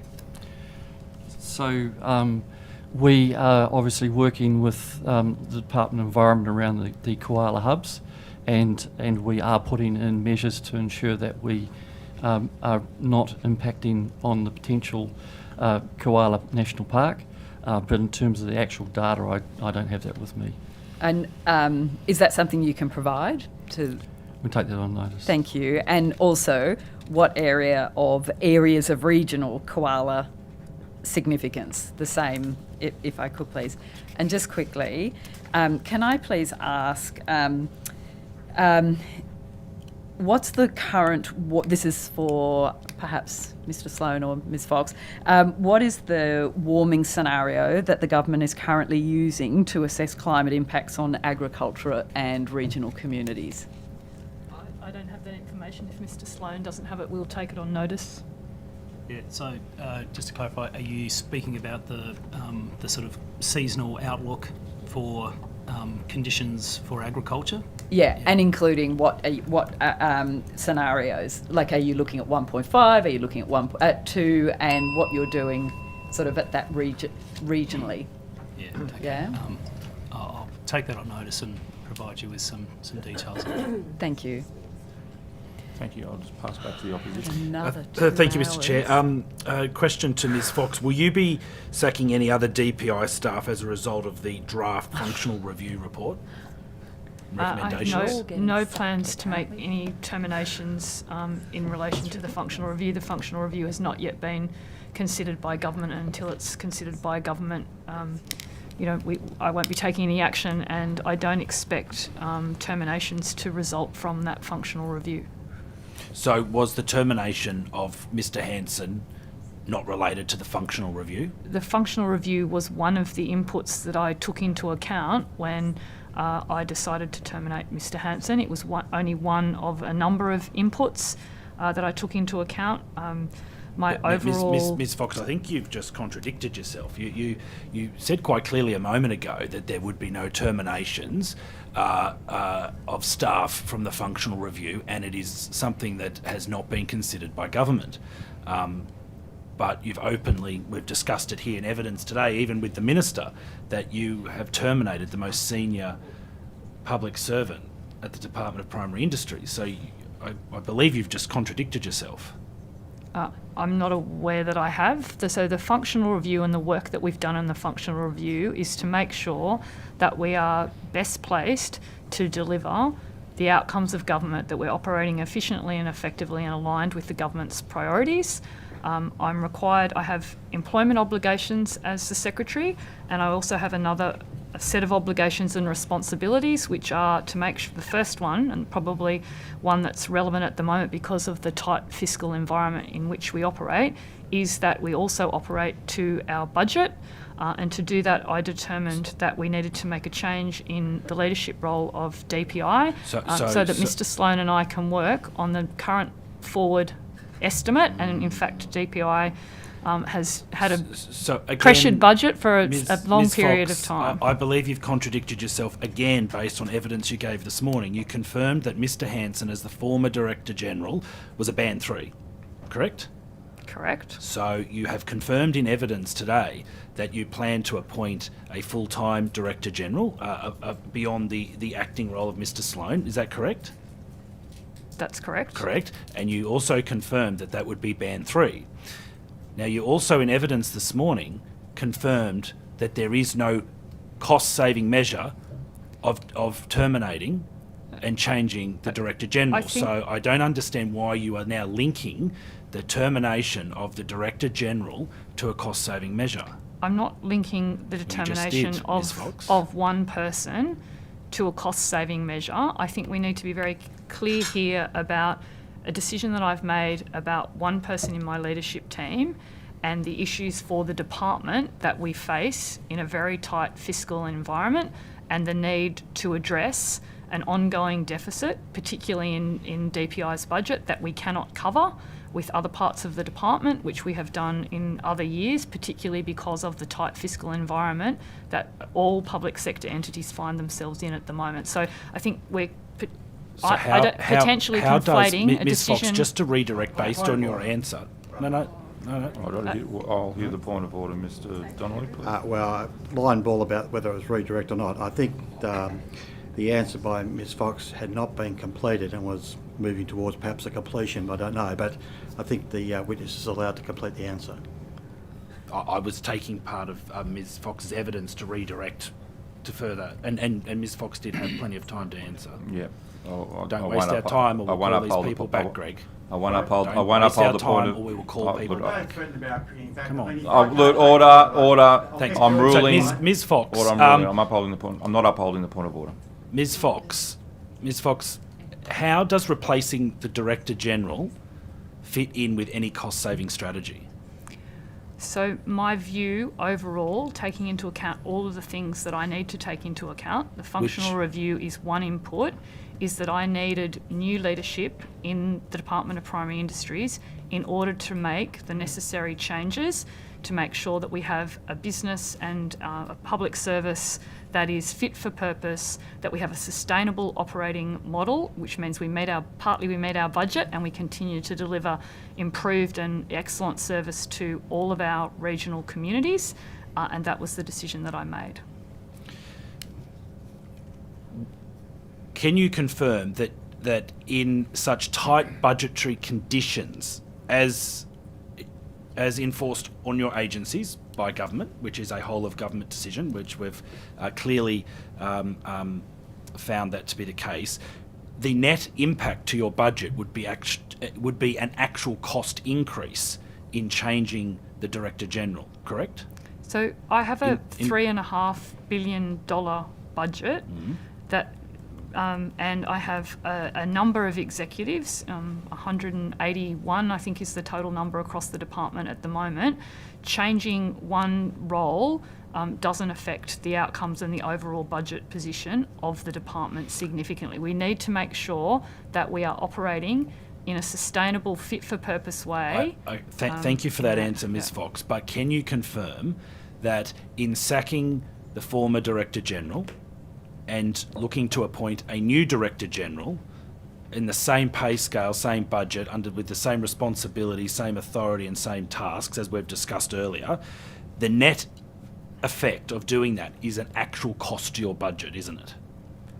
There will be some cost to the budget in comparison with the overall budget that I am required to meet and deliver. It is a very, very small percentage, and it's not something that is a significant, factor in those decisions that I'm required to make. So, Ms. Fox, why couldn't you work with Mr. Hanson? I'm not prepared to answer questions in relation to working with Mr. Hanson. I have worked with Mr. Hanson for a long period of time. Mr. Hanson's contribution to primary industries is acknowledged. I made a decision based on a whole range of inputs that I needed new leadership in DPI, particularly to enable that business to be set up to deliver what is required in the budget that it has. And at the moment, we have a deficit in that part of the department that needs to be addressed, and that was the decision that I made. Right, so what fundamental changes do you believe is needed to DPI to bring about those cost-saving strategies and measures that you just outlined? So that is something that I will work with the new leadership in DPI, and Mr. Sloan and I have started working on with the whole of the team. The way that I like to work and generally work is on a very collaborative process. I expect the 2,000 staff members or plus staff members in DPI who have not missed a beat and have been doing outstanding work to contribute in that. We will work out how we continue to do and deliver the services that we're required to deliver in the most efficient and effective way. I believe in an environment of continuous improvement. My expectation is that all of my leadership team work collaboratively and run not only their own divisions but right across government, and we will work together to make sure all of us are committed to regional New South Wales, and we will do that. So under the best way. functional review process, and I note in looking up a bit of history that the Department of Primary Industries and once the Department of Ag have had functional reviews in the past. So this is not something new, it is just about when that trigger is pulled. I accept that. As part of a functional review of such a critical government agency in this state, as part of that process, who reviews your role and position? So I am appointed the same as every secretary in the public service through the Premier's department. Is your role under review as part of the criteria as the functional review? I don't have any roles under review as part of the functional review. The functional review doesn't focus on individual roles. It focuses primarily on what we do well, what we can improve on, and we did a lot of consultation with our staff, with stakeholders. We used inputs, for example, our Employee Matters survey. We also, I take input from people like our independent chair of our Audit and Risk Committee, various other people, and we need to make those decisions. So Ms Fox, based on, you know, you and I and this committee have been discussing this for a while now, is it a fair assumption to make that the former Director General would not implement the severe, heavy and deep cuts that you requested him to do? I haven't requested he make any severe, deep or heavy cuts. It's an assumption I'm making based on your evidence today, Ms Fox. What I have said is we need to build a sustainable model for the whole department, including the Department of Primary Industries, which currently has a budget deficit and has had for some time. I'm very confident that we can work with Treasury and that we will ensure that we have the best Department of Primary Industries that we can possibly have. How can you have the best Department of Primary Industries if you cut the guts out of it? There is no plan to cut the guts out of the Department of Primary Industries. I think people in regional New South Wales will disagree with you, Secretary. Moving on, how many staff are based in the Orange office? I don't have the number in front of me. I'm happy to take it on notice. Yep. Has there been a reduction or increase in the total number of people working, one, for DPI in the past 12 months, and also the Department of Regional New South Wales? So the figures that I have are the ones that are certified or done at a censor date by the Public Service Commission. I don't have those for DPI, but I can give them to you for the department. So this includes all of the departments, including our affiliated entities. So you've only got it as a whole number, not broken down? Yes, I don't have it Would you be able to take it on notice as a broken down per business unit or agency? Yes, sure. We'll do that at the times that they are verified, and the Public Service Commission released last week its State of the Public Sector report, so that information is also publicly available in that report. I can assist the Secretary with one part of that question, which is how many staff do we have in the Orange office, and it's approximately 400. Is that less than it was 12 months ago, Mr. Sloan? I don't believe so, Mr. Farraway, but we can... Is it less than it was there 18 months ago, or are you able to take that on notice basically over the last 18 months? Can take that on notice. I don't believe there's been any significant change, but we can take that on notice. In Mr. Sloan, in Orange, the new building, the Ian Armstrong building that was opened by the former coalition government a few years ago, that's a leased building by government, isn't it? DPI, what, leased 2 floors or 1? It's correct. It's a leased building. Yeah, and is it 1 or 2 floors that DPI? It would have to be, 1 or 2 at least. Yeah. How long is the lease? All of those arrangements are done on our behalf by Property New South Wales. So would you be able to take it on notice? We could find that information With regard to taking that on notice, Ms Fox and Mr Sloan, I'd like to know how many floors you lease in the building, to confirm how many staff work out of the Orange office now and compared to the last 12 and 18 months, but also how many staff work out of that building that are under the Department of Regional New South Wales as well. How many positions are based out of that Orange office, if possible. Moving on, Ms Fox, with regard to the Department of Regional New South Wales and grants, can you advise how many new grants or grant programs were announced this financial year and administered by the Department of Regional New South Wales? I think Mr. Wheaton might have that information beside me. We had, I think, 70, the numbers are about the same. We had 77 grants, I'm going to say from memory, and 78 in the last 12 months, but some of those come off, like the program's changed, but the overall number is Would you about be able the to take same. on notice the 77 or 78 Yeah. grants on notice and come back to the committee and split them up per local government area? So, I mean, most of those programs will be across regional New South Wales. Some of them will cross all of New South Wales if they're a recovery grant, as an example. We certainly have the information here that we had 76 active grant programs across whole of the Department of Regional New South Wales, January 2023, and then we were managing 77 active programs in December 2023. But like Ms Fox had said, some of those programs would have discontinued in that time, and then we would have started a suite of new ones. So how many grant programs were currently underway in January 22?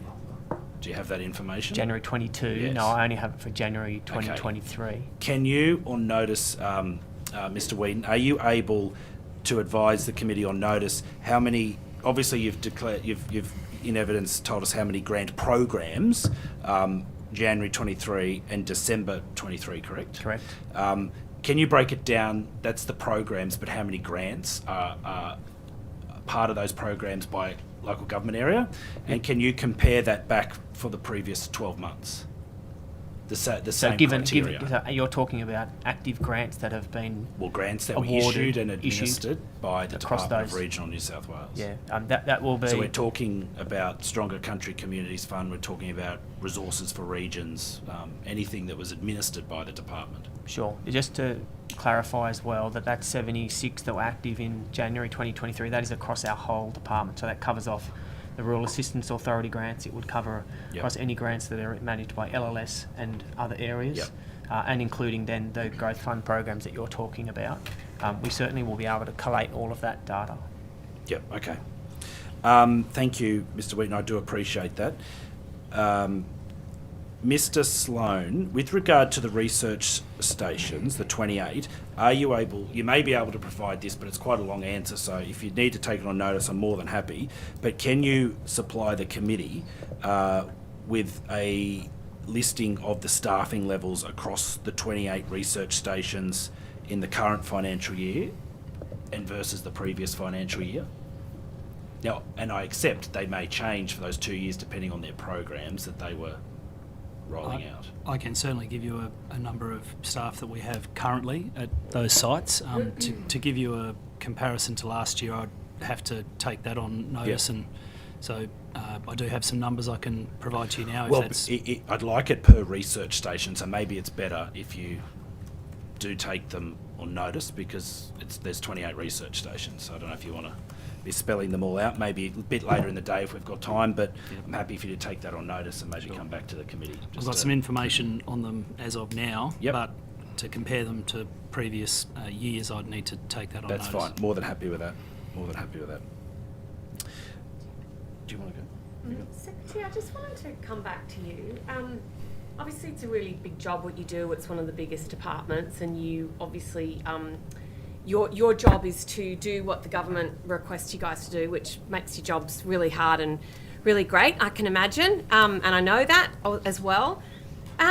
So, Secretary, would I be correct in saying that it is absolutely your role to implement the government's agenda? Correct? That's correct. Right.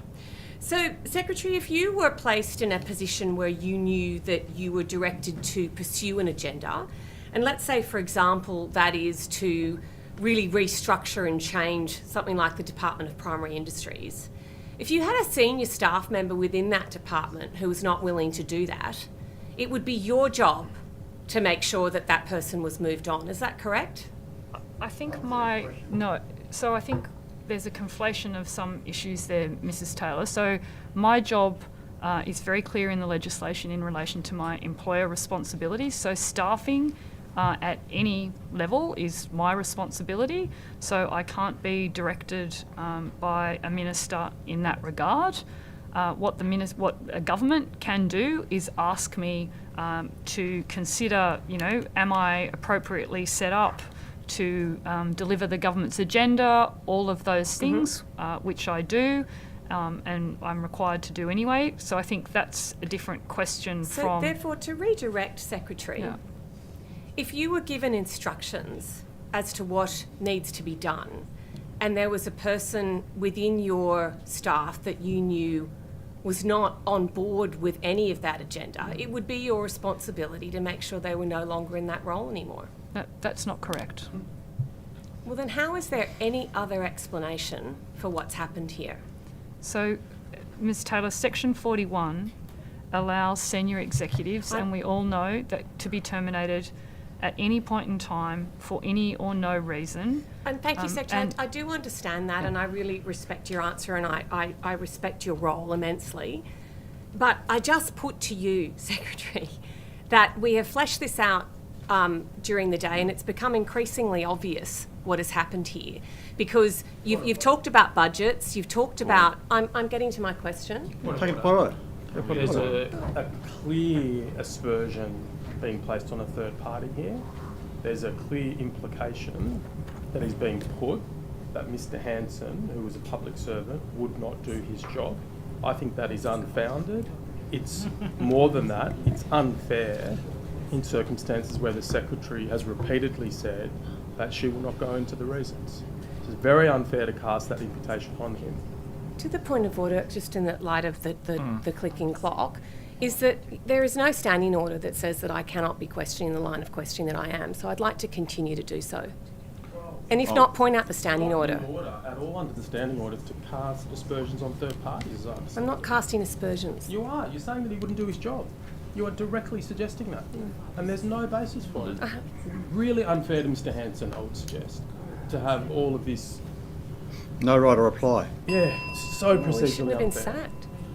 No right of reply. I will seek some advice from the Secretary before I rule on that point of order, but I'll continue with my line of questioning, then I will throw to another crossbench and I'll seek advice before I come back with a ruling on that. Through you, Ms Secretary, I might direct some questions to Mr Sloan or Mr Turnell around this line fishing ban of groper. Mr Sloan, the Minister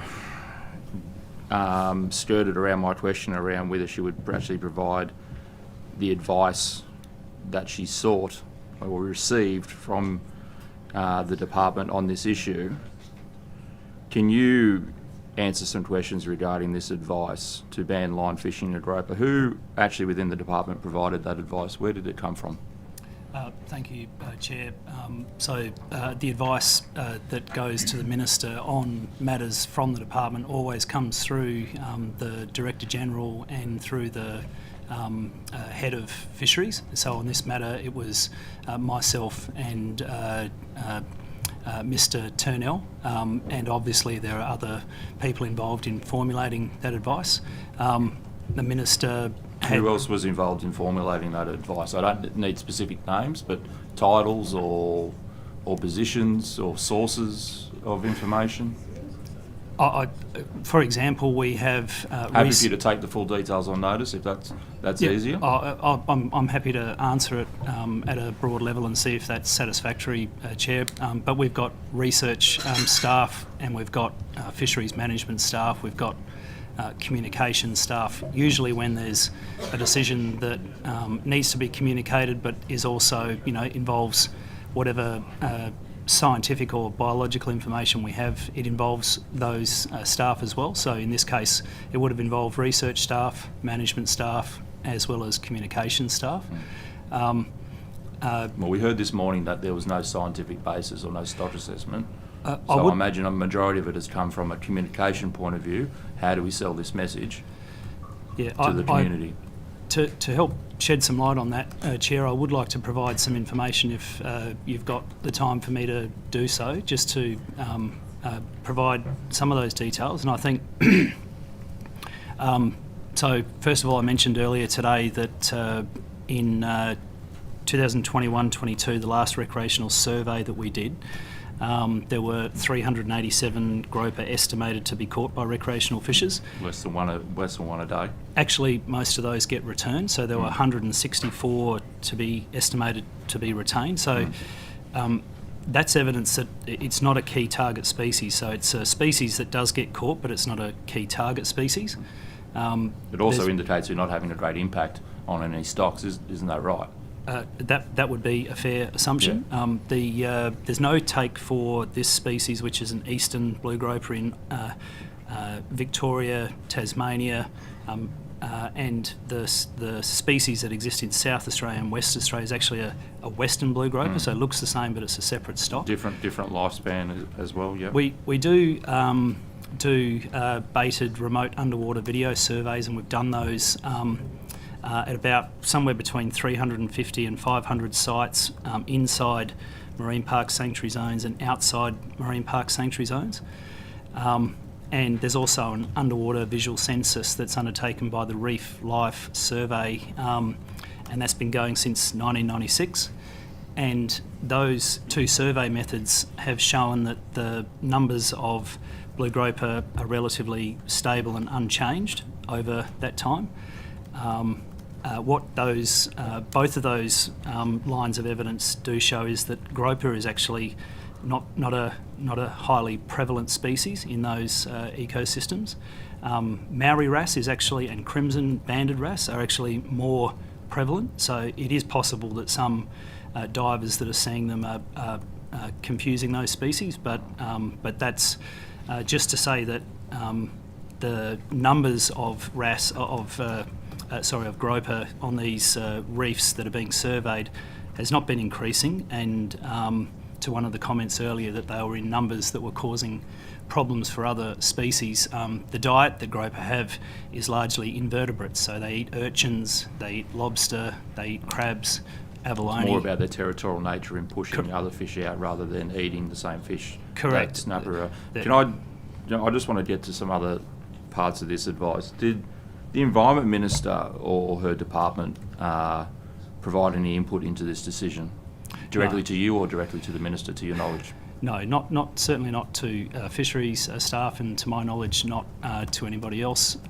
The advice was requested by the Minister on this particular option, and other options were also. So she put the option to you. Should I ban line fishing of the blue groper? It wasn't a open-ended. Tell me what are some potential management strategies around managing this issue. It was, do you think we should ban line fishing of groper? Was that the actual request? The Minister wanted advice on that option, and advice was provided on a whole series of options. And one of the important things to pull out there is there was also calls publicly for blanket closures, which would have involved banning of fishing by all methods in areas for all species. So when you look at the numbers of groper that are being taken, which is 164 estimated in 21-22, to take an option where you stop the capture of one species, and really importantly, I think, as the Minister pointed out, to consult with recreational fishers about how then that is taken forward in the future. It's an option that now gives the opportunity for recreational fishers to be able to have input to what the future looks like. Yeah. What other management strategies did you provide the Minister with other than what she proposed as for you to explore? What were the other management strategies that you provided the Minister? Happy for you to take it on notice if you can't recall. Yeah, I don't recall specifically, so I'm happy to take that on notice. Sure. And did that advice that you gave the Minister come with a recommendation as to what was the department's preferred management strategy, or did you leave that in the hands of the Minister to decide? I don't recall off the top of my head, Chair. Are you happy to take that on notice as part of that? On notice. Thank you. Can I just go to the issue of trust-funded projects and where we're at? My understanding is there's supposed to be a meeting in March of the trust fund committees. Do we have a date for the next committee meeting to look at the trust fund projects? So, Chair, by that meeting, do you mean the advisory council, the Recreational Fishing Advisory Council? I'm more talking about the recreational fishing trust committees. Yep. Yes, so that's the Recreational Fishing Advisory Council, and there's an expenditure committee as well. I don't have the dates off the top of my head. I'm happy to take that on notice unless Mr Turnell has that. No. So I'll take that on notice. Okay. There's multiple meetings each year that cover that. Do you have a list of projects that are up for review, either 1 year projects or 3 year projects that are currently up for review or renewal? And if you do on notice, can you provide details as to what they are? Certainly, Chair. Don't have them at my fingertips. Happy to take it on notice. Thank you. I believe the Recreational Fishing Alliance has sought clarification from your office regarding the funding of the peak bodies, and just getting some clarification of what that funding actually will look like. I believe there was some commentary around 900,000 over 3 years to establish this new peak body. Have we had any clarification as to whether that is the true and accurate figure, or is it more or less? My understanding is, first of all, there's a package of election commitments around fishing, and there was $4.9 million allocated to that package of commitments, and the establishment of peak bodies for the commercial sector and the recreational sector was part of that package. The other commitments were around increasing the participation by women in recreational fishing, enhancing access by people with disability, implementing trout cod action plan, implementing recommendations on cultural fishing. So there's a raft of commitments. That $4.9 million needs to cover all of those. And I think the indication that was provided to both the commercial and the recreational sectors who are working with the department on setting up those peak bodies, so we've got processes running for both the commercial and the recreational sectors, was that the starting point was that there would be somewhere in the order of around 350k per year each year for 3 years, and then that's to establish those groups, and then from there those groups that are working with the department could make suggestions or offer views on whether that's sufficient or not. Yep. But it's been put to those groups in that form. Okay, thank you. I'll pass to someone. Is it Ms. Boyd? Thank you. Thank you. Thanks very much. I've just got a few rapid fire questions. I think, though, I probably want to ask Dr. Filmer if that's possible. Thank you. Thanks. You may know that the Australian Veterinary Association recently released its new rodeo policy. I am interested in knowing if the department has been doing anything in response. I'm aware of that. I've read that. I've got a summary of that here. But at the moment, as you know, the election commitment the government has made in terms of the animal welfare framework includes reviewing POCTA, and under POCTA, under the Act POCTA, there's the POCTA regulation, and under the regulation, within the regulation, there are various standards and guidelines and codes. So we're not working on that at the moment. So while, and I'm sure you're as frustrated as I am, but while we are so delayed on updating POCTA, there are a bunch of codes of practice under that also have not been updated now for a very long time. Are you confirming that there's no plans to update the rodeo code of practice either until we actually have new legislation in place? Is that the plan? Well, I can confirm we're not working on that at the moment. Okay. But you will know that the current rodeo code sits within the regulation of POCTA. Yes. And there is a commitment to look at the POCTA Act and the POCTA regulation this year. And presumably that's the same then with the Pound and Shelter Code of Practice? That's correct. Yeah, which is like 30 years since it was last updated. when we went through this process with the previous government and we had an inquiry into their proposed reworking of POTCA, we had an understanding at that time that there would be some period of time between introducing the new legislation and then seeing regulations and codes of practice. On the current trajectory for updating that legislation, when would we then expect, do you think, new versions of these codes of practice? I can't commit to that time. That's a decision for government, but the government has committed to doing the POCTA review this year, which is the Act and the regulation. Okay, but not the codes of practice, which would then presumably be next year's work. Well, they cascade down, so if you think about it logically, it's best to get the Act and the regulation in place first. In the meantime, are you aware of whether or not rodeo events are being attended by RSPCA New South Wales? Has there been any penalties applied or inspections done on rodeo events? Yes, I've got some figures on that here. So I've got some figures on complaints that have been about rodeos that have been given to the RSPCA and the Animal Welfare League. So for 2022-23, there's actually none to RSPCA and none to Animal Welfare League. If you go back a year, 21-22, there was one to RSPCA and 0 to Animal Welfare League.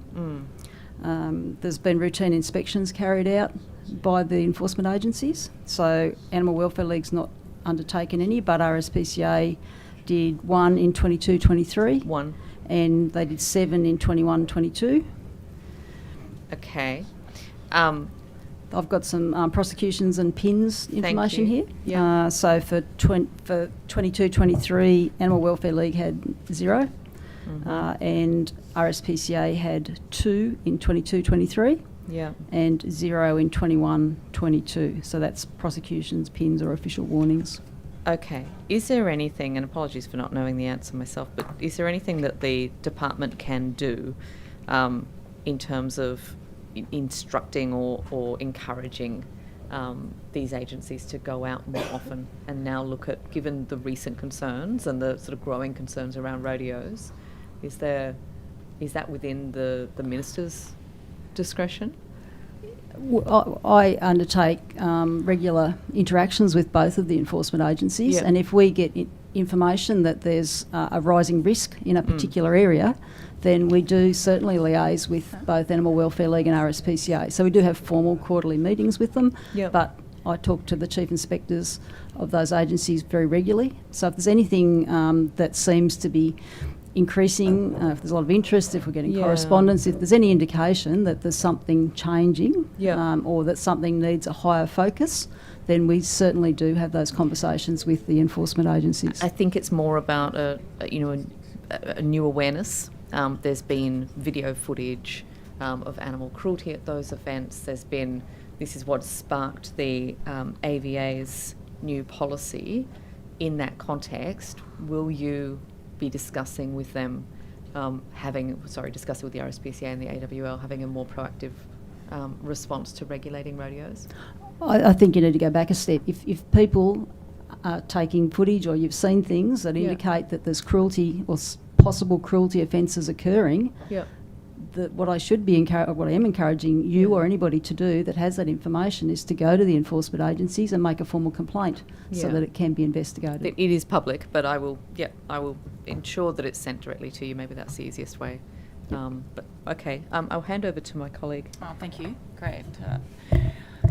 Just a quick question about the marine estate management strategy. Would that be you, Mr. Sloan, or perhaps Mr. Turnell? Mr. Sloan. Mr. Sloan, so 4 years left apparently in that strategy, 2018 to 2028. Where's that up to? Where's it gone? The strategy is obviously a broad set of projects that we work between DPI Fisheries, the Environment Agency, Transport. There's a whole there was that $18 million that was allocated to it a couple of years ago. What's happened to that? Yep. So it's shared across the relevant agencies, and I can, on notice, pull up some information to provide you on how many projects are underway. But essentially, there's a strategy that identifies What I might do then is to get you to give that to me on notice in terms of that $18 million, please. Sure. That would be very useful, because certain people are kind of telling me that it seems to have just disappeared and the funds have disappeared and not been... That's absolutely not true, Ms. Okay. Furman, and there's 9 Fairman. program areas, and all of them are having active projects that are underway. Yeah, okay, thank you. Wanted to turn to the issue of shark nets, and I understand from a briefing to the Environment Minister dated 25th of August 2023. Within this brief, it does say that DPI initially offered coastal councils the option to opt out of shark nets deployed in their LGA, and that they had to, in lieu of alternative bather protection technologies, and that they had to respond to this by, I think it was the 18th of August. What happened to that in terms of councils being given the option of opting out? Ms. Furman, I think, and I'll need to check this, but I think what you're referring to was a survey of the views that councils had on the use of not just shark nets but other shark management and mitigation technology, and that information was a survey of the views of councils that was brought back to government. So I believe that's what that was. Were you involved closely in it, Mr. Sloan, in terms of your recollection of it? As the head of DPI Fisheries, sharks and shark management is one of the responsibilities that I had in that role, and I would have been involved in one way or another in putting forward that process to our minister. So, were you involved? Was the DPI involved in discussions with the Environment and Heritage Group about shark nets at that time, or the management program? Well, we always work with with the Environment Agency on these matters. What were they telling you? I simply can't recall, Ms. Furman, in terms of casting my mind back to that time, but we're always working with them on these the shark program generally. Had you seen information or documentation that the Environment Minister, was supportive of a staged approach to removing the shark nets? I don't recall, sorry, and I would need to take that on notice and see if there's any information that came to DPI on that. So at this stage, your evidence is that councils weren't provided with any indication or any opportunity to opt out of shark nets before the minister said on the 21st that they would be going back into the waters on the 21st of August. That wasn't the understanding of councils? Not that I recall, Ms. Furman, but I'm happy for you to provide some information to me that I can examine and provide a more detailed response to you if that's helpful. Thank you. I might just make my ruling on the previous point of order. I'll refer members to, where have I put it, some guidance from the budget estimates. Yes, here we are. Guidance from the budget estimates guide, where it says that witnesses in the past have raised objections to answering questions or providing documents on a number of grounds, and one of those grounds is actually the disclosure of information required by the question would be prejudicial to the privacy of rights of others. That is also mirrored in the procedural fairness guide, item number 11, evidence that may seriously damage the reputation of a third party. And it states where a committee anticipates that evidence about to be given may seriously damage the reputation of a person or body, the committee may consider hearing the evidence in private in camera. Unfortunately, in estimates, we do not have that facility to do so. So because we are in estimates, I do have to uphold the point of order and say it did sound like the question may be out of order. and I would just advise the honourable member just to tread carefully in asking questions of a similar nature. We now have about 5 minutes till we break at 3:30, so I can either pass to you for the last 5 minutes. Yep, sure. Thank you. Great. So I'm going to forestry now. So I know you guys might not want to stay. So when we're told that the EPA had backflipped on a decision agreed between them and the Forestry Corporation on February 2nd, 2024, to end the rolling shutdowns on the South Coast by increasing habitat protections for greater gliders, when were you told that? We work with the EPA on a daily basis, Yeah. so we would have.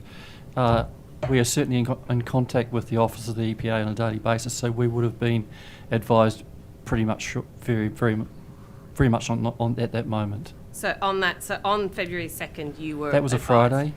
Yeah, I think so. I can look that up. But yeah, Friday, the 2nd of February 2024. Okay. And what evidence was presented to you that justified an unprecedented shutdown of forestry operations in Talaganda and Flat Rock state forests?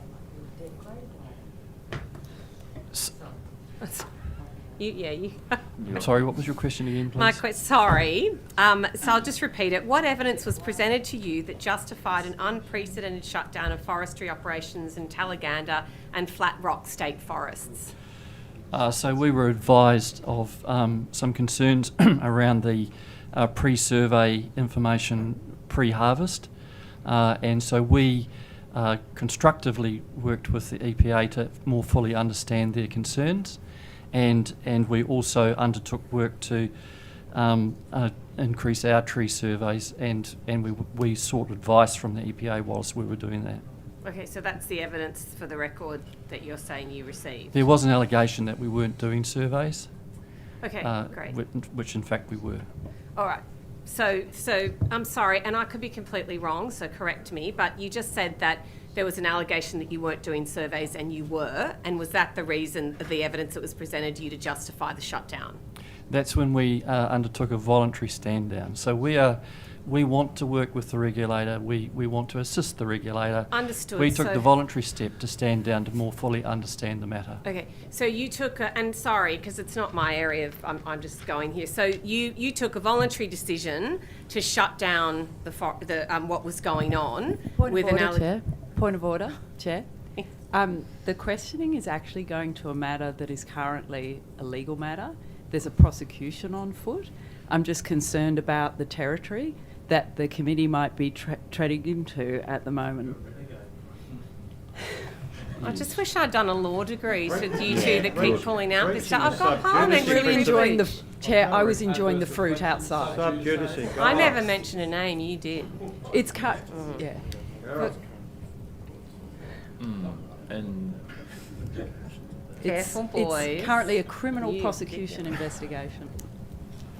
Look, I'm satisfied that the witness will be able to sidestep any of those concerns raised by the Honourable Ms Higginson.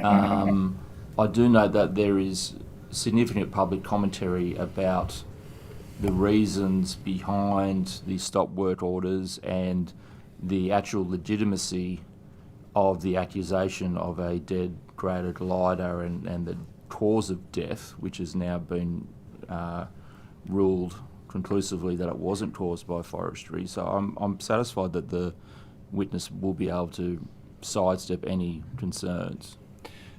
Mr. Chair, could I just correct the record as well? I actually misled the member. It was a stop work order, not a voluntary stand down. I'm not trying to be tricky. I've just got some questions. I'm very happy to be ruled out of order. I will never say that again, Mr. Lawrence, so go for your life. But, yeah, that's fine. Pull me if I'm, Okay. I was directing my comments to Mr. Lawrence, Mr. Donnelly. Okay, so I'll continue with that. So do you believe the action that was taken by the EPA to shut down operations in Talaganda and Flat Rock was commensurate with the evidence provided to justify such extreme measures? So we don't comment on that. We work with what the regulator's concerns are, and we attempt to address those concerns in an objective way. Okay, thank you. This might be a little, Ms Florence might like to prick up his ears. Do you have any concerns about the level of influence that environmental groups who oppose native forestry have over the EPA? That's not for me to comment on. We continue to work with the regulator. We continue to we continue to meet our wood supply agreements and abide by the legislation. Mm-hmm. And do you think that environmental activists were a factor in the initial shutdown orders being put in place, and also the backflip by the EPA on the agreement they reached with Forestry Corporation on February 2? As I say, we work objectively with the regulator. The regulator stipulates or articulates what their concerns are, and we work with them on a very amicable basis to address the concerns and on a risk-based approach put in mitigations that satisfied the regulator. Mr McPherson, did you have anything further to add? Nothing I can add. Okay. That perfectly takes us to 3:30. We'll now break for afternoon tea and we'll be back at 3:45.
We are now back on. Confirm there is a case.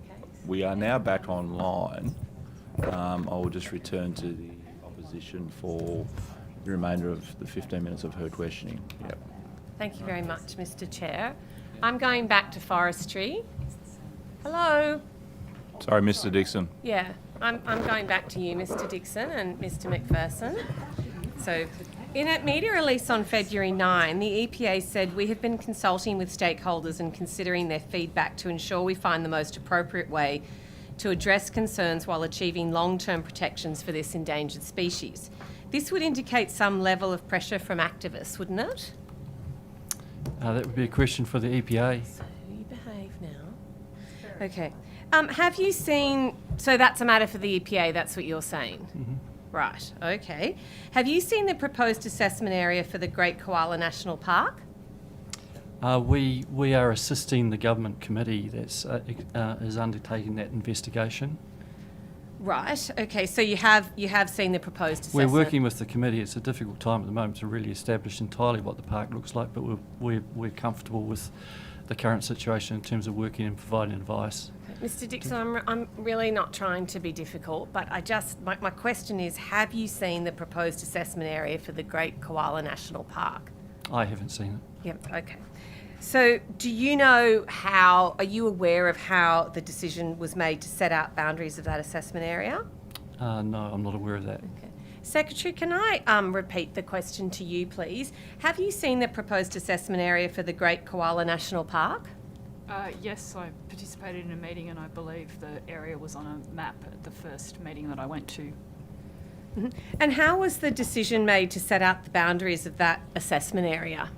I don't know the answer to that question, but Mr. McPherson may know. Otherwise, it would need to be directed to the environment team, unless you want some more information. And look, I apologise. I've just come back to you because you said you've seen it, but Mr. McPherson says he hasn't seen it. No, sorry, I have seen it. Mr. Dixon. Sorry, that's is my mistake. I apologise, Mr. Dixon. Yes. Mr. McPherson, please feel that if I am asking that and it's about forestry, you can come in. So I'll repeat the question to you. Have you seen the proposed assessment area for the Great Koala National Park? Yes, I have. And how was the decision made to set out the boundaries of that assessment area? That decision was made in consultation with the Minister for the Environment. The National Parks have presented a proposed assessment area to the steering committee, and then a decision was taken that was the area that was going to be considered for assessment. So the decision for the area that was to be considered for assessment was made by Minister Sharp? Not entirely. What does that mean, Mr. McPherson? So National Parks put forward a proposed assessment area based on the election commitment that was given, and they indicated this was the area that they were proposing to assess as part of the process, and that Minister Sharp had indicated that was the area that was to be considered. I see. So Minister Sharp had said what that wanted to be based on the election commitment, and was there any extension of that area beyond what was considered in the original map as part of the election promise? And look, I realise this is difficult, and I realise you just have to answer the question, so I completely respect that, but I've got a job to do, Mr. McPherson, too. Yeah, no, I appreciate it. Sorry. I'm not aware whether there was changes from the area previously stated as claimed. Okay. Secretary, may I then redirect that question to you as well? Are there different, is the original area that now the committee has agreed to that was presented by Minister Sharp, has that changed? I'm not aware of any change. Certainly, I have only seen one area that hasn't been changed since I've been involved, but I think that question would be best directed to the environment team. Yeah, understood, and it will be, but obviously it's everybody, so that's what we have to ask. So the decision, how was that decision made to set out the boundaries of that assessment area? As I stated before, it was based on a map provided by the National Parks. It was presented to the steering committee as representing the election commitment. Okay, so based on the maps that you have seen for the assessment, have you seen them, Mr. McPherson? Correct. And the Secretary has seen them, just to clarify that. Correct. For Hansard. So based on the maps you have seen for the assessment area, do you believe that you are on, not you personally, but collectively are on track to meet the conditions of that election commitment? I couldn't say at this point. All I can say is that there's an assessment of an area of 176,000 hectares that's going to be undertaken. They have established the 3 advisory committees that were committed to, and they're also undertaking the social and economic impact assessments. And so, Mr McPherson, the election commitment of establishing the Great Koala National Park was between, my understanding, and correct me if I'm wrong, between Port Macquarie and Coffs Harbour. And that provisional area, I understand, and I could be wrong, now extends well beyond Coffs into the north. Is that correct? The maps I've seen show it extending north of Coffs Harbour. Okay. So just to be really clear, Secretary, have you also seen the map that states that now the Great Koala National Park will extend north of Coffs Harbour? I have only seen one map, which was part of a steering committee meeting, and I don't recall the detail, but we could certainly provide on notice the map that was presented to the steering committee. I'm pretty sure Mr McPherson and I attended that meeting together, so we would have seen the same map at that point in time. Okay. Can I just, and I have to get the clarity on this. So may I ask, were you both at the same meeting where you saw this map? But your recollection is not as detailed, Ms Fox, and that is not meant to be offensive in any way whatsoever. I can picture it. I can picture the map in my mind. I just don't know where Coffs Harbour was on that map, but we could certainly provide on notice the map that was presented to us. That was the first map that I'd seen as part of that whole of government steering committee. Mr McPherson is likely to have been involved earlier, but I think his evidence is we've only seen one map. Yeah. Correct. All right. Thank you very much, Mr McPherson, too, and I look forward to receiving that map that was shown on notice so that we can establish what's going on here, because it sounds like it's a little bit different. These are further forestry questions. Sorry, very lucky you've got me a bit longer. So why has there been a delay in commencing the statutory review of the coastal integrated forestry operations approvals that were made in 2018? So there hasn't been a delay in implementing that. We've had some discussions with the EPA around the scope of that review and the timing of that review. The requirement to do the review is between November last year and to be completed by November this year. So there's been no delay at this So more discussions with EPA? Yeah. Right. So have you been given an indication as to who will conduct that review? Not yet. That's part of the discussions as to how we'll go about it. We're scoping up that work right now. So, Mr McPherson, there's been discussions, which is great, but we don't even know we're discussing who's going to conduct the review. When will we discuss that and decide so that we know who's conducting that review? That's part of what we're working out at the moment. We're determining the scope of it, the timing, the available budget. A whole range of factors come into how we might go about doing that work. So, and you may not have an answer to this, but so you don't know, what is the timeline for you to actually appoint the person? Because I would think that you've got to appoint the person before you can get the wheels moving. So it's due in November, as you said. So what's the timeline to appoint who's going to do it? We don't necessarily have to appoint anyone to do it. It may be that we're able to use the Natural Resource Commission or our own experts to do that review. That's part of what we're working out at the moment, the best way to go about this in the most cost-effective way. But is it that it's about cost effectiveness? Isn't a review meant to be a review, and that should be having someone external to do that? How can you have someone? The cost of it is always a factor we need to take into account. I see. So is it the intention that it will be done internally, Mr McPherson? We haven't landed that yet. That's what I was indicating. We're working through the best way of going about that. Sorry, beg your pardon. Who makes that final decision, Mr McPherson? We'll make it in concert with the EPA. With the EPA again? Yep. Right. Okay. So we don't know when the review is going to begin, but we know it needs to be done by November. Correct. We don't know who's going to do the review, but we know the review is going to be done by November. And do you believe that a statutory review would be the appropriate mechanism to review and implement major protocol variations to the CIFOA? The legislation sets out that the EPA can make changes to those protocols. It's entirely matter for them as to whether they use that mechanism. Okay. And so why were major changes made to the CIFOA when a statutory review of that instrument was due to begin? You'd have to ask the EPA that. Okay.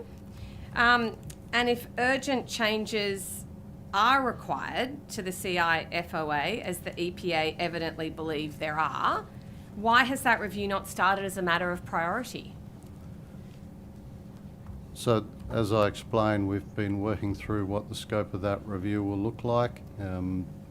What factors come into it is, in terms of whether we need to progress urgent changes before that or not, that really is a matter for the EPA to decide. They're aware that the review is going to happen and been involved in those discussions. So that's all I can We really can all offer. just hope it gets a wiggle on, Mr. McPherson. Yes. Oh, we're confident we'll get it done. Okay, well that's really good. That's really good news. And what's the current trade deficit in forest and wood products for Australia?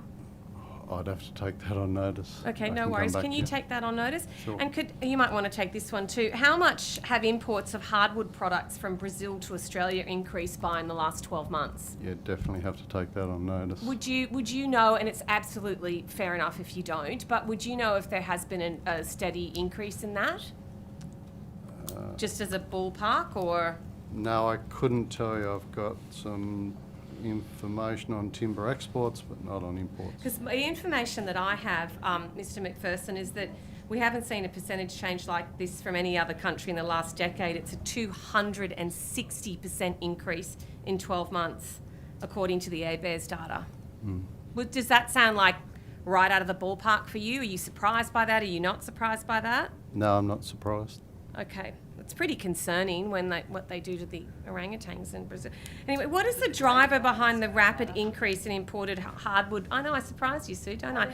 What is the driver behind... Oh, well, whatever they have, obviously there's a massive thing and we do it really well. Caring about the animals. So, well, we all care. Anyway, I'm not engaging with you. What is the driver? What is the driver? We actually do quite like each other sometimes. What is the driver behind the rapid increase in imported hardwood products from Brazil? Mr. McPherson or Mr. Dixon? I couldn't say offhand what that driver is. You couldn't? No.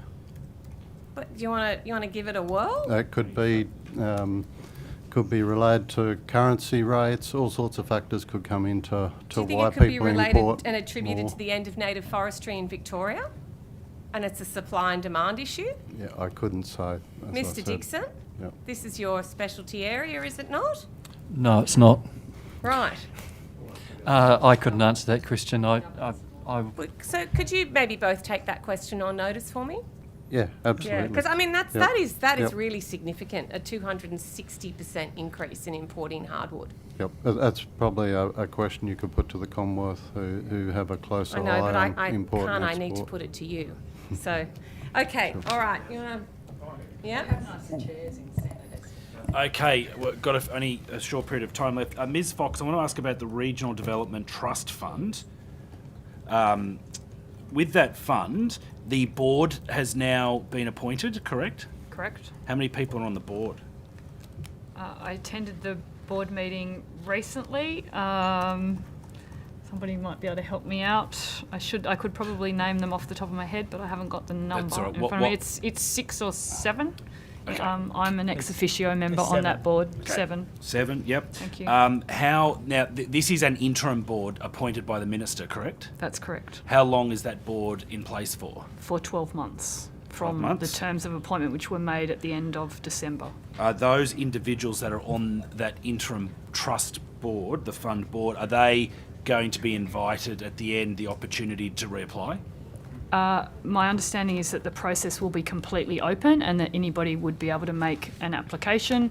So it would be up to individual members as to whether or not they wanted to express an interest. To confirm the 350 million that's set aside as part of the trust fund, that's over a 4-year period, correct? That's correct. So is it fair to say is that an average of 87.5 million per year? Is it going to be divvied up as a yearly staged application process, or? There's a profile in the budget for that fund, So the one this year is a smaller amount, I think, because we didn't start. We had a delayed budget, so it's not an even profile over the 4 years. When will the first round of applications open? We're expecting them to open in the next few months. Do you find it concerning, because I do, that in looking at some of the people that have been appointed by the minister, there is no representation for the Central West of New South Wales? I come from Condobolin and I'm on the board. Yeah, but you're an ex officio position, Ms. Fox. The board members have been appointed based on merit. They're not representative of particular locations. They've been appointed in accordance with the skills that are required. It's a skills-based board, effectively, and the regulation sets out the skills. So it's, expertise in things like regional development, Aboriginal business development, those kind of skills, rather than being representative of a particular location. I'll come back. My time's up. Thank you. I might just stick with forestry for a brief minute, Mr. Dixon. The industry's has put concerns to me about the CFIOA and protocols and what the EPA has been amending, particularly around the fact that they believe some of the potential changes that are being proposed by the EPA actually extend beyond the protocols. Have you received any of those concerns from the industry, and have you got any advice as to whether some of those changes that the EPA has wanted to make actually do extend beyond their capabilities in terms of modifying protocols? No, we obviously keep very close to the industry. Industry often does consult with us around those protocol changes, particularly in terms of impact on timber supply. I haven't been made aware of any overreach in terms of the EPA. Thank you. Can I just go to the announced koala summit by the Environment Minister? Has anyone from your organisation or the department been invited to attend that koala summit? So, Mr. Chair, we deal with the operational matters of the corporation, and the policy-related matters are dealt through the department. Yeah, Mr. McPherson, has anyone been I'd have invited? to take that on notice. I know that there is a regular annual koala summit, often held in Port Macquarie. This is the one set down for the 20, just for clarity, so you can get the right information. This is the one set down for Taronga Zoo on the 22nd of March. And it talks about bringing together key knowledge holders from across New South Wales. I'm just wondering whether, perhaps maybe Dr. Brad Law or someone else that's been doing work within your department in this space has been invited to be one of those key knowledge holders. Yeah, we'll come back to you by the end of today if we can. Mr. Benasiak, Thank we've you. been invited and we'll be attending. You've been invited and you've been attending. LS will be attending. Thank you. Chair, Forestry Corp has been invited. Oh, thank you. Excellent. Mr. Sloan, can I just get an update on where we're at with the Recreational Fishing Trust audit? The last estimates, I pressed the Minister and she came back with that she'll still have more to say on the matter. Have we actually appointed somebody or put it out to tender to actually appoint someone to do that audit? Yes, Chair.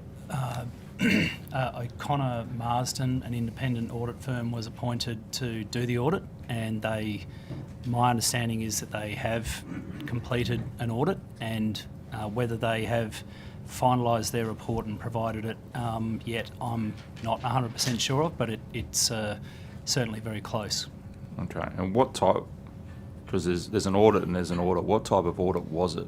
Was it an audit in the forensic sense, or was it a cursory glance, or was it like what the Auditor General does traditionally with your trust fund reports? What were the parameters and terms around this audit? It was a comprehensive audit, and there were terms of reference that were drafted, and those terms of reference as draft were sent out to a group of recreational fishing groups, stakeholders, to provide comment on, and the Minister sought that feedback and then finalised the terms of reference. On notice, are you able to provide a copy of the final terms of reference as they were approved by the Minister? Happy to do that. Thank you. I might just ask some clarifying questions based on answers back on notice. I might direct them to you, Mr. Orr, around some stuff around aerial culling and the PID coordinator and all that funding around that space. I asked last time around the $13 million for a breakdown of expenditure, and you kindly provided a table that broke down control and monitoring, extension activities, labour to deliver the program. I just want to get some more detail. You talked about how aerial shooting is part of that control and monitoring piece, which is forecasted to take up around $8.4 million of that $13 million. How much of that 8.4 is put aside for aerial culling or earmarked for aerial culling as opposed to the other control methods? I'll probably take that on notice unless Mr. Kelly can possibly answer that question, Mr. Banasiak. Yeah. To date, we've spent around about 3.1 total. Okay. And I think of the 46 aerial programs which have been planned, I think we've conducted 16, Mr. Kelly. But in terms of your specific question about the 8, and is that all to go to aerial, my understanding is that is the case, unless you've got a different view, Mr. Kelly. We'll take it on notice. Okay. Thank you. Just so Hansard can pick that up, he's agreed to take that Sorry. on those things. No, that's all right. I just want to make sure it gets noted. So of those aerial culling operations, are they all being done by private contract or mix? No, they're done by LLS. LLS. So we obviously contract the aircraft. Yep. But they're done under the FAST protocols. Yeah. Are you able to provide on notice the make and models of the helicopters that are being used as part of those aerial culls? Yes, we can, Mr. Banasiak. There is a standard which we need to adhere to for safety reasons, but we can provide that on notice. And do you have an hourly operational rate for the flight time? I'll take that on notice. Thank you. And are these operations being undertaken during the day, night, or both? I'll take that on notice. And Day. Day. Are these helicopters fitted with GPS tracking and video recorders? Certainly GPS. I'm not sure about video. Okay. And specifically for the taking of pigs, can you provide the particulars in terms of firearm used and ammunition being used on these pigs? Yeah, we've certainly got a standard in terms of the firearms which are used. I think it's FN Scars, yeah. Yep, Scars and Benellis, but we can provide that on notice. Thank you. What's the operational altitude that the pilots actually fly at while undertaking these shooting operations? It's quite a specific question, but It I'll is. take it on notice. Yeah, sure. And what's the team's operational procedure if a feral pig, or actually in any animal, is inadvertently pursued onto a neighbouring private property where they don't have permission to fly over and shoot? Yeah, Mr. Kelly. Particularly if the animal is comment on shot that? and wounded Yeah. and then runs. Yeah. My concern is who's responsible for notifying landholders, who's responsible for cleaning up, all that sort of stuff. Yeah, and just for clarity on the process, so the activity is conducted with the consent of the landholder, and the landholder actually determines the animals which are targeted. So that's all done, obviously, prior to the operation. Yeah. But specifically to your question, which, as I understand it, is what happens if an animal is injured and goes on to a neighbouring property? Mr. Kelly, have you got any comment on that, or do you want to take that on notice? On notice. Thank you. Thank you.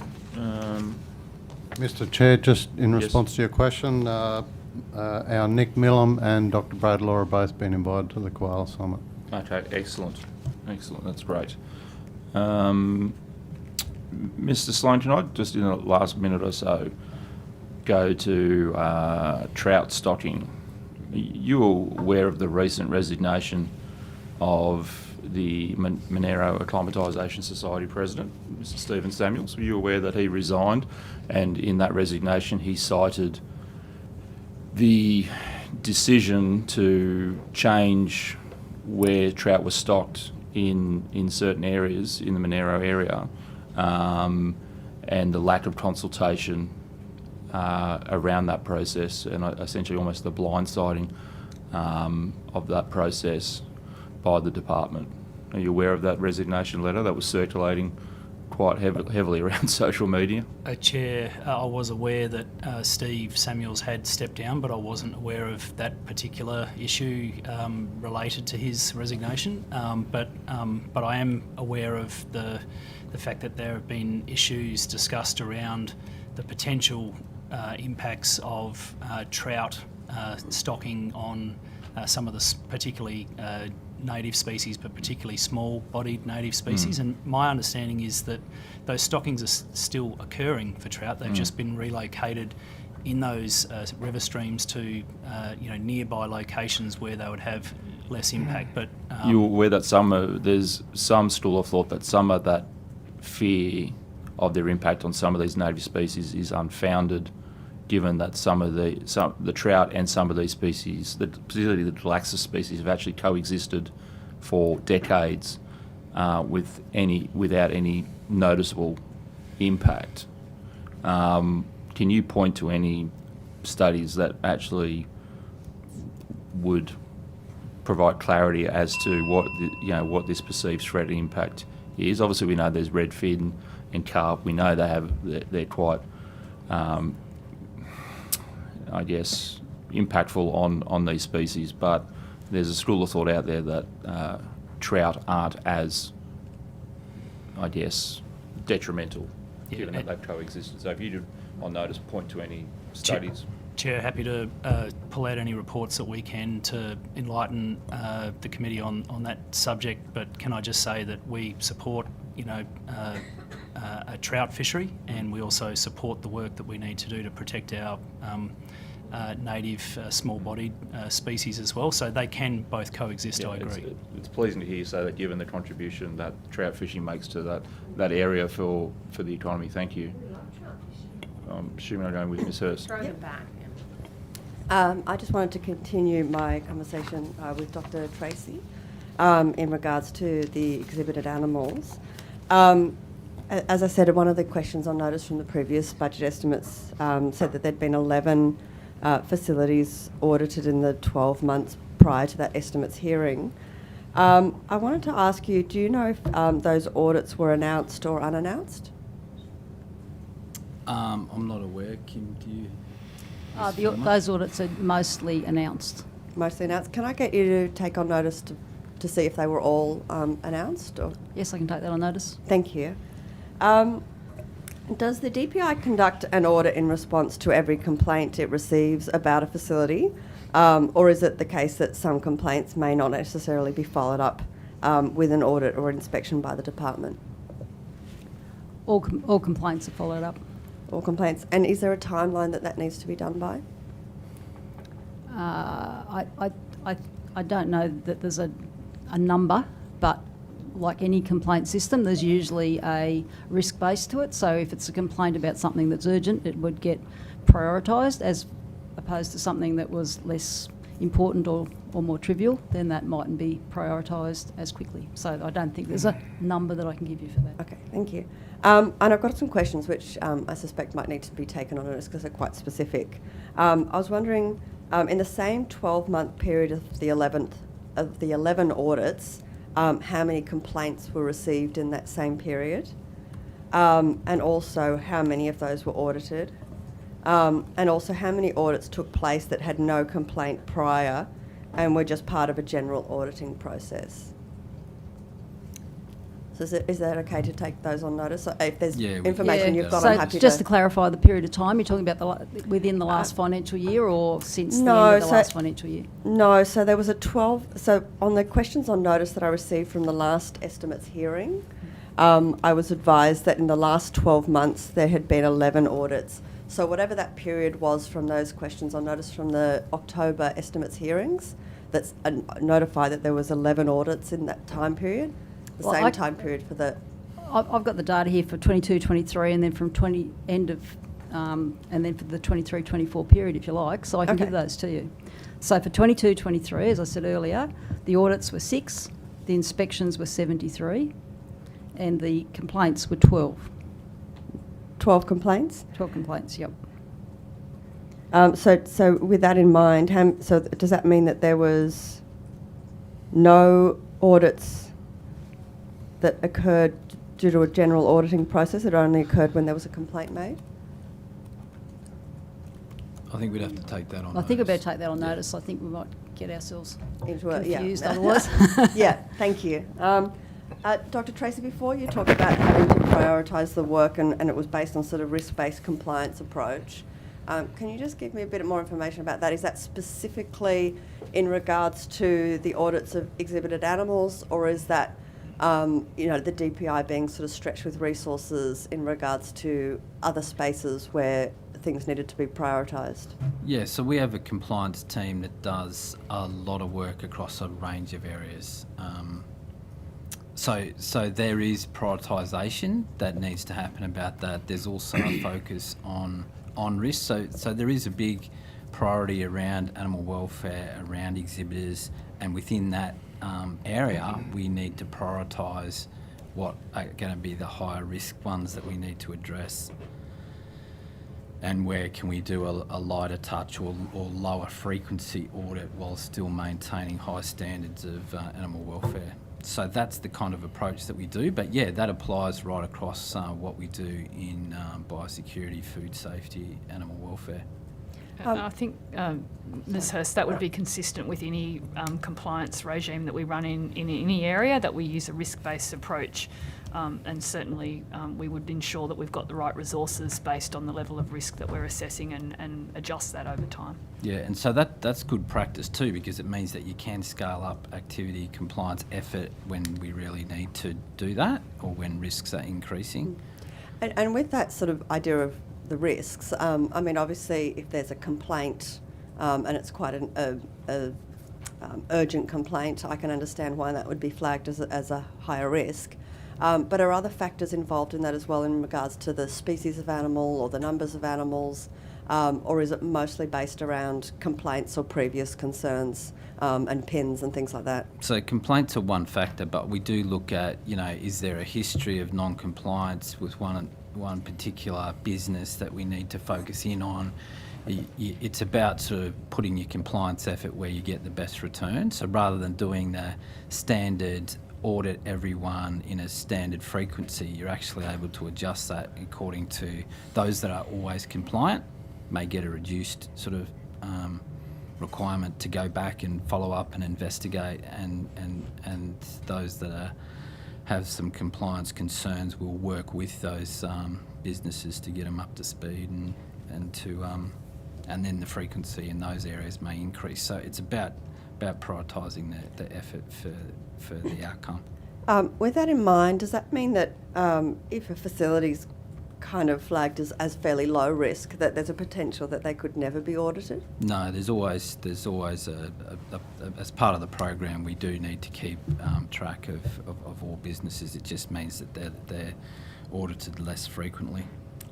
Could I get from you, the maximum number of years, I'm happy for you to take this on notice as well, that could potentially go by without any audit at any facility that's like a low risk facility? I can take that on notice for you. Yep. And exhibited animal facilities inspected or audited when they're first licensed? I believe so, yes. Thank you. Well, they need to meet the standards, so yeah. So that's all checked, yeah.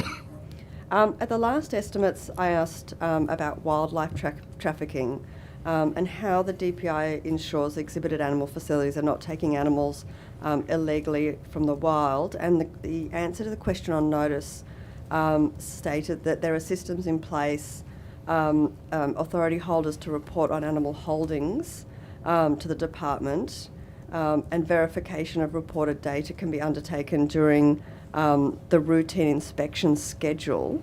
But if there's some that aren't obviously being inspected yearly and that are sort of going for much longer periods without inspections, is that, how do we verify that data?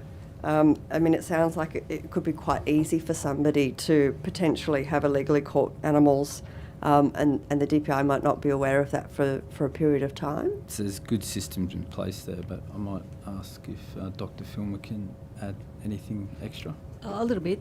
So the exhibited animal authority holders must maintain animal records over the course of the licensing period. So the department does have have data on hand, and I guess getting back to the risk-based auditing system, you can use that and the intelligence, I guess, around that in terms of if there could be a higher risk, then that's something that you would want to audit more frequently. So there are processes in place, and if numbers changed, then that might be an indication that something's going on, and that could trigger an audit. But that potentially could be many years after, if it was a facility that potentially isn't being inspected every year. It could be a long time before anything could be checked. I understand that you say that there's records kept, but obviously to back up that those records are accurate would require an inspection. Oh, not necessarily, because the facilities need to keep the department informed of their numbers. So the records maintain the traceability of the numbers and through births, deaths and transfers. So there is. But there would only be a pickup that was incorrect if somebody went and inspected the records compared to the animals that are at the facility. I mean, it's relying on somebody to tell the truth who is potentially, if they're illegally catching wild animals, I think that you could be safe to assume that they're probably not going to be completely honest in their reporting numbers. That certainly is a possibility, but if you want some more detail on that, we can provide that on notice. Thank you.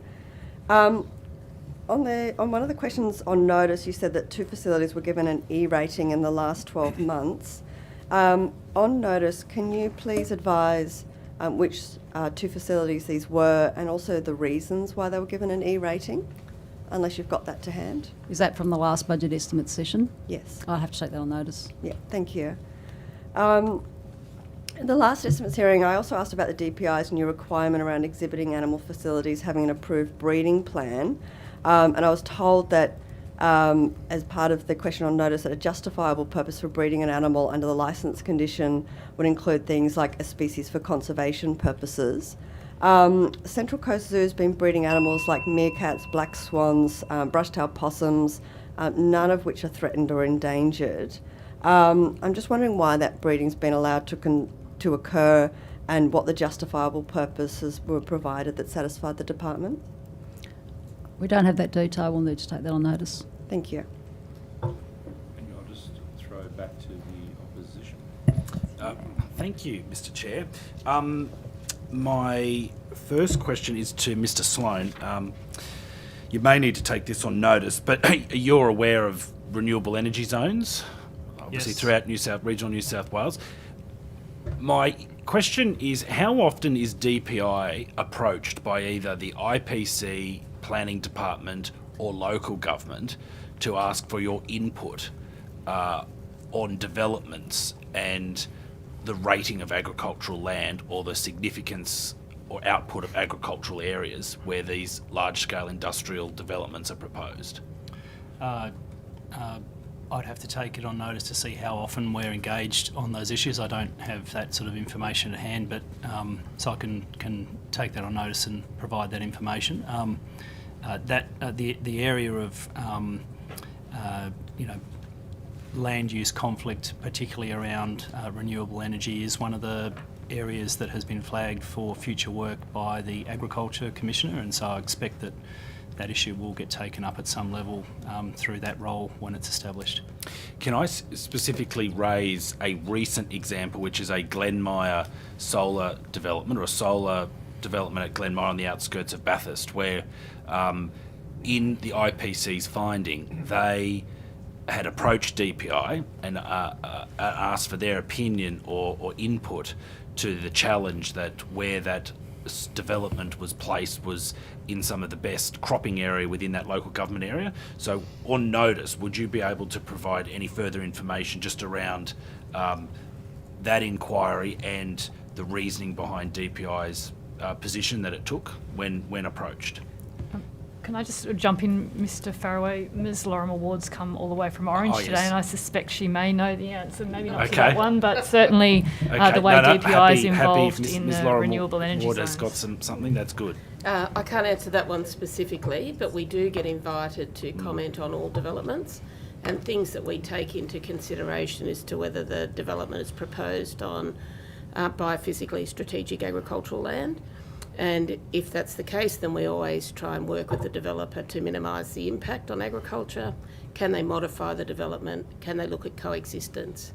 We also work with them about biosecurity plans for those sites so that during the construction we don't have issues around weeds, pests. Has there been, Ms. Laura Moore, has there been like an uplift in inquiries or approaches to DPI due to the nature of just this significant increase of developments across the state? Yeah, there has been. Yeah. There's been a significant uplift, and we are involved in providing comment on not only developments that are inside the R5 regional renewable energy zones, but also developments that occur outside of those.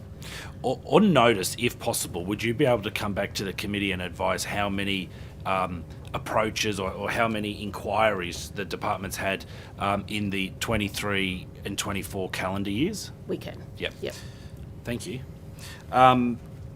Moving on, I'll start with you, direct this to you, Ms. Fox, but Mr. Wheaton may know more about this, but it's in relation to a media release that the New South Wales Government put out between Minister Moriarty and the Premier, and it's regarding the $60 million, well now $60 million Orange Sports Stadium and Precinct.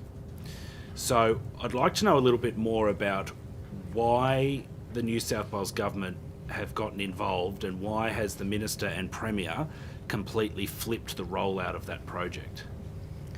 So I might... you go, Mr. Wheaton. No, you can start. The department is the funding source of running the grant program that funds that project.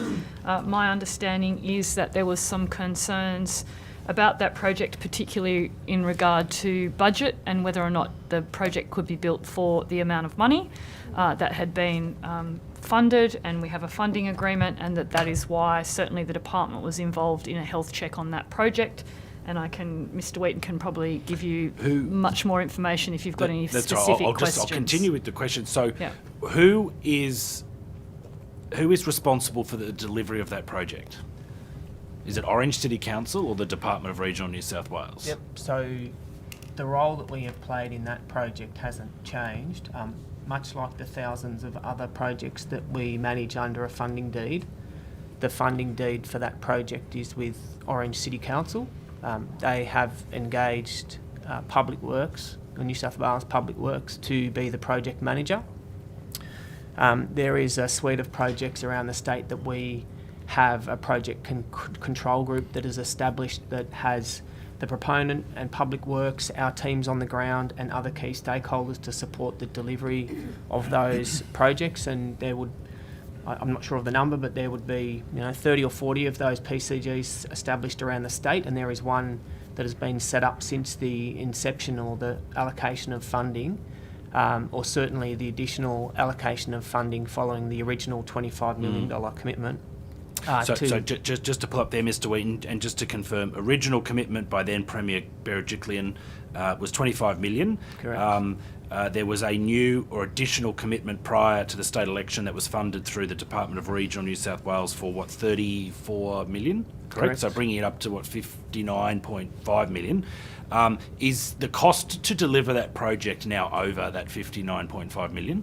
So the costings and the detailed design work are still being finalised by Council. We are working closely with them to ensure that they are able to deliver the scope of the project that has been committed to under the funding deed within the funding envelope that has been committed to the project. I think the media release you refer to does make that clear, that the state government commitment to the project of the $59 million, the expectation is that any funding required above that amount to deliver the scope would be a matter for Council to resolve.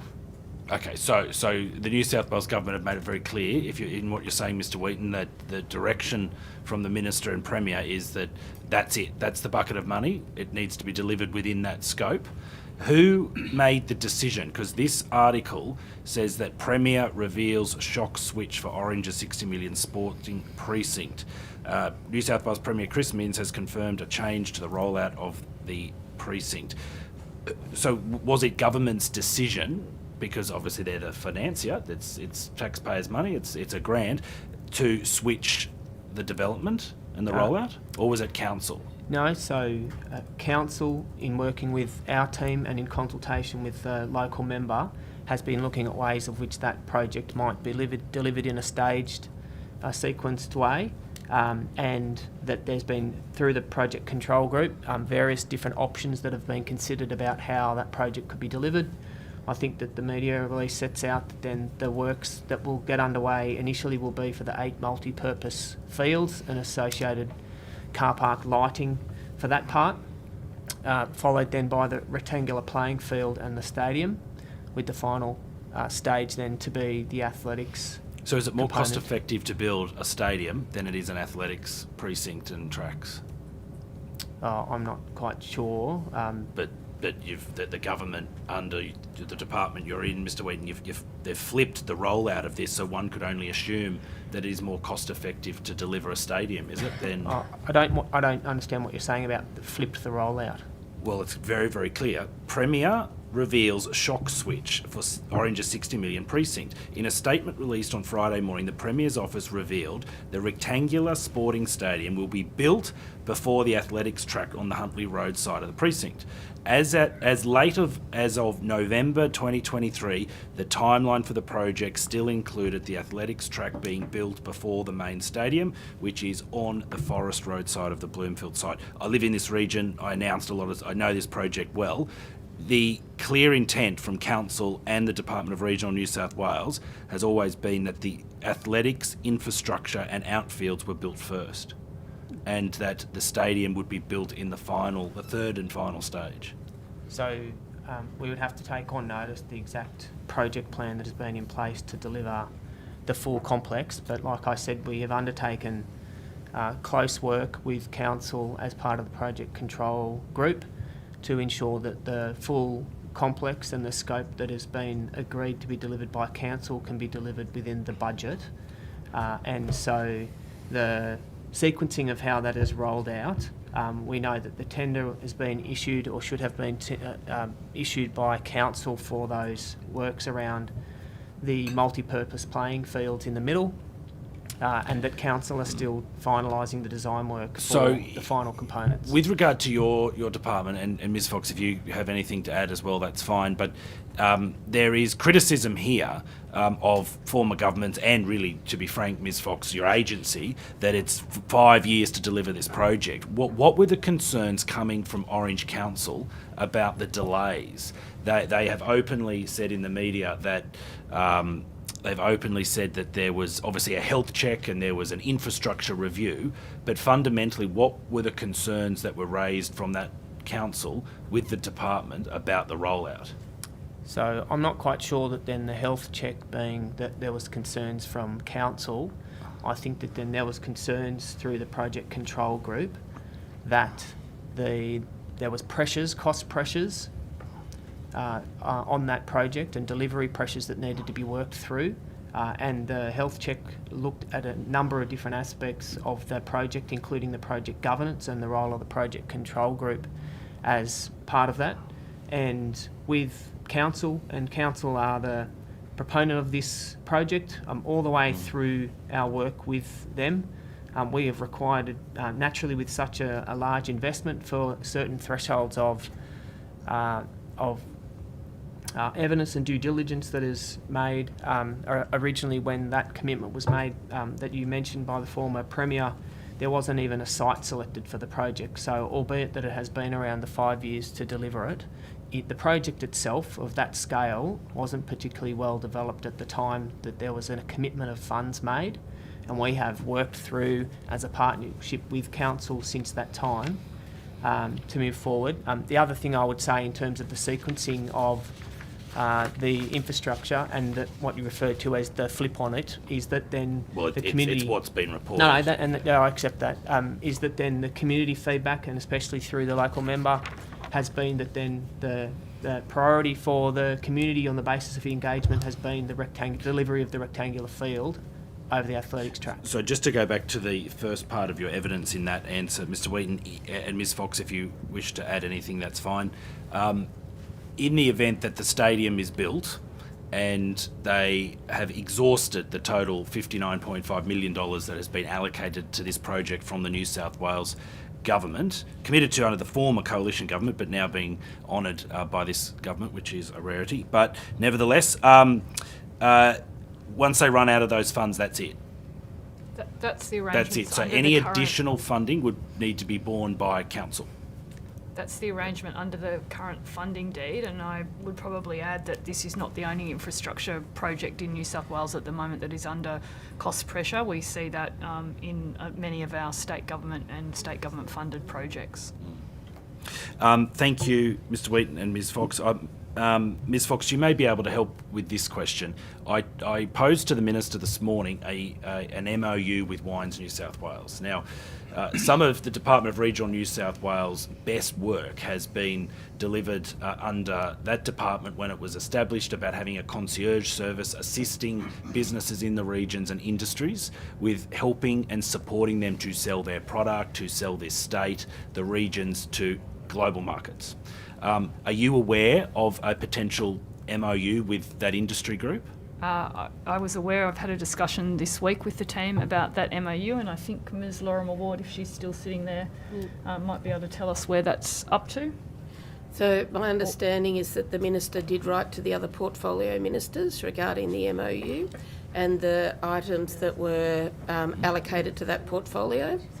I haven't seen the correspondence in reply to that, but I do know the commitments that our branch makes to that industry. Do you remember how long ago the wine industry in New South Wales approached, whether it's DPI or agencies or the Department of Regional New South Wales for support in this space?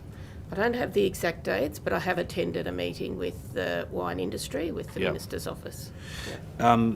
Happy for either person to answer the question, but has there been any drafts, policies, has there been any ideas, anything worked up internally in the Department of Regional New South Wales, maybe with the assistance of DPI, to work up a similar proposal that South Australia is deploying around a $2 million commitment to industry and also a delegation to go to China, working with the Commonwealth to promote New South Wales wines and content? So I'm not aware of that kind of proposal. I don't know. I haven't been whether, privy to anything like that. Yeah. There is some work certainly going on at the moment between our industry attraction team that doesn't sit in DPI and the Department of Enterprise, Investment and Trade at the moment as to what those kind of approaches look like, but not in relation to that specific issue. So, Ms. Lorimer Ward, did you just say correctly that there has been a meeting between Wine New South Wales, DPI and the Minister's office? Yep. And at that meeting was the MOU discussed? Yes. Right. Okay. Thank you very much, Ms. Lorimer Ward. I said there wasn't. Yeah, that's, no, she did. So, is there still a concierge service within the Department of Regional New South Wales, either for businesses, industry groups, to be able to triage, assist them and point them in the right direction of government for this type of support? Yes, there is. So Okay. nothing's changed in that regard. Is there any funding available to Wines New South Wales, let's say, to assist them right now to be able to develop a strategy with the New South Wales government to sell that product, sell the New South Wales wine to probably the largest export market that will open shortly? So I think the short answer to that is that I'm not aware of any particular funding source at the moment, but we do have the $350 million sitting in the Regional Development Trust, and we're currently working through with the Advisory Council on an investment strategy. In that regard, there'll be different streams, and that certainly is probably the biggest opportunity for those kind of businesses to work with us at the moment. Yeah, thank you. I just want to go back to Ms. Lorimer Ward, if possible. With regard to the previous topic we were talking about and taking it on notice, I think I asked for 2 calendar years. I actually need 4 calendar years. In terms of inquiries? Yes, with the renewable projects regarding agricultural land and whether it's IPC, local government, but just the total number of approaches and maybe based on LGA or area. Yep. That would be really, We'll really... see what we can provide. I do have total numbers, but they're not restricted to renewable energy for last financial year. Yeah, with me. okay. Yeah. Moving on, while I still have a little bit of time, Mr. Sloan, with regard to the federal government's biosecurity levy, have stakeholder groups like New South Wales Farmers, Farmers Federation, the work DPI do, and Ms. Lauren Ward may know about this as well, but my understanding is there's a lot of misunderstanding out there about this levy and that on the 1st of July it's coming into effect. Have you received, has DPI received feedback from farming groups and farmers in general about that levy and how it will be managed with the Commonwealth? Having stepped into the role now just for a short number of weeks, I have actually had a couple of meetings with New South Wales Farmers Association, and I know that it is one of those issues that is of concern to farmers. I haven't got anything sort of formal more than that to say about it at this point, Mr. Farroway, but I don't know if Ms. Lorimer Ward has any more detail on that. I've only seen public commentary. I haven't been asked to comment from a policy perspective. So is it fair to say that DPI have not been asked for a policy position on that levy to support or not support that in your dialogue with counterparts with the Commonwealth? Not to my knowledge, Mr. Farroway. Would you be happy just to take it on notice, obviously understanding that you're in an acting role and only for a short period of time? So I might just add to that, There has been a conversation at the National Biosecurity Committee on the levy. So it was broad in terms of policy and more of an update from the Commonwealth about where they are at. Thank you. Question for Ms. Fox while I'm running out of time. It's regarding the Regional Development Act 2004 review. So who is handling that process within the department? So we have a project team put together. That team is being run out of Mr. Wheaton's area. We have a director that's running that project team and a range of staff working on it, cross-department team. Has it been raised with you, in particular from local, regional communities and local government, that when you look at the matters that should be included in the Act, that regional communities that have to bear the brunt of mining activity and or renewable energy, or especially industrial size and scale proposals, should be compensated, should be looked after, should be invested in, and that should be included in the Act? We've certainly heard feedback along those lines, and I think the submissions period's just closed or about to close, and we have well more than 200 submissions, so I would expect that issue, we've heard it verbally, and I would expect that issue to be raised in written submissions as well. Follow up very quickly.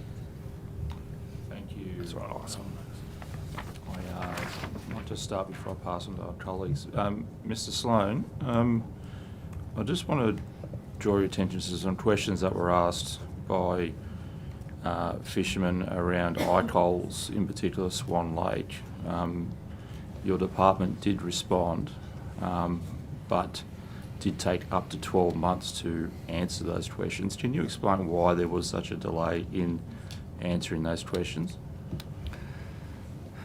I'm assuming you know which questions I'm referring to. Yeah, I do understand which questions you're referring to, Chair, and I think there's been constant back and forth communication with the person that's been asking those questions, and we have written multiple times to provide information and offered opportunities for meetings, and to my knowledge there's been quite a bit of information exchanged. So quite often when we get lots of detailed questions on a particular topic, we do offer meetings to try and work through those issues, just to sort of get to the heart of those matters. So, I accept that. Can I go to some of the answers that were provided? I'll read the question out, then I'll read the answer, and I'll seek some clarification. So, one of the questions was, does fisheries have statistical details as the species and population of an icole such as Swan Lake, and if so, what they are? And your answer was stock assessments are on a statewide basis and not at an individual estuary level.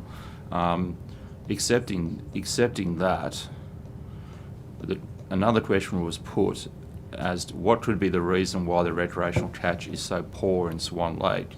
And the answer back was the recreational fishing catch is not poor in Swan Lake. But in the next question, it acknowledges that there was a fish kill of approximately around 100,000 fish in that lake. Surely 100,000 fish dying in that lake, whatever the cause, would have a significant impact on recreational and commercial fishing activities. Would you not agree? I would have to agree. Yeah.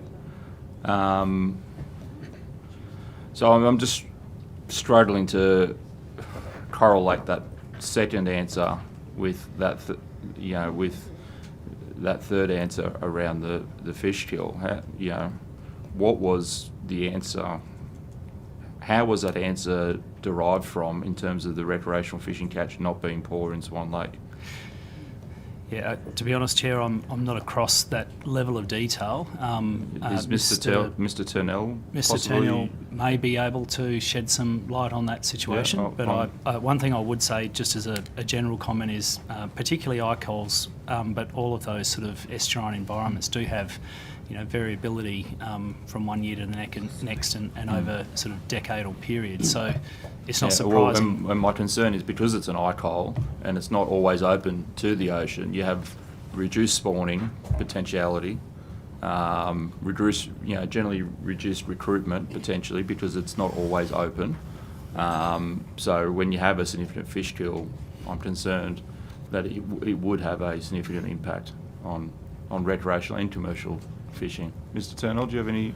Yeah, look, the the catch of prawns actually increased significantly after that fish kill. So the summer just gone, the previous summer. Is that because they were feeding on dead fish? It could have been. It was one of the reasons, but it could have also met a whole range of environmental conditions. But yeah. What about, the catch does vary. I'm very familiar with Swan Lake. Yeah. What about bream?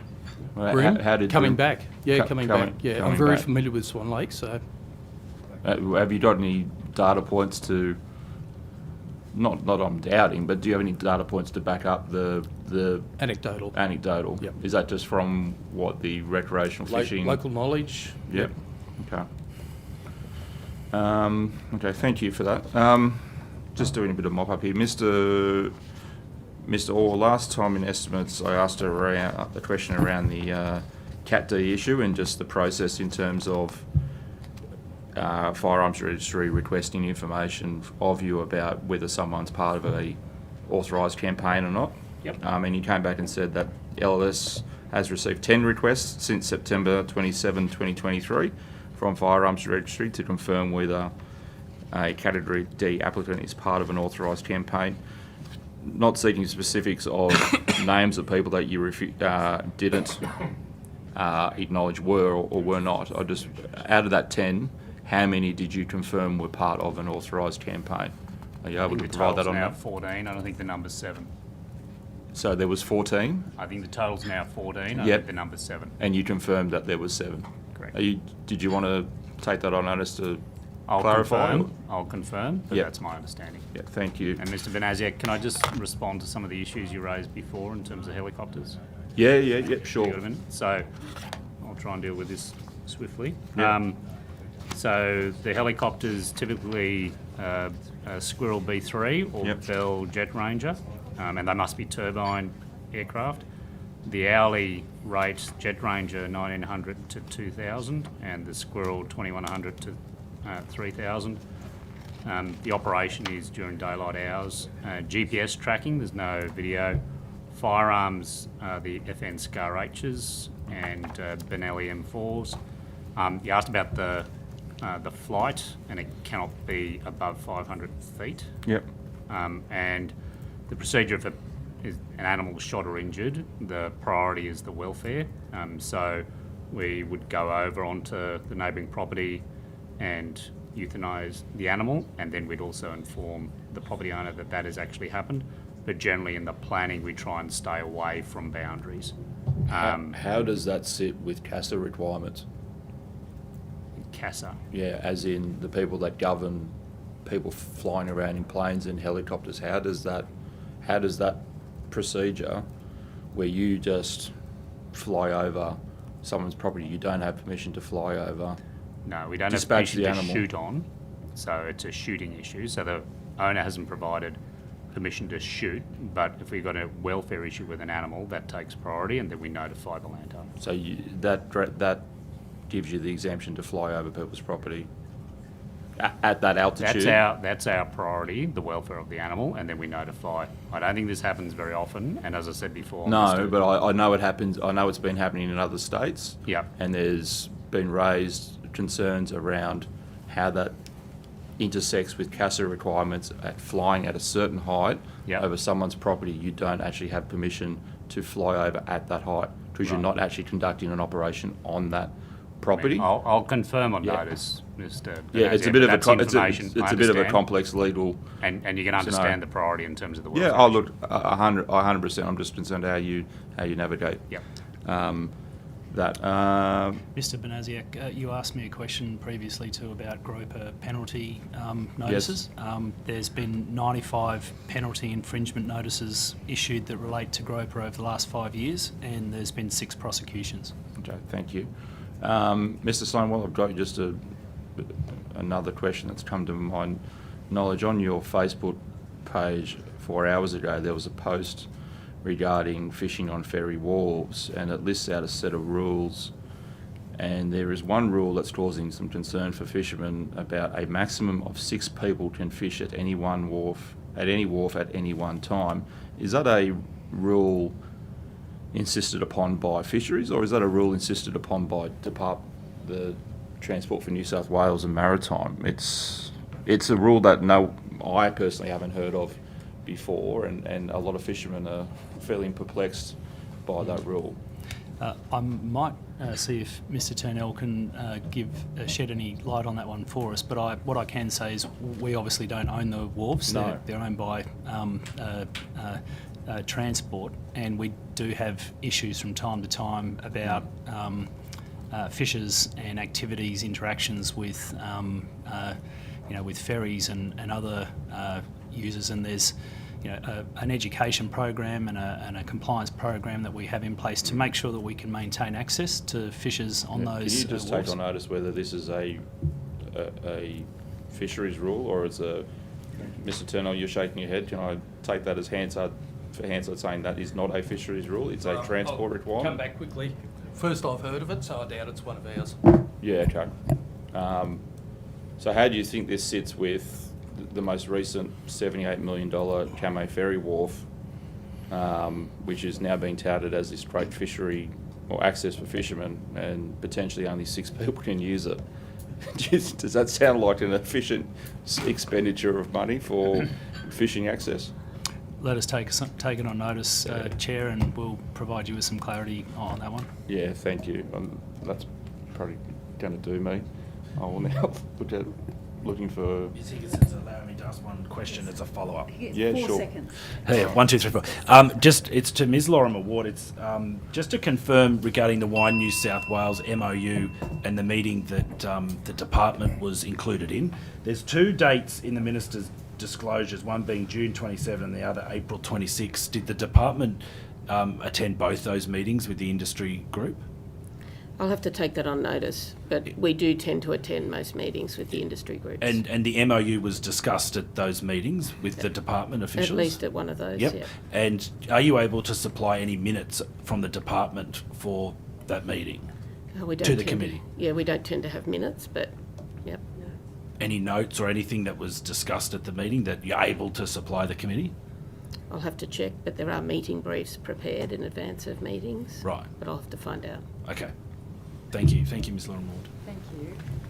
Mr. Dixon, I've just been made aware in the break earlier that another altercation has happened between a member of the community and Forestry Corporation staff members, and this relates to an area near Clouds Creek State Forest where the Forestry Corporation allegedly were currently today placing a gate on private property and seeking to exclude that person from their own private property. And an altercation has taken place, and it appears that another assault may have taken place. Does this concern you? Firstly, this is the first I've been advised of the altercation, and as an acting CEO and budget estimates, it's of extreme concern.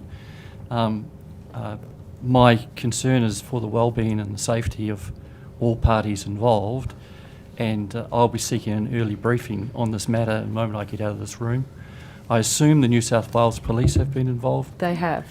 That'll be a police matter, but I'm deeply concerned.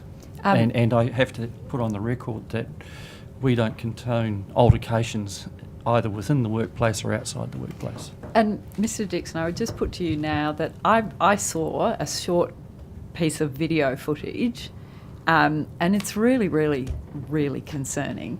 Will you take on notice and report back to this committee what steps you take and what you say as an explanation of how conduct of employees of the state on somebody else's private property how this could happen? I certainly will. I have to say, Ms. Higginson, I'm sitting here feeling deeply concerned and will be seeking an urgent briefing on what has supposedly happened. Thank you. And I do have some comfort if the New South Wales Police are involved. Just on that, I mean, my understanding of how this may have come about, or the circumstances leading up to this, is somehow a practice of Forestry Corporation in preparation of logging operations will place gates that prevent people, members of the community, from accessing their homes, and them contacting the Forestry Corporation for permission to go through those gates. Do you think that's a satisfactory process in this day and age? Safety is number one value of the organisation and number one value of mine. When we're undertaking forestry operations... But locking people out of accessing their homes? I think that we do have procedures in place with these gates that we notify the people that the gate is going to be put in place, and we also invite them to make contact with us so as we can work with them for quite often a permission to use a state forest road, which is not a publicly declared road. And there's a couple of criteria there we have, which are our safety controls, that they acknowledge that they won't enter our harvesting or our work operations, and that they will use the access to go to their property in the most expedient way. And we obviously welcome people to use our roads, and we work with the public and our stakeholders. But from time to time, for safety reasons, we do have to put controls in place. They aren't onerous controls. If the stakeholder is unable to understand the control, we're more than willing to explain what the procedure is. With no disrespect intended, can I just pick you up there? When you say our roads, you mean our roads. Oh, they belong absolutely. to all of us. Thank you. So can I just clarify that? Is they are actually state forest declared roads. They are not publicly declared roads. Whilst the public has full access to those roads, they are actually tracts of declared state forests. Which are public forests and are managed for Absolutely. the public, on behalf of the public, and belong to the public. They belong to the state Great. of New South Wales. Can I just ask some questions about a bit more specific, and they may need to be taken on notice. Since August 2019, how many greater glider den trees have been identified by Forest Corporation during general operations and specifically during broad area habitat surveys? And in particular, how many hectares of high density greater glider habitat has been logged during that time? How many hectares of low density greater glider habitat has been logged in that time? Is that something you would take on notice? Yes. And then again, since 1 January 2019, in broad area habitat searches, how many of the following have been identified and in which state forests? Southern greater glider den trees, yellow-bellied glider den trees, squirrel glider dens, spotted tail quoll dens, brush-tailed phascogale dens, glossy black cockatoo nests, barking owl nests, mast owl nests, sooty owl nests. Are they all things you would take on notice? I would have to take on notice. Thank you. I can tell you sheep breeds, but I can't tell you those breeds. Sure. And how many hectares of public forest have been subject to broad area habitat searches since the CIFOA came into effect. And in particular, I've got a couple of forests. So for Myrtle State Forest in the north, how many hectares in that forest have been subject to broad area habitat searches? How many koala records, including koala scats, have been made? And what management action is required in response to those records? And how many records were made of other threatened species? How many of each species? How many dens or nest for each of the threatened species? Thank you. And if I could just ask, and I don't know who this is directed to, but what steps, if any, have been taken in relation to community radio following, and I think it comes under Ms Fox, I think it's under your remit. What steps has the government taken in this budget period to address the recommendation in the 2022 flood inquiry response, specifically about more investment into community radio? I'd have to take that on notice. I'm not sure that that's our responsibility, but I'll come back to you. I'm assuming it sits with the Reconstruction Authority, but I'll come back to you and give you I think an it came out of that, but I was going to say, I think that the government radio network is actually managed by New South Wales Telco. Okay, thank you. Thank you very much. Ms Higginson, you asked a question earlier about future climate scenarios. I did. I was going to come back to you. 1.5, 2, what are we doing? So I might ask Mr McPherson to come and give you some information on that one. Thank you. Yeah, so I think the project you were referring to is the Climate Change Research Strategy Department of Primary Industries has been undertaking. It's a $29 million project over nearly 5 years now. Part of that project has been looking at a range of our top commodities and their vulnerability to future climate change scenarios. Scenarios we've been modelling are the representative concentration pathways of 4.5, which is as if we would meet our emissions targets, and 8.5, which is we would exceed those targets. Right. Thank you. Can I just ask on going to agricultural chemicals, what work, if any, is underway to work with the APVMA to review regulations relating to ag chems? And I'm aware that it's, EPA, but is there any work happening from your side? So, Ms Higginson, are you referring to any particular sort of area of business or any response work in particular, or just generally speaking? Generally, given the EPA's got a proactive program around chemical use and looking at the range of chems that are used for agriculture and the fact that, there's broad community knowledge now that some of the chemicals we're using are banned in other countries, is there anything coming from DPI or elsewhere within your sections to review and work with the APVMA?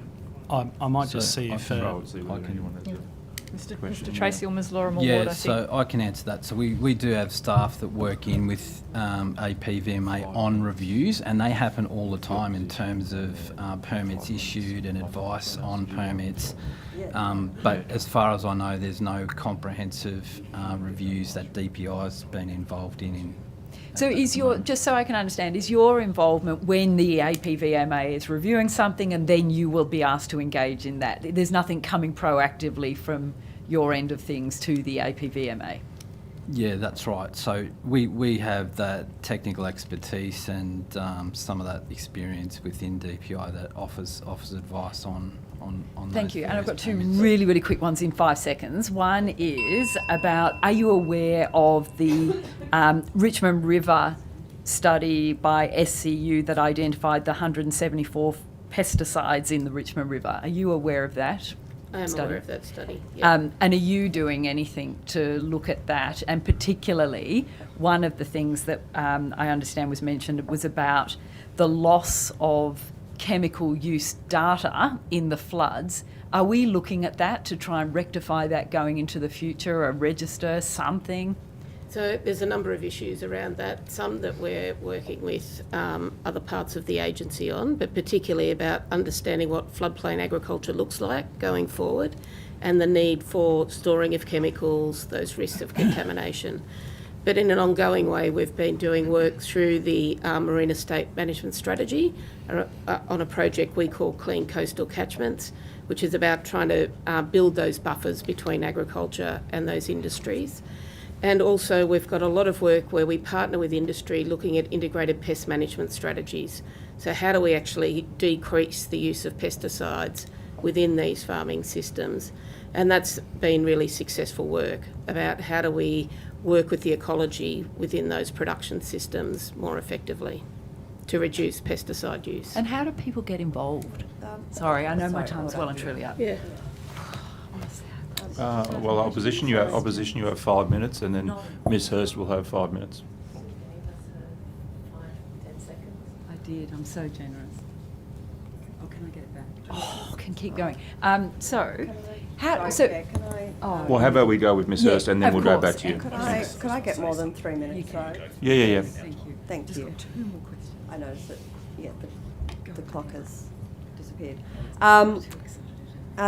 Dr. Tracy, if we could continue, we were talking about the justifiable purposes around breeding, and the idea that some of the justifiable purposes were around conservation. Do you anticipate that type of breeding that we were talking about of non-threatened or endangered species might be required to cease under the DPI's new requirements on having an approved breeding plan which justifies the breeding of these animals? I might see if Dr. Finn wants to answer that. I think we better take it on notice. Yeah, we'll take that one on notice. Take it on notice. At the last estimates, we had just found out that Daniel Brighton's court case had concluded. Are you able to provide an update on what steps the department has taken since his conviction was finalised, noting the restrictions placed on him as someone convicted of serious animal cruelty? Yes. So, as you're aware, with that amendment, it is an offence where a person is convicted of a serious animal cruelty offence that they cannot care for or work with animals. So we took immediate action in terms of Mr. Brighton. He no longer holds an authority under the Exhibit Animals Protection Act and is no longer a person approved to exhibit animals there. There are some further investigations that we're undertaking, and so it would be inappropriate for us to talk about that here, but be assured that we are serious about that amendment, and we want to make sure that we put everything in place that we can. Thank you. Is he still involved at an administrative level? Yes, he is. What checks are being undertaken to ensure he isn't still working with those animals, particularly given he's still involved with the animal facilities at an administrative level? So we do undertake some investigations with that particular premises. So we do follow up and check in terms of both administration as well as active inspections.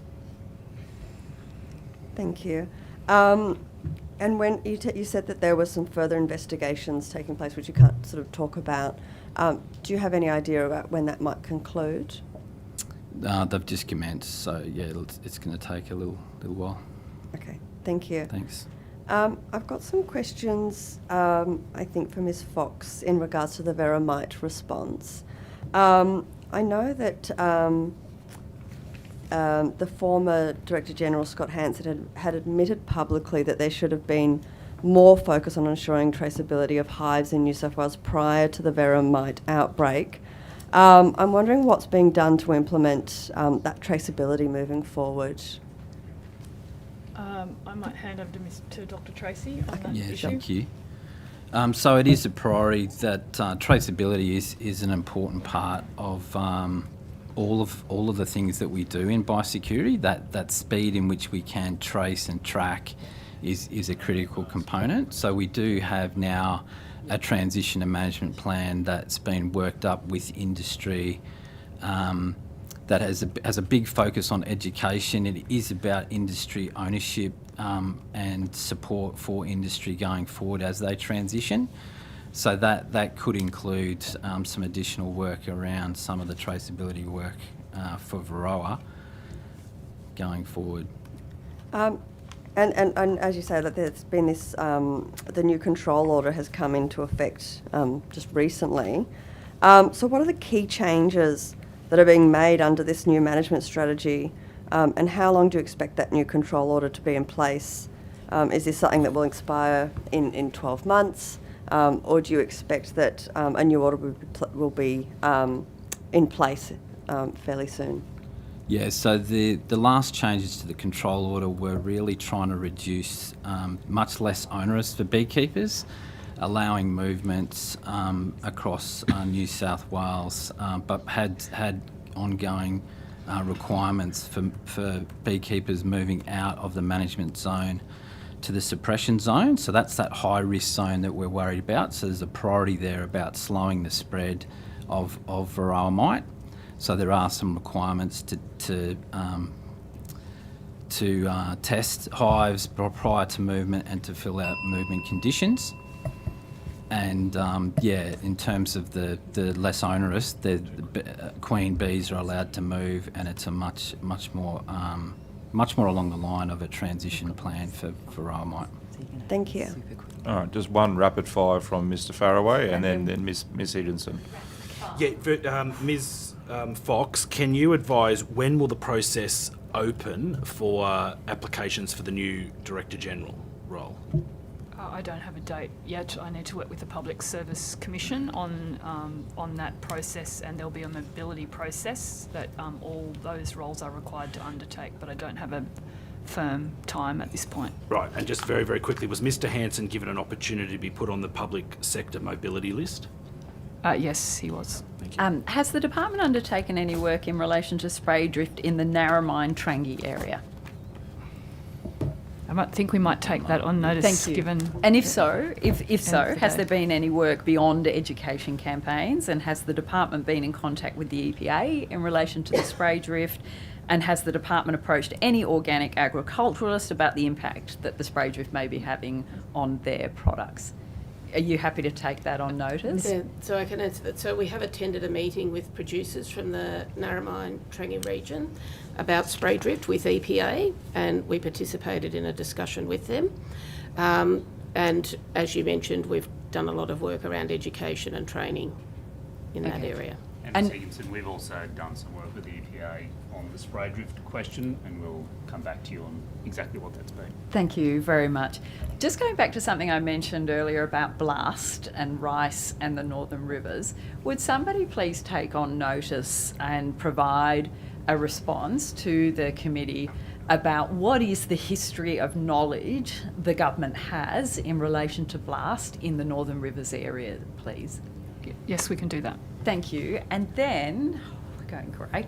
And then, is it possible to get an update on what is happening with Section 21AA and cultural fishing within the department?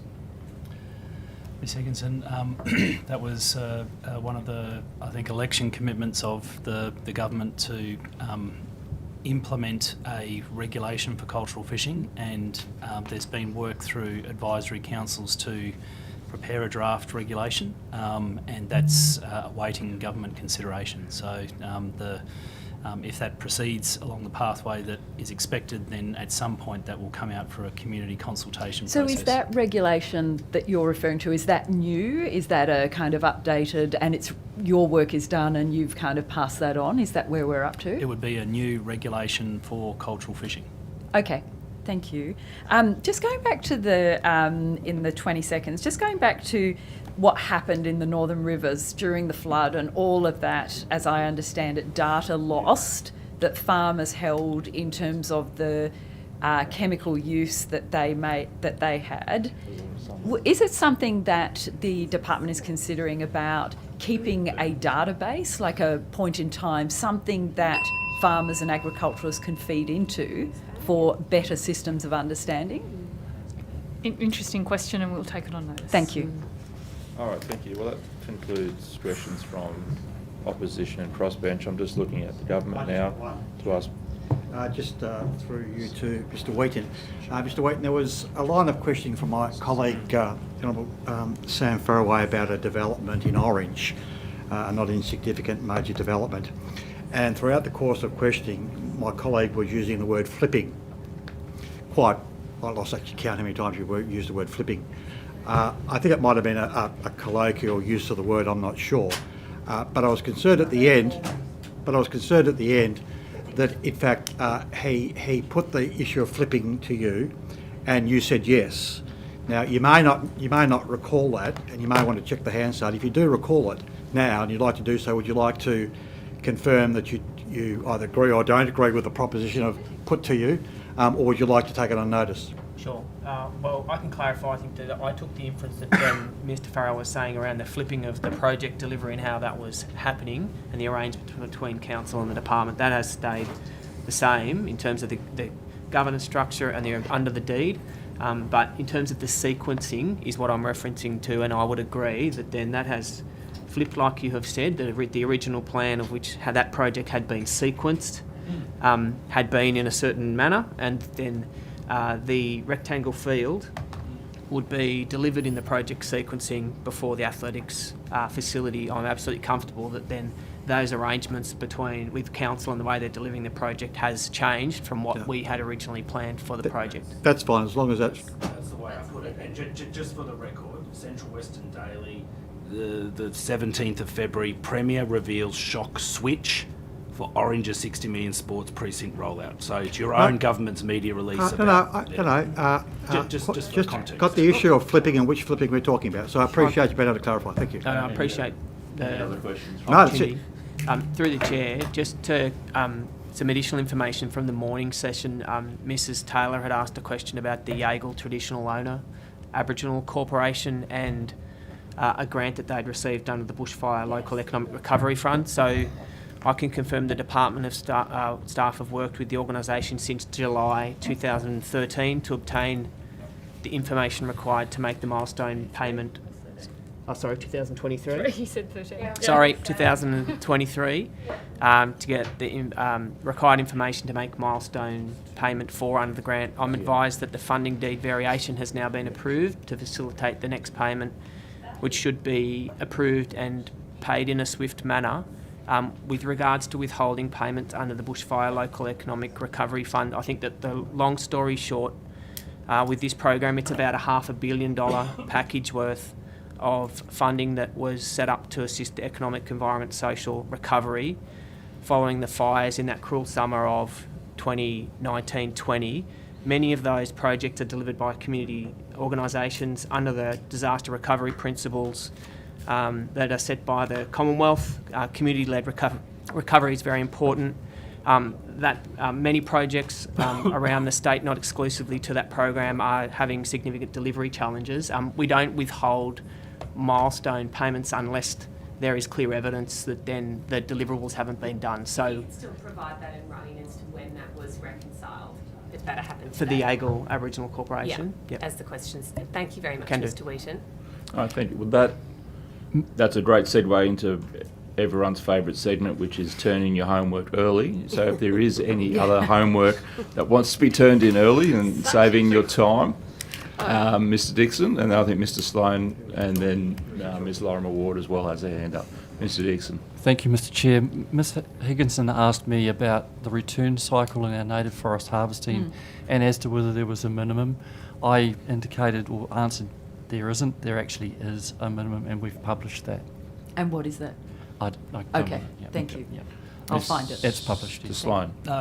Thank you, Chair. Ms. Hurst asked a question about the dolphin enclosure and serving of alcohol. I'm advised that the animals are under constant supervision and behavioural indicators are continually monitored. All dolphins can self-exclude themselves from the lagoon pool where they interact with the public to a sanctuary area. While events are held at the establishment are permitted to serve alcohol to guests, there's no alcohol consumption allowed by guests while they interact with the animals. Guests participating in dolphin experiences are monitored continually by 3 dedicated RSA staff members and 1 animal welfare staff member. The function areas are also under continuous CCTV monitoring, and no alcohol consumed while guests swim with the dolphins. The legislation does not explicitly prohibit the consumption of alcohol on exhibited animal establishments. However, the standards for exhibiting dolphins provides additional protection for safety and welfare, and I'm advised these standards are being met. These dolphin interactions by function groups have been assessed by the Zoo and Aquarium Association, the ZAA, and the liquor licensing laws and enforcement are enforced by Liquor and Gaming New South Wales, and they would most likely be the appropriate agency to raise any concerns about failing to meet those requirements of the liquor licence. But obviously not for animal welfare concerns. If it's specific about the serving of alcohol, it's the gaming, the Liquor and Gaming New South Wales. Thank you. Ms. Lorimer Ward. I was just going to answer the question about the last 4 years in terms of renewable energy developments that have been referred and responded to by DPI. So for 2021, it's 45. Sorry. Getting there. 2021. 2022, it was 88. 2023, it was 109. And for 2024, it's 20 so far to date. So were you able on notice to define them by region?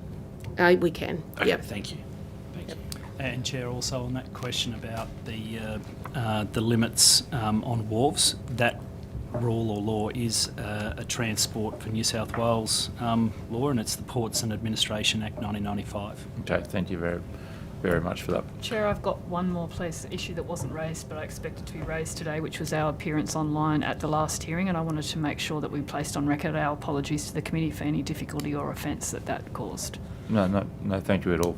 I think that's much appreciated. Okay, well The only thing I just wanted to say very quickly, Mr. Chair, if I could with indulgence, is that many of us live in regional New South Wales. We've intersected with the agencies that you all represent, and the overwhelming majority of you are very, very good public servants, and I quite enjoy this committee. So I just wanted to say, whilst we have a job to do, it's a bit different these days, there's still a very high level of respect from the opposition, and I'm sure crossbenchers for the work you do.